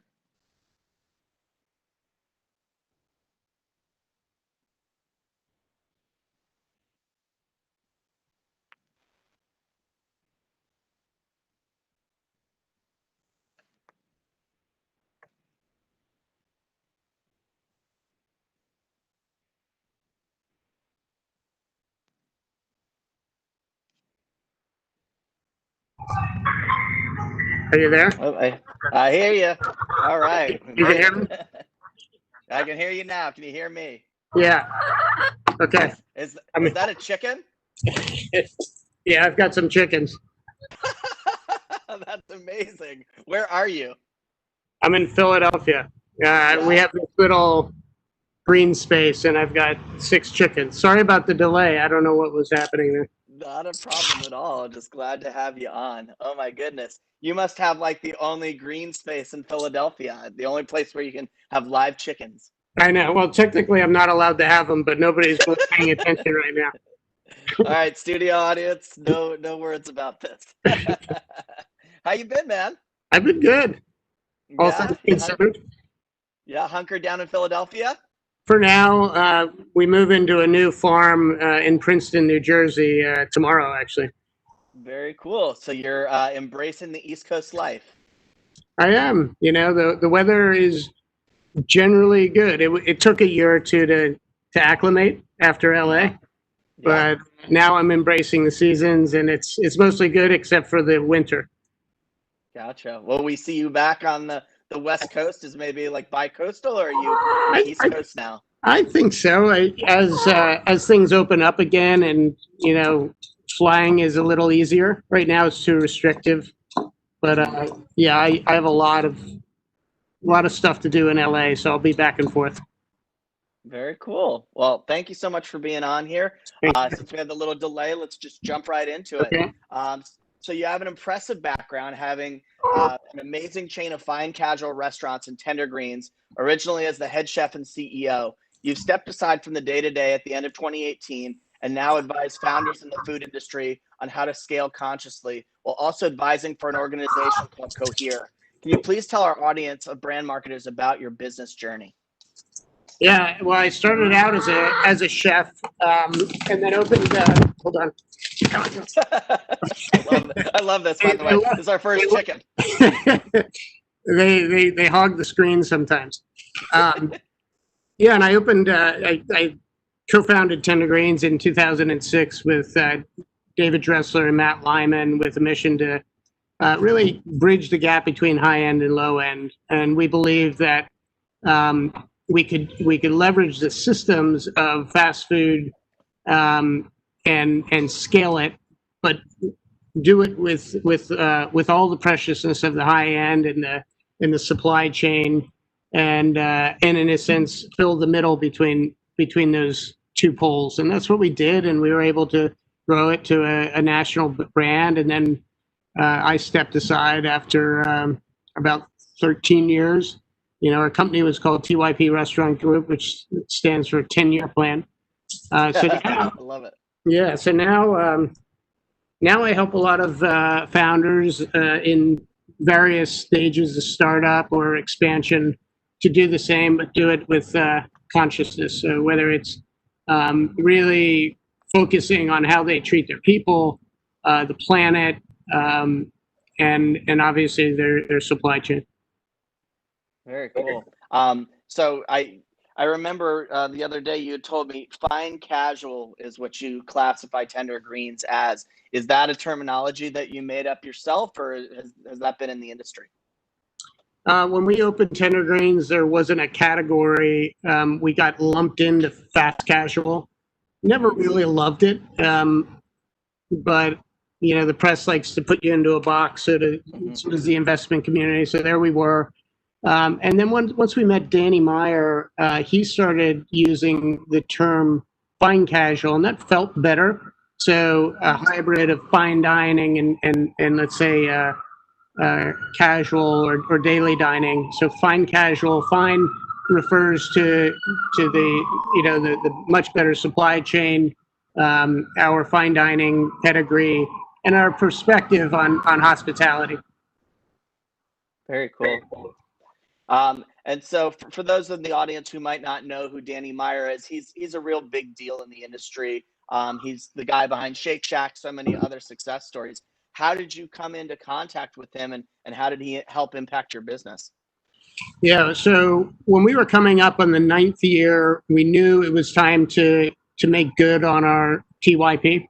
We had, in the corporate identity of TYP, everybody who touched the brand, whether they worked for us, they invested in us, or they were partners in supply chain, understood that they were buying into this 10-year plan. So as we were coming up on that, we started looking for investment partners. We decided we really didn't want to go straight private equity. There were a number of let's say strategics that we had talked to, Panera, Cheesecake Factory. And then Danny Meyer's name came up, surprisingly. He wasn't on our radar. We admired him, but we didn't believe that he was in the market to do this. But as it turns out, Shake Shack was getting ready quietly for their IPO. And we heard that Danny might be open to something. So We had him and his team come out to LA, spend a couple days with us. It went very well, and then we went to New York for about 3 days. Spent 3 days with both the fine dining group, USHG, and then what is now Shake Shack, but that was part of USHG at the time, and decided to to work on a deal with Danny and USHG and then ACG Capital. Very nice. And when you did that, did your company materially change, or did they sort of give you like a laissez-faire, let alone sort of strategy where you guys could grow and kind of do this, keep the systems that you had in place? I would say a blend. Yeah. A mentor of mine said at the time, the good news is you just got a big check and you put on your TYP promise. The bad news is you just accepted a big check and now you have to get bigger. So it's in that whenever you are in an exit or partial exit or go public or whatever, the size of the investment can dictate the pace of growth, and sometimes that pace is a bit more aggressive than what we would have, I think, organically probably to go to New York. There was I would say a lot of encouragement to go through the rebrand and do a few other things. So we stayed mostly the same operationally, but we did say professionalize our C-suite, which in retrospect happened a little bit too quickly, I think, because when you bring in expensive executives from the outside with their own point of view, it can create a tension between the brand culture and these new thinkers. So I found it somewhat challenging to navigate the management of some of these folks and the influence on the board around growth strategy, and eventually decided it was better to step aside from day to day. It's like a starting pitcher deciding that maybe in the eighth inning it's time to bring in the relief pitcher. So that's what I did with Danielle Bruno. Oh, that's fantastic. And I've met Danielle at events before, and she seems great. You guys have a great working relationship. Is that kind of the great next handoff? Has it been positive for you? Yeah, she's we found her. We kind of poached her from Dry Bar. We liked that she was a woman. We liked that she was from LA, and we loved her experience both as the disruptor with Apple Retail, and the sort of let's say the navigator of old school Berkeley clunkiness that was Pete's, where they were the first mover, but they almost got in their own way.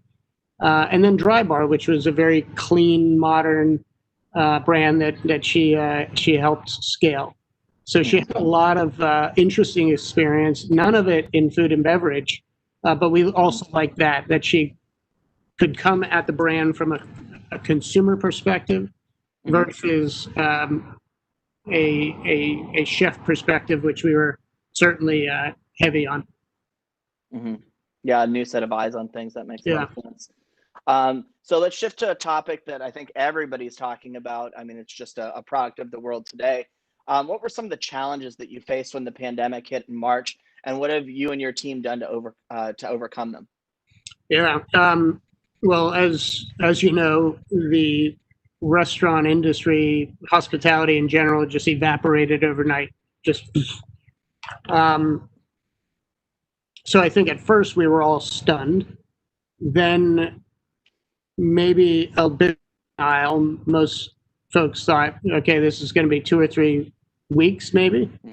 But at Tender Greens, and I I really credit Danielle and the team. As people were hoarding toilet paper and provisions, we pivoted quickly to provision boxes, grocery boxes, and became a bodega overnight because that's where people were at. So all along the journey, Tender Greens has been able to pivot very quickly to meet people where they were at that time in the COVID experience. So it's been a very dynamic, real-time 6 or 7 months, and I think we've been very nimble, and we've found a lot of efficiencies. So it's prompted some efficiencies. It's caused us to retract a little bit and really focus on California. And then more broadly, a lot of the brands that I advise, some were just not capitalized enough, particularly in New York City.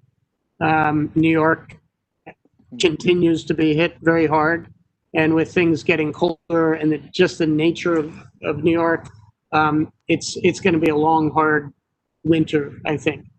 And then others were in a good position. Certainly Cohere, the creative agency I'm now with, we went digital right away, and suddenly you have access to a much broader audience. People tuning in from 5 different time zones.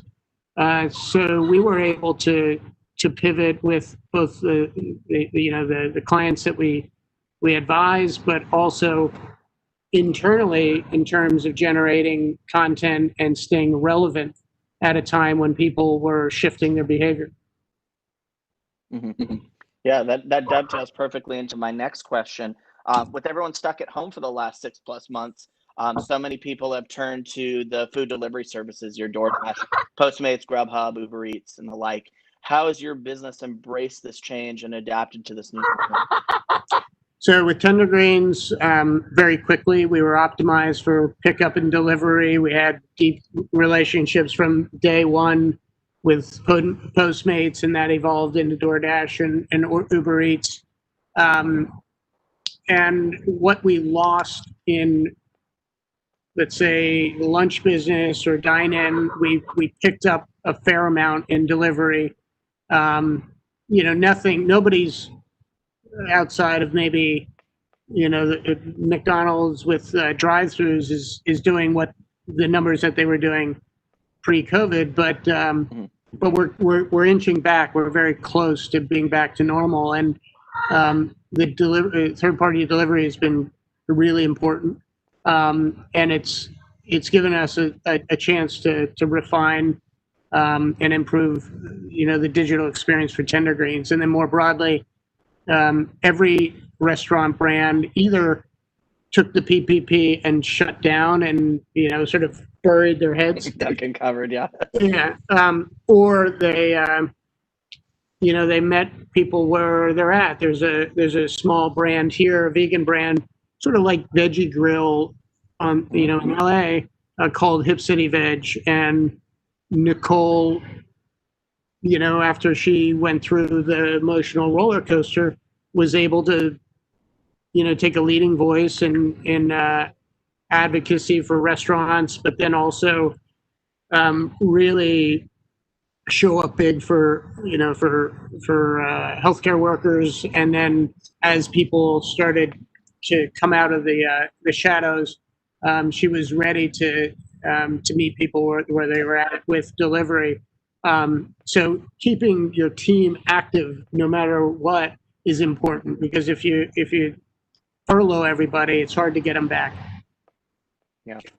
And just for a frame of reference for myself and for the audience, I know, obviously you've done a huge thing with Tender Greens, but you're now in a more consultative capacity, helping more companies. Who are some of these companies, and tell us a little bit about them? Yeah, and out on the West Coast, we've worked with The Butcher's Daughter, Delicious Pizza, Lady Jane, Jelena Group, and then we're working with a really interesting group out in San Francisco called Untrodden. And that what they do is work with big private landholders where it's just, just wild land and tiny houses, and they create these really amazing experiences in the wilderness. So, we're doing a lot of work both on the brand side and supply chain here in Pennsylvania. The Rodale Institute, which is the father of organic agriculture in the United States, Pocono Organics, which is the largest regenerative organic farm in the country, the Crop Trust, which you and I were at a dinner many years ago, it seems, and I've been working with them on their Food Forever initiative for the last 3 years, traveling around the world and really advocating for agrobiodiversity in the supply chain. So we do a lot of work globally, particularly around supply chain, and more in the micro with helping these smaller brands professionalize and scale and really lean into their core belief system so that their behavior and their core beliefs are aligned. Very cool. Yeah, and this kind of dovetails perfectly into the next topic we're talking about. I'm a big fan of yours, and I love the holistic way that you approach food in terms of the food supply chain, biodiversity, organic agriculture. How has this approach influenced the way that you progress through your career as a chef, restaurateur, and entrepreneur?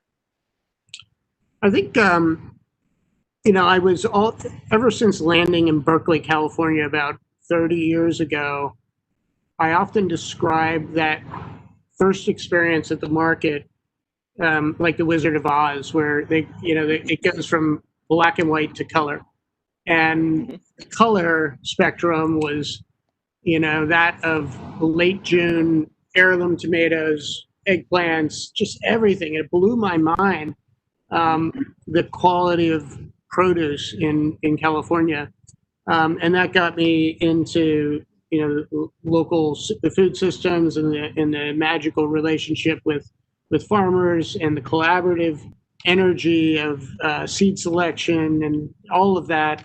Then all the way through, the scaling of good food with tender greens, and ultimately to the Crop Trust and the work that I'm really engaged with now, which is just going deeper and celebrating the magic of unknown ingredients or unfamiliar ingredients.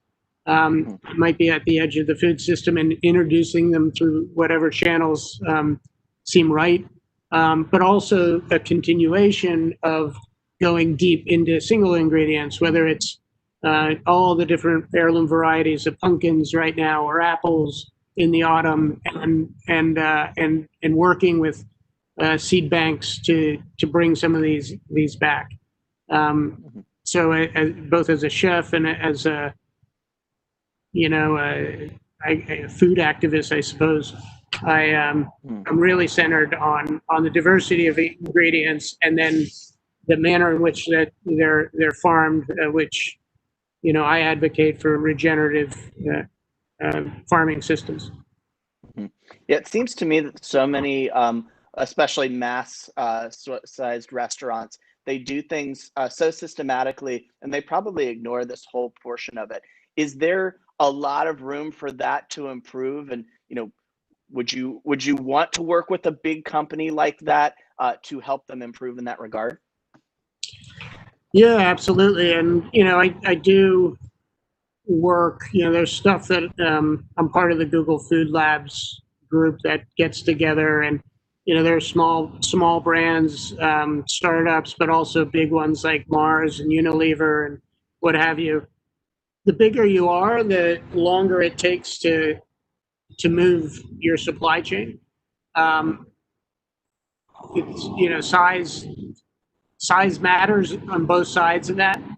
But if take eggs, for example, by convincing the consumer, the market, that chickens should not be in cages, now McDonald's has cage-free eggs. So when you take a user like McDonald's, they move massive markets, and if they make a shift in their tomatoes or their lettuce or the wheat that goes into their buns, that's massive. And the way I look at it, in the same way that Tender Greens was sort of this blend between the precious high end and the toxic low end, I think there's an important role for Dan Barber and Alice Waters, who are, the purists, because they can afford to be, and few people can afford to go to the restaurants, but their voice matters, their influence matters. And if what Dan Barber or Alice Waters or whoever is doing trickles down a little bit like in fashion, I always think of the Devil Wears Prada, where the assistant is criticizing or rolling her eyes to Anna Winthrop's character and saying, it's just fashion. And she talked about the one-way show where, the sweater that she's wearing was introduced and blah, blah, blah, blah, blah, blah. And it takes 3 years to filter down to some bargain rack that this assistant could afford. But what happens in New York or Paris or Milan on the runway eventually makes it to everybody in a diluted form, but it makes it there. So if the high designers with influence and the luxury to really do avant-garde stuff can do it mindfully with a consideration of workplace ethics and environmental impact and it'll make it to Zara, it'll make it to these others. And it's the same with food. What happens at Noma and at Chez Panisse finds its way eventually to everybody else. Yeah, complete ripple effect. So if you make a small difference at those bigger levels, it makes you feel good, I'd imagine. I think so, yeah. Yeah, nice. So I know philanthropy is a big part of your mission. And in 2009, you started this amazing philanthropic and humanitarian program for fostered youth called the Sustainable Life Project at Tender Greens. Can you tell us a little bit about it and what it does? Yeah, I think as most entrepreneurs look at problems in the world, and those are business opportunities. What a big problem in the world, or at least in the United States, and in particular Los Angeles. Los Angeles has the highest population of emancipated foster youth in the country. These kids are ending up on the streets, in prison, dead, wherever, because they fall through the cracks. The system's overrun. They were brought into really bad life circumstances for no fault of their own, and they end up out of luck and out of options. What I believed was that if we offered some of these kids who are most likely to participate an opportunity to develop some skills in hospitality and food, work under a high-functioning mentor like a chef in a restaurant environment that feels like a family, and earn a paycheck in an industry sort of it grows people based on merit. That we might be able to change the course of these kids' lives and set them up for a sustainable path forward of independence and ultimately a happy life.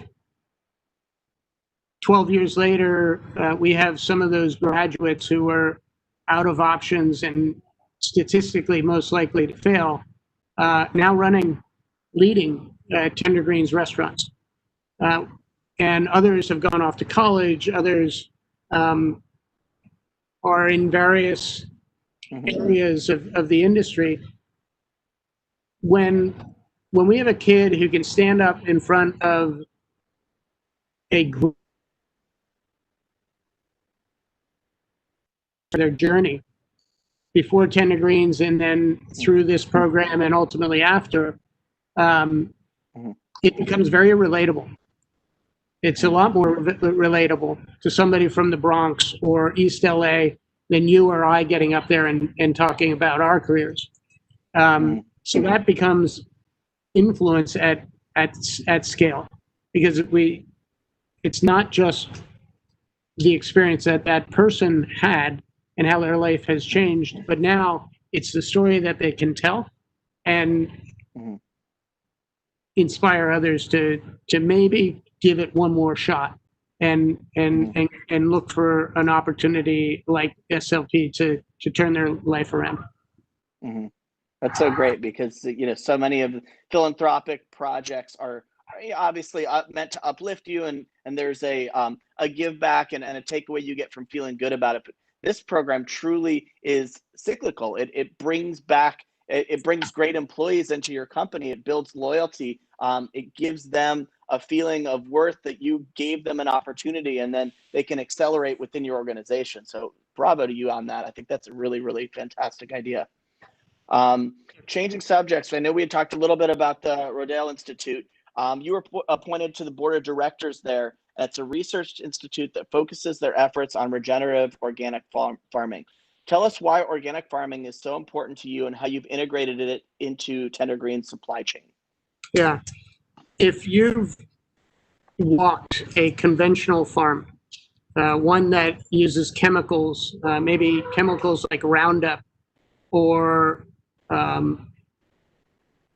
pesticides, and you see the lack of diversity in the ecosystem, the lack of life, whether that's native plants that a farmer might call weeds, or pollinators like butterflies and bees.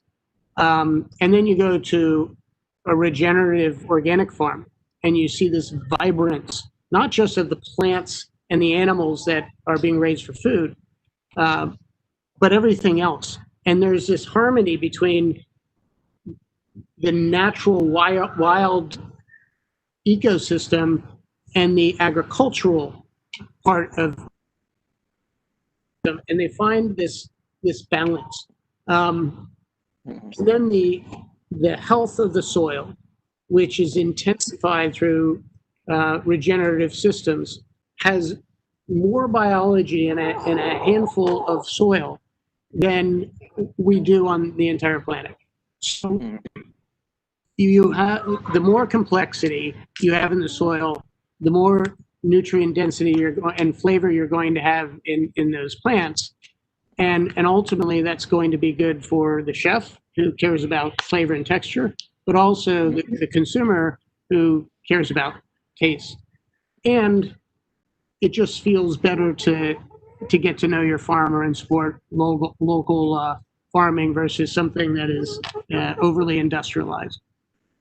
Gotcha. And I have to imagine with that, it adds a layer of sophistication, complexity to, you go to McDonald's, it's burgers, Big Macs forever in time. You're going to always have to flex and change with what's going on in organic and sustainable farming. How's that process been for you in building the Tender Greens brand? Our superpower as a brand was leading with chefs in every restaurant who knew what to do if a forager came to the door and said, I've got a bunch of chanterelles, or a fisherman came with 3 fresh halibut out of the Pacific, or a farmer brought in these gnarled beets that some kitchens wouldn't be able to work with. So having the talent to innovate real time and flex around what the local market can give you, and then developing a trust system with the consumer, so that they trust that you're going to bring the best ingredients. And some of this inconsistency is really surprise and delight. So we could take advantage of micro seasons and micro cropping, where bigger brands or brands that were top down couldn't, because they needed a guarantee that the beet was going to be this price and this predictable supply for X amount of months. Yeah. Yeah, no, I think you really define that fine casual in that regard, because for me, like the experience of going to a really nice restaurant, let's say like Republic here on La Brea in LA, every single time I go, the menu is completely different. And I appreciate that. I think that that's, you know, sort of the spice of life sort of thing. I guess maybe some people in like the churn and burn sort of business want the same thing every time, but I think it's actually something that separated your brand and was probably is a big reason why Tender Greens is as successful today as it is. Yeah, I think so. And in these tough times when some of the restaurants like Republic might have been closed for a while, you know, a lot of people will trade down to a Tender Greens because we can still offer those ingredients that people depend on, and food that is not just transactional or there to fill you up or get through the meal period. So yes, I think it's important. And if I go to Republic, I want to see what they're up to. What are they doing? I want to be inspired, and I want to stay interested. As long as, you know, you always have to have a few signatures that people can come back for over and over again. But I love that, you know, a dynamic, diverse eating life. Yeah, couldn't agree more. So since I know you personally, I know you're very passionate about health and meditation from the times that we've spent together at various events. How are you able to integrate these elements of your lifestyle into your business? And then also an addendum to that, if you're treating yourself on the Tender Greens menu, what is your treat? I know for me, it's the fried chicken. I go nuts for it. Yeah. Well, you know, I've been meditating twice a day for 30 years, haven't missed a day. And I think it informs how I show up as a leader, as a partner, as a global citizen. And then, you know, fold in fitness and some level of spiritual connection and community. And I think you can find a nice holistic balance. I might be with you on the fried chicken. I don't want to say it or admit it, and I can't straighten. You don't want to hurt her feelings. I have to be very careful around the chickens. They're very sensitive. I now have the COVID emotional support chicken. I love. Is that a new thing for you, living with chickens? Yeah, I got them right before this whole thing. You know, when they were just 2 days old, and now you know, it's become a daily ritual to check in with them, and now they usually join every like Zoom call. Oh my goodness! But yeah, the fried chicken with mashed potatoes and maybe a Caesar salad, just old school. Yep, love it. I know we touched on this a little bit, but I want to go back to it. So I know you're really passionate about food security. We ran into each other at that Crop Trust dinner a few years ago. Tell us a little bit about why this matters so much, and then a little bit about, you know, I almost went to the Global Seed Vault in Svalbard, and it's supposedly an amazing place. I'd love for you to tell us a little bit about food security and then about your experience there. Yeah, we saw what happened when the world went into reshuffle. The supply chain crumbled. We had too much of some things, and they were dumped, and then not enough of other things. And when you have this global supply chain that is very complex and systematized, it works off of very predictable behavior. And when things become unpredictable, whether it's related to a pandemic, a war, climate change, and massive crop disruption, whatever it is, it's not resilient. It can't pivot very quickly. And what we found was people moving very quickly to local food systems. You know, people started buying chickens. People started gardening. People started because they were oversubscribed very quickly. People started making their own sourdough. They started to get back to the way maybe our grandparents used to live. And what that caused in some instances was a reconnection with real food. What we're advocating for with the Crop Trust and the purpose of the Global Seed Vault is to preserve the world's seed diversity, crop diversity, so that we have all the tools in the shed to navigate what is an insanely rapid change in climate conditions. And when you only have one banana in the world and two types of cacao and 60% of our nutrition or our calories come from 4 ingredients, 4 crops: corn, soy, wheat, and rice. And if one of those, like with the potato famine or recently with the banana, starts to fail, there's no diversity within that massive commodity system. And it can cause a lot of disruption. So whether it's having all the tools to navigate everything that's in front of us, or equally as important in my view, maintaining the diversity of flavor and the diversity of food culture and seed culture around the world, so it's not commoditized and diluted. I think it's incredibly important. And when I was at Svalbard in February, right before this whole thing happened, it was amazing. This is a place that is guarded by polar bears. It was minus 30 degrees when we were there. And the vault is built into a mountain, and it's cool. So it's already negative 30, but cool it to make sure that it's really frozen.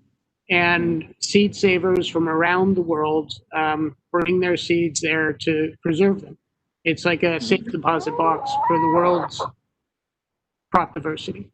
And it's meant to be a redundant supply, a backup supply, so that if something happens in the world, and a few years ago, when Aleppo fell, one of the more important seed banks in the world was destroyed.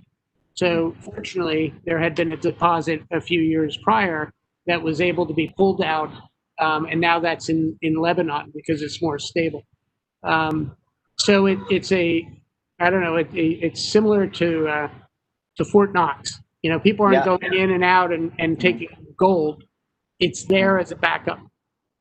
Very cool.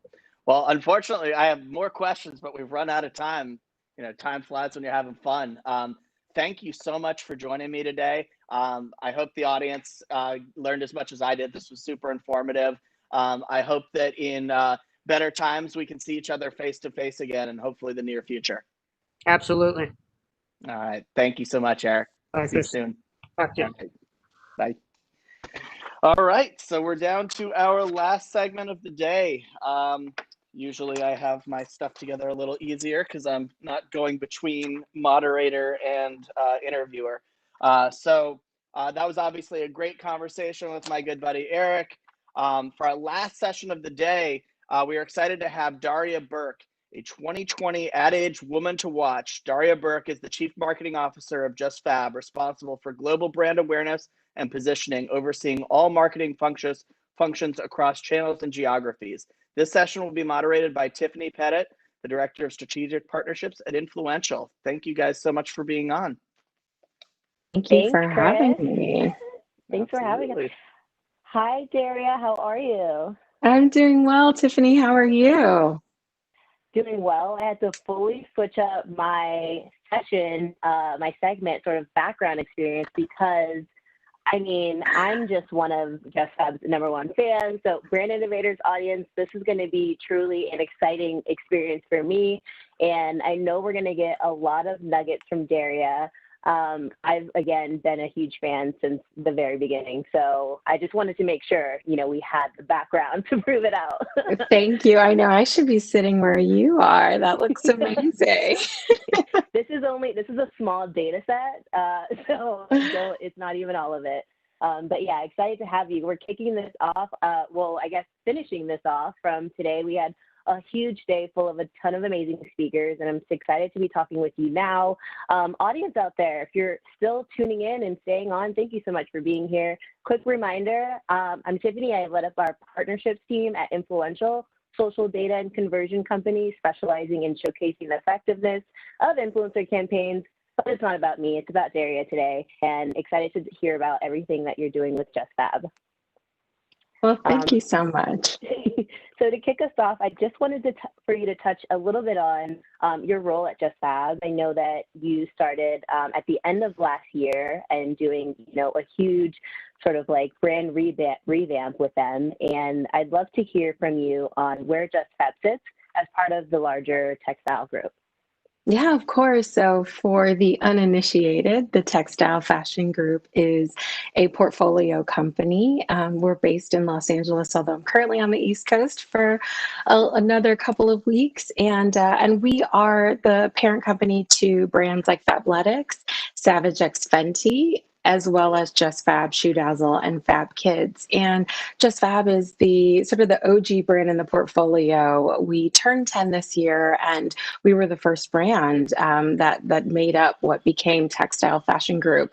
And yes, I joined at the end of last year as the Chief Marketing Officer, coming from most recently 3 years of being on the platform side, working at Facebook and Instagram, working with fashion and beauty and retail companies on their mobile strategies. So, I said yes to a big move to Los Angeles and to the opportunity to reimagine JustFab. As I mentioned, we turned 10 this year, and over the last decade especially, I think we have just seen how much social has exploded. We've seen the increase in D2C brands. We have seen a variation on membership commerce models, of which we also have, and we're one of the pioneers for a decade ago. And, and the customer has evolved as a result of this shift in the landscape and the new entrants that have come in. And, it's time for us to evolve too. So, for me, it was about coming in and giving the brand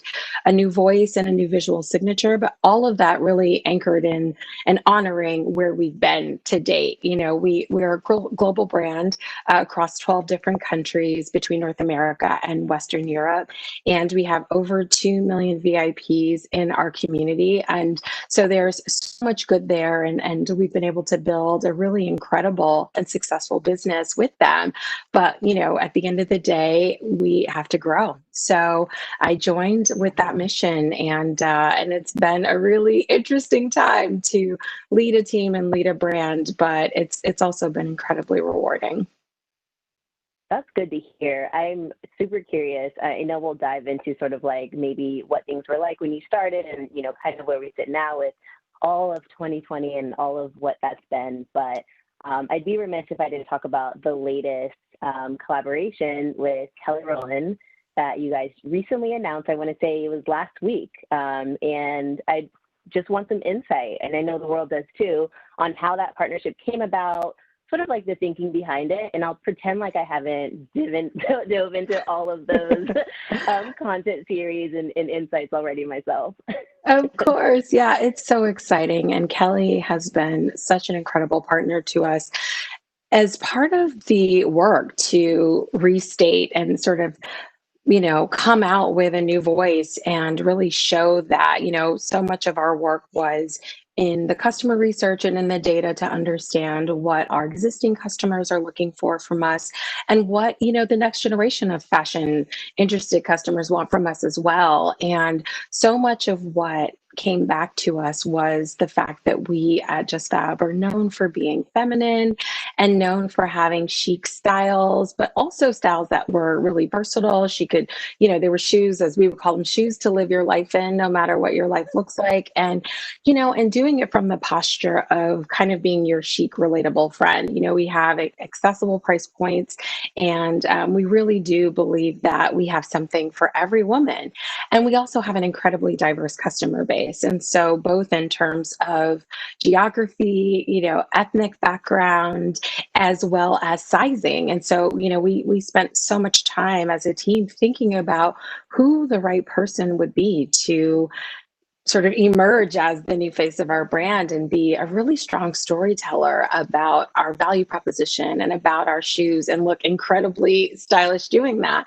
And so honestly, it was kind of a no-brainer when we thought about Kelly as a partner. I mean, she's obviously a global icon. She is very much a fashion icon. And by the way, she knows a ton about fashion as well. And so just really smart about the industry. She loves shoes, and she is not only diverse, in terms of the way that she moves through the world, as a woman of color and a person of difference, but the career that she's built and sort of the life that she's established for herself. A lot of us have gotten to watch her grow up and evolve into the woman that she is today. And that person is incredibly impressive and powerful, and also very kind and very generous. So I think she just really embodied the spirit of the brand that we have and the one that we want to communicate out into the world. And so she and I had an opportunity through one of our co-founders, Don Ressler, to sync up and connect and talk. And we really just started vibing and riffing off each other and bouncing ideas off of each other. And I think, having also just creative alignment and synergy and chemistry, I think it made it so easy to say yes to her. And she was really excited to partner with us at the same time. So it's been a marriage made in heaven so far. That's so exciting. I'd love to be like a fly on the wall, just kind of seeing ideas work. I imagine it's like, a war room, but in the most like fabulous way possible. It kind of is, but I'll tell you, some of it's Zoom, and then when we've been able to really get together, we have an incredible brand room in our offices. And so going through all the permissions and protocols and COVID testing and temperature checks at the door by security, and then you get in there and, we're still in masks and all of that and maintaining our social distance. And so it's not easy, but it's still been really, really fun. That's awesome. I know we have a quick video to share because Yes. of course we can talk all day about it, but would love to, if you want to tee it up. I would love that. I mean, I'm really thrilled to share with everyone a first look at one of the commercial concepts we did with Kelly Rowland for Just Fab.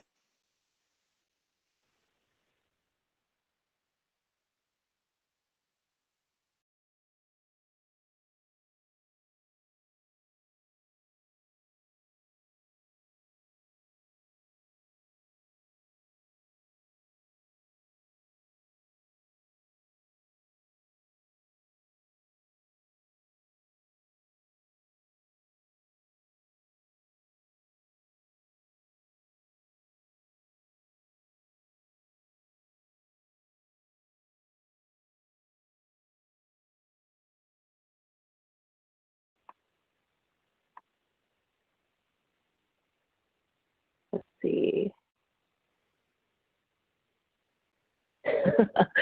How fun. So fun. I mean, as you can see, we really leaned into the now, and we wanted a story that resonated with people because we're all at home and we are having to connect with our family, our friends, our loved ones in really different ways. And one of the things that Kelly and I talked about really early on was that, yes, we're, under very different circumstances, but we want people to still feel just as fabulous, even if they're at home. So I think being able to tap into that and bring that to life and to be able to debut her new song, Crazy, in our commercial was kind of cool. So I love that spot, and she looks amazing. It's so cute. I'm not even close to the setup in that video, but I'll take it. still a fan. I need a Zoom setup with like my friends hyping me up for like every time I'm getting ready for Exactly. anything. That's awesome. I can talk all day about that for sure. I want to take a peek into some of the work that JustApp also did in response to, I know you touched on it a bit, in response to, social injustices going on, COVID, the big thing, that's happened this year. You guys have been very vocal in a lot of positive ways. And I want to say that definitely one of the brands that continues to really drive that authenticity with its customers and obviously through its partnerships. Can you tell us a little bit about some of the ways that you responded to those? Yeah, absolutely. I mean, I think, with COVID, I'll start there.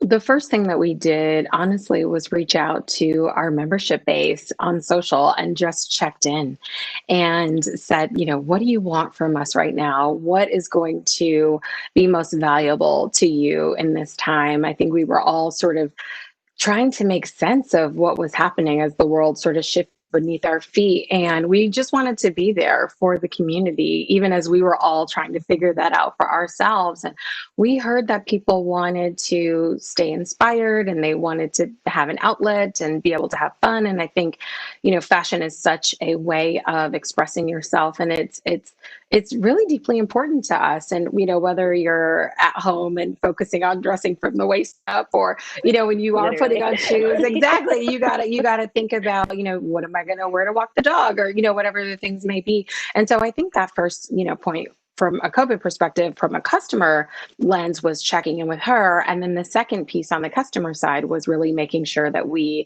could chase into cozier styles and that we really highlighted and featured things that were going to be more relevant to where she was. And as you can imagine, our spring assortment was very different. And then just sweaters and leggings and, flats and things like that. And so it was a big shift for us as well, just from an assortment perspective.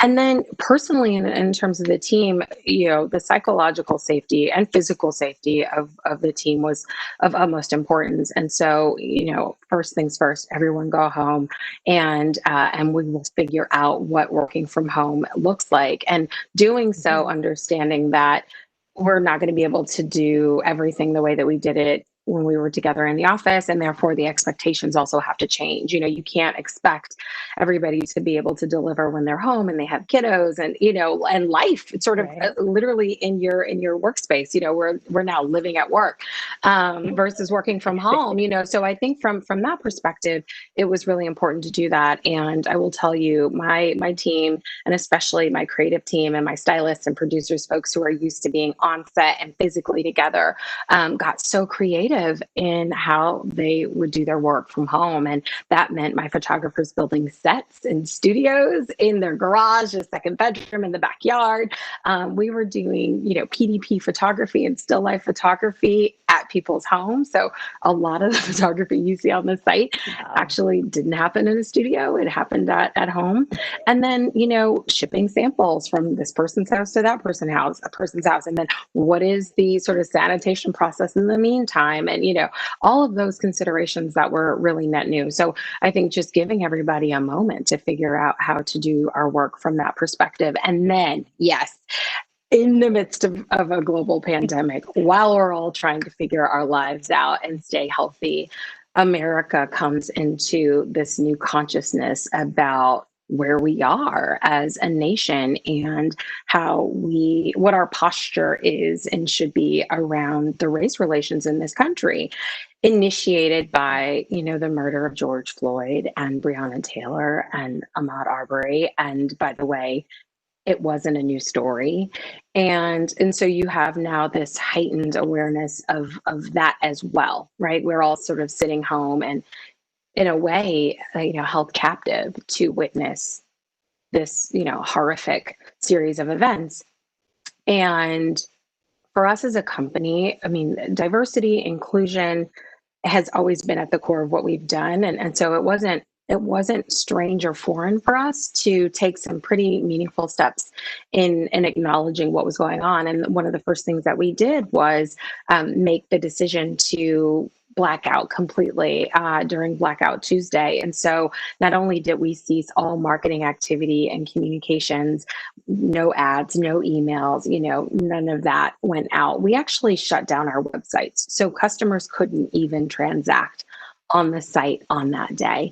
And it was kind of a no-brainer for our co-founders and co-CEOs to make that decision. And it was one that I was so proud that we had taken and that we made. And then for Just Fab specifically, we also made the commitment to a $50,000 donation to the NAACP Legal Defense Fund. We also did matching with employee donations to any number of organizations that had a commitment to social justice and to the Black Lives Matter movement, and to, in some cases, supporting legal aid for the cases that were, being tried or being brought to trial.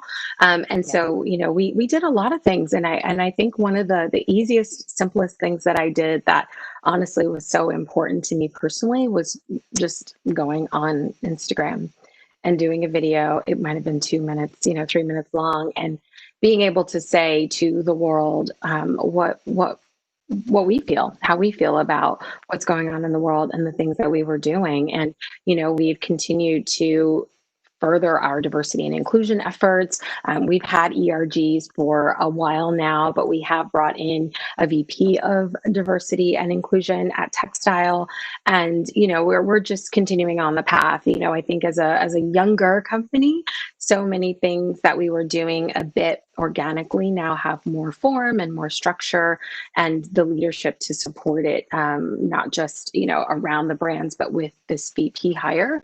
And, and we're kind of just getting started, but yeah, those were some of the things that we did in light of both the pandemic and also the evolving sort of heightened awareness around everything else that's going on around us.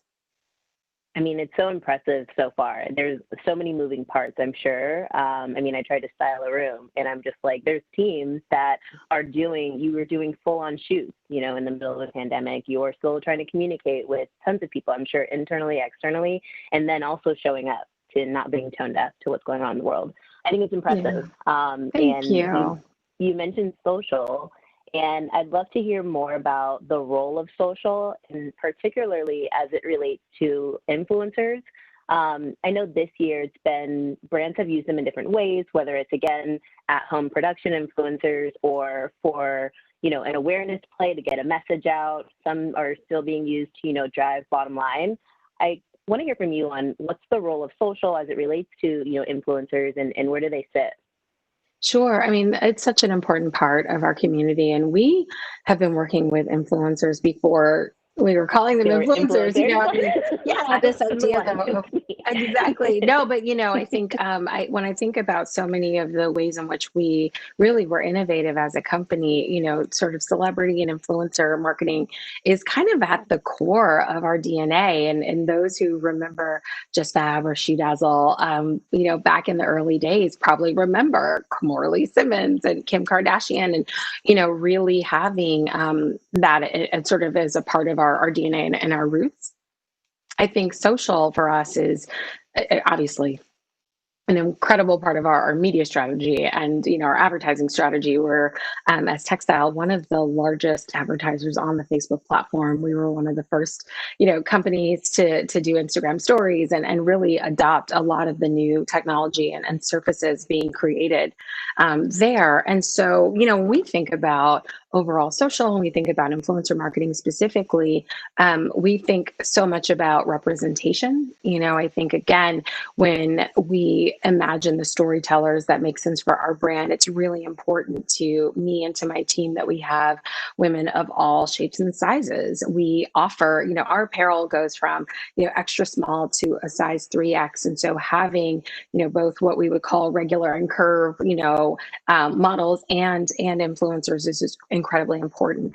We have extended sizing in our footwear as well. So, wide width and wide calf and all of that. And so showing petite women with wide calves too, and all of that, and really making sure that women can see themselves in the world and in our merchandise, and that it's not just a model that we, partnered with from an agency. And we do that as well, and they're fantastic. But, making sure that we can bring storytellers in and women who champion other women who very much embody that chic, relatable friend that I talked about, women who love to share their secrets about great fashion finds with other women, and who really also believe in a lot of, have the same values that we have.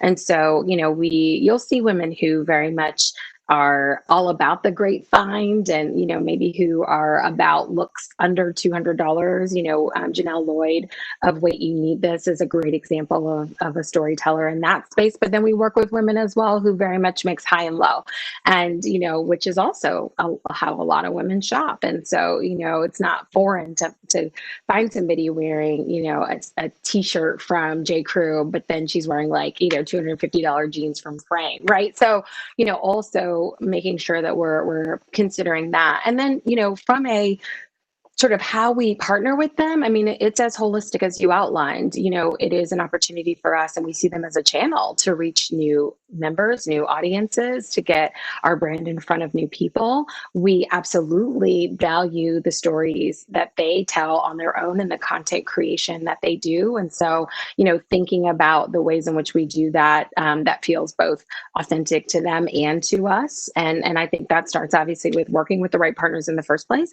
And then, of course, for us, we are a performance marketing company. That is our origin. We are e-commerce only. And so all of it has to be to the bottom line. So the rigor around how we think about the percent of our influencer media budgets versus the rest of our media dollars, how we think about attribution, the internal dashboards that we have put in place, and how we think about calibrating all of that across YouTube and TikTok and Snap a little, and then Facebook and Instagram and all of that. We put a lot of rigor around it, and on a daily basis we're actually looking at performance, both organic as well as paid, and the blend, and ultimately what is our cost per acquisition. And for us, having a membership commerce model also means having people who may sign up and give us their email, but they don't yet become a VIP member.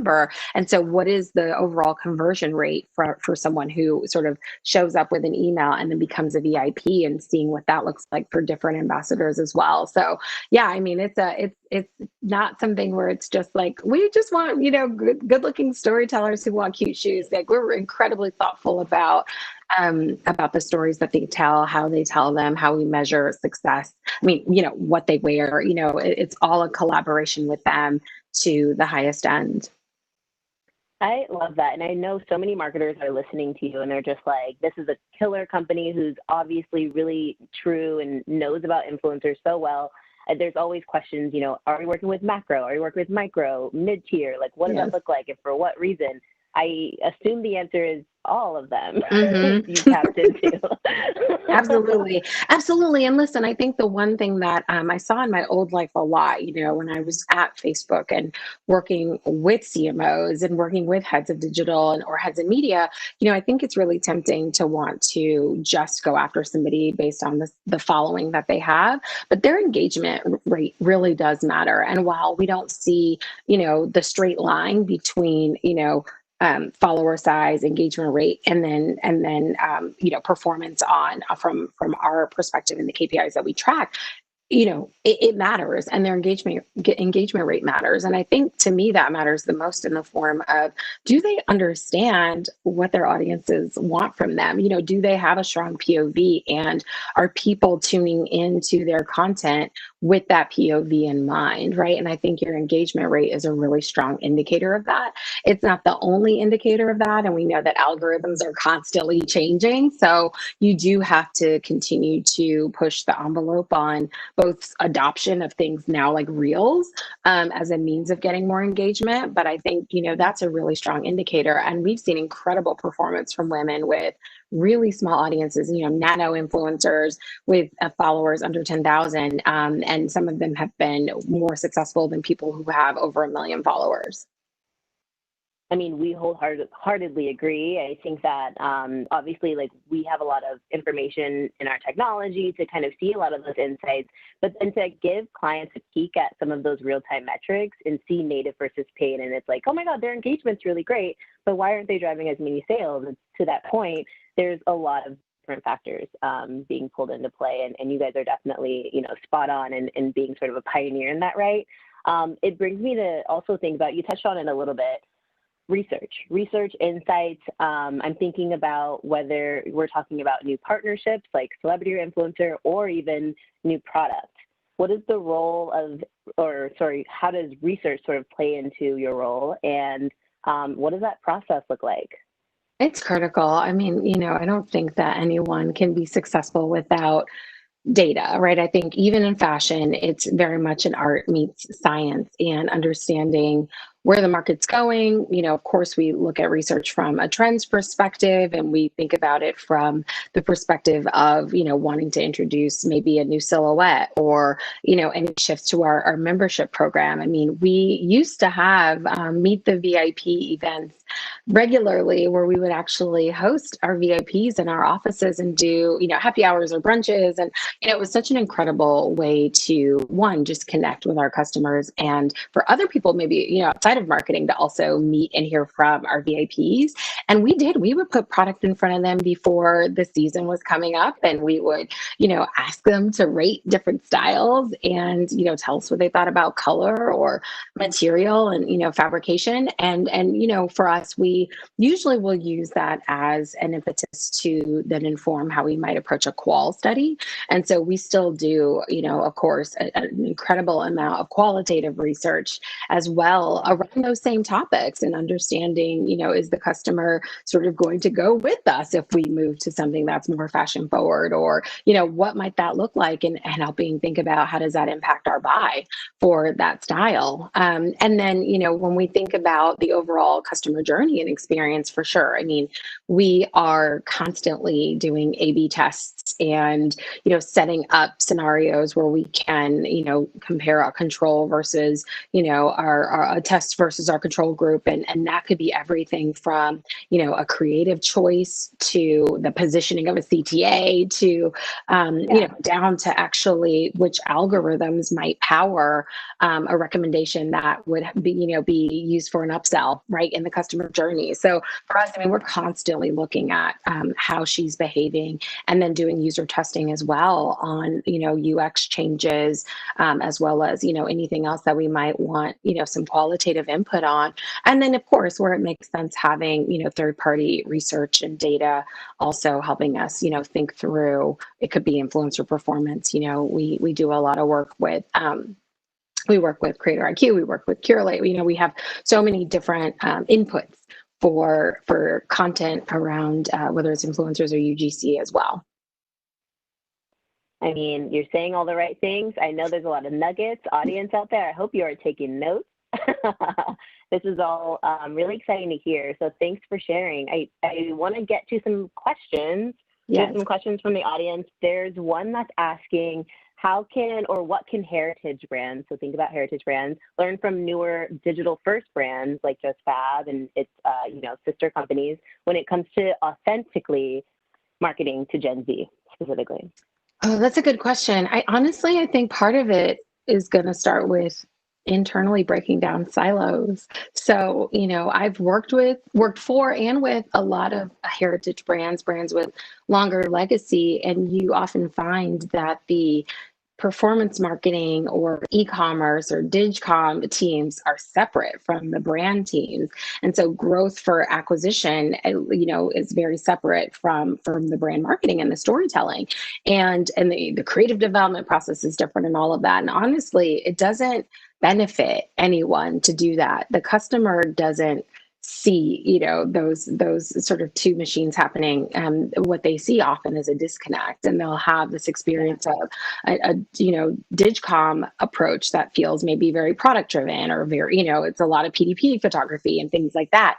And then the brand creative is very much about the romance and the storytelling and the narrative. And those two things often don't meet on the surfaces where Gen Z is shopping and consuming content. So I think, step one, if you're going to be authentic, you've got to find a way to marry everything that your brand is known for with how you drive sales and drive performance. I think the second piece is being authentic. There is a level of transparency that this next generation expects from brands that they patronize, and whether that is transparency around your diversity and inclusion initiatives, what your leadership team looks like, how you produce what you make and sell. I think there's an expectation that companies are doing better for the world, and customers, I think, are very much voting with their dollar. And I think Gen Z is going to continue to change the game for not only how we have to think about going to market. I think they're going to change how we work. Especially if you think about how many of them are starting to work during COVID.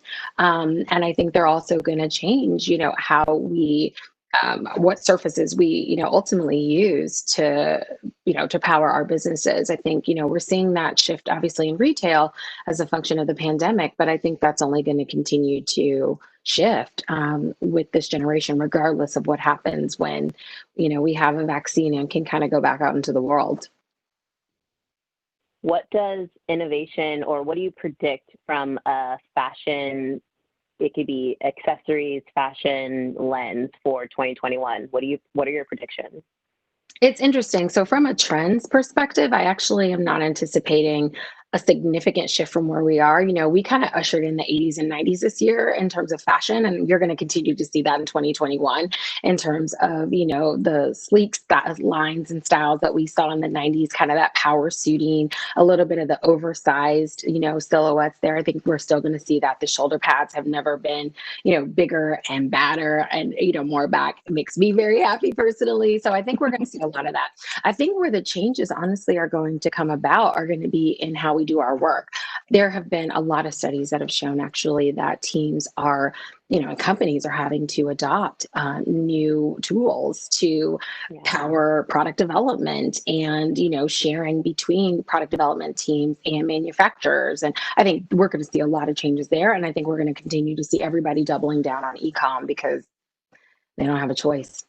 That makes sense. What about when it comes to something that you're looking forward to personally and professionally? Gosh, I mean, personally, I honestly am just hopeful that the energy that I feel like we're, experiencing heading into the rest of this year, the election and then a new year, I hope that can, carry us, through what inevitably will be probably a tough flu season and, and a very strange winter and holiday season. But I am kind of hopeful still. And so personally, I think looking forward to being able to move through this time and continue to, hold fast to hope and grace and goodwill and good feelings. And I think there has been a lot of connectedness and togetherness that, as much as things feel divisive, I think there's also been a lot of people coming together. And that's, I think really heartwarming for me personally. Professionally, I'm looking forward to getting into the holiday season. This is for us a really big time of year as a footwear first brand. We typically, do see a lot of excitement for our boots, and we've seen a lot of excitement for our partnership with Kelly Rowland. That's only just getting started. So I'm really excited for all of the work now finally kind of coming to light and everybody getting a chance to see everything we've been working on for Just Fab. And obviously that's definitely going to continue into next year. And our partnership with Kelly will only continue to grow as well. So that's really exciting, I think, professionally. And, and I think just having more people discover us along the way. I love that. And I'm going to sneak in some more questions because they're rolling in. It kind of comes pretty similar to what you mentioned about kind of what you're looking forward to. The question has to do with what skill sets are you looking to hone in on as you think about the new year, either for you personally, and I'd even open it up to what you're looking for in potential hires, sort of skill sets in those people. As a leader, I feel like my job is to remain curious and to allow that curiosity to lead me to new questions that we can pursue. I think so much of the role is obviously is meant to be strategic, and you have to have and be able to share out a vision with your team. And we've been really successful in that, despite everything that's going on. And so I feel really proud of that fact. But I think staying curious and staying open to the other ways in which we may have to evolve our business in light of what's going on. So that's one thing that is important to me, and I always have to remind myself. I think for hires, so much of what I try to do, and I always tell my team, I have managers who manage people as well, is, you got to hire for your weakness. And so if you are, if there is a skill that you're looking to hone and develop, you got to make sure that you close that gap with your team. The answer isn't that you have to know everything and do everything. In fact, the less I do and sort of the less distracted and split apart I am, frankly, the better my team is for it. So I think making sure that you know how to hire your weakness. And so what's most important to me is diversity of skill, of thought, of strengths on that team. That only comes with, hiring diverse people and diverse backgrounds.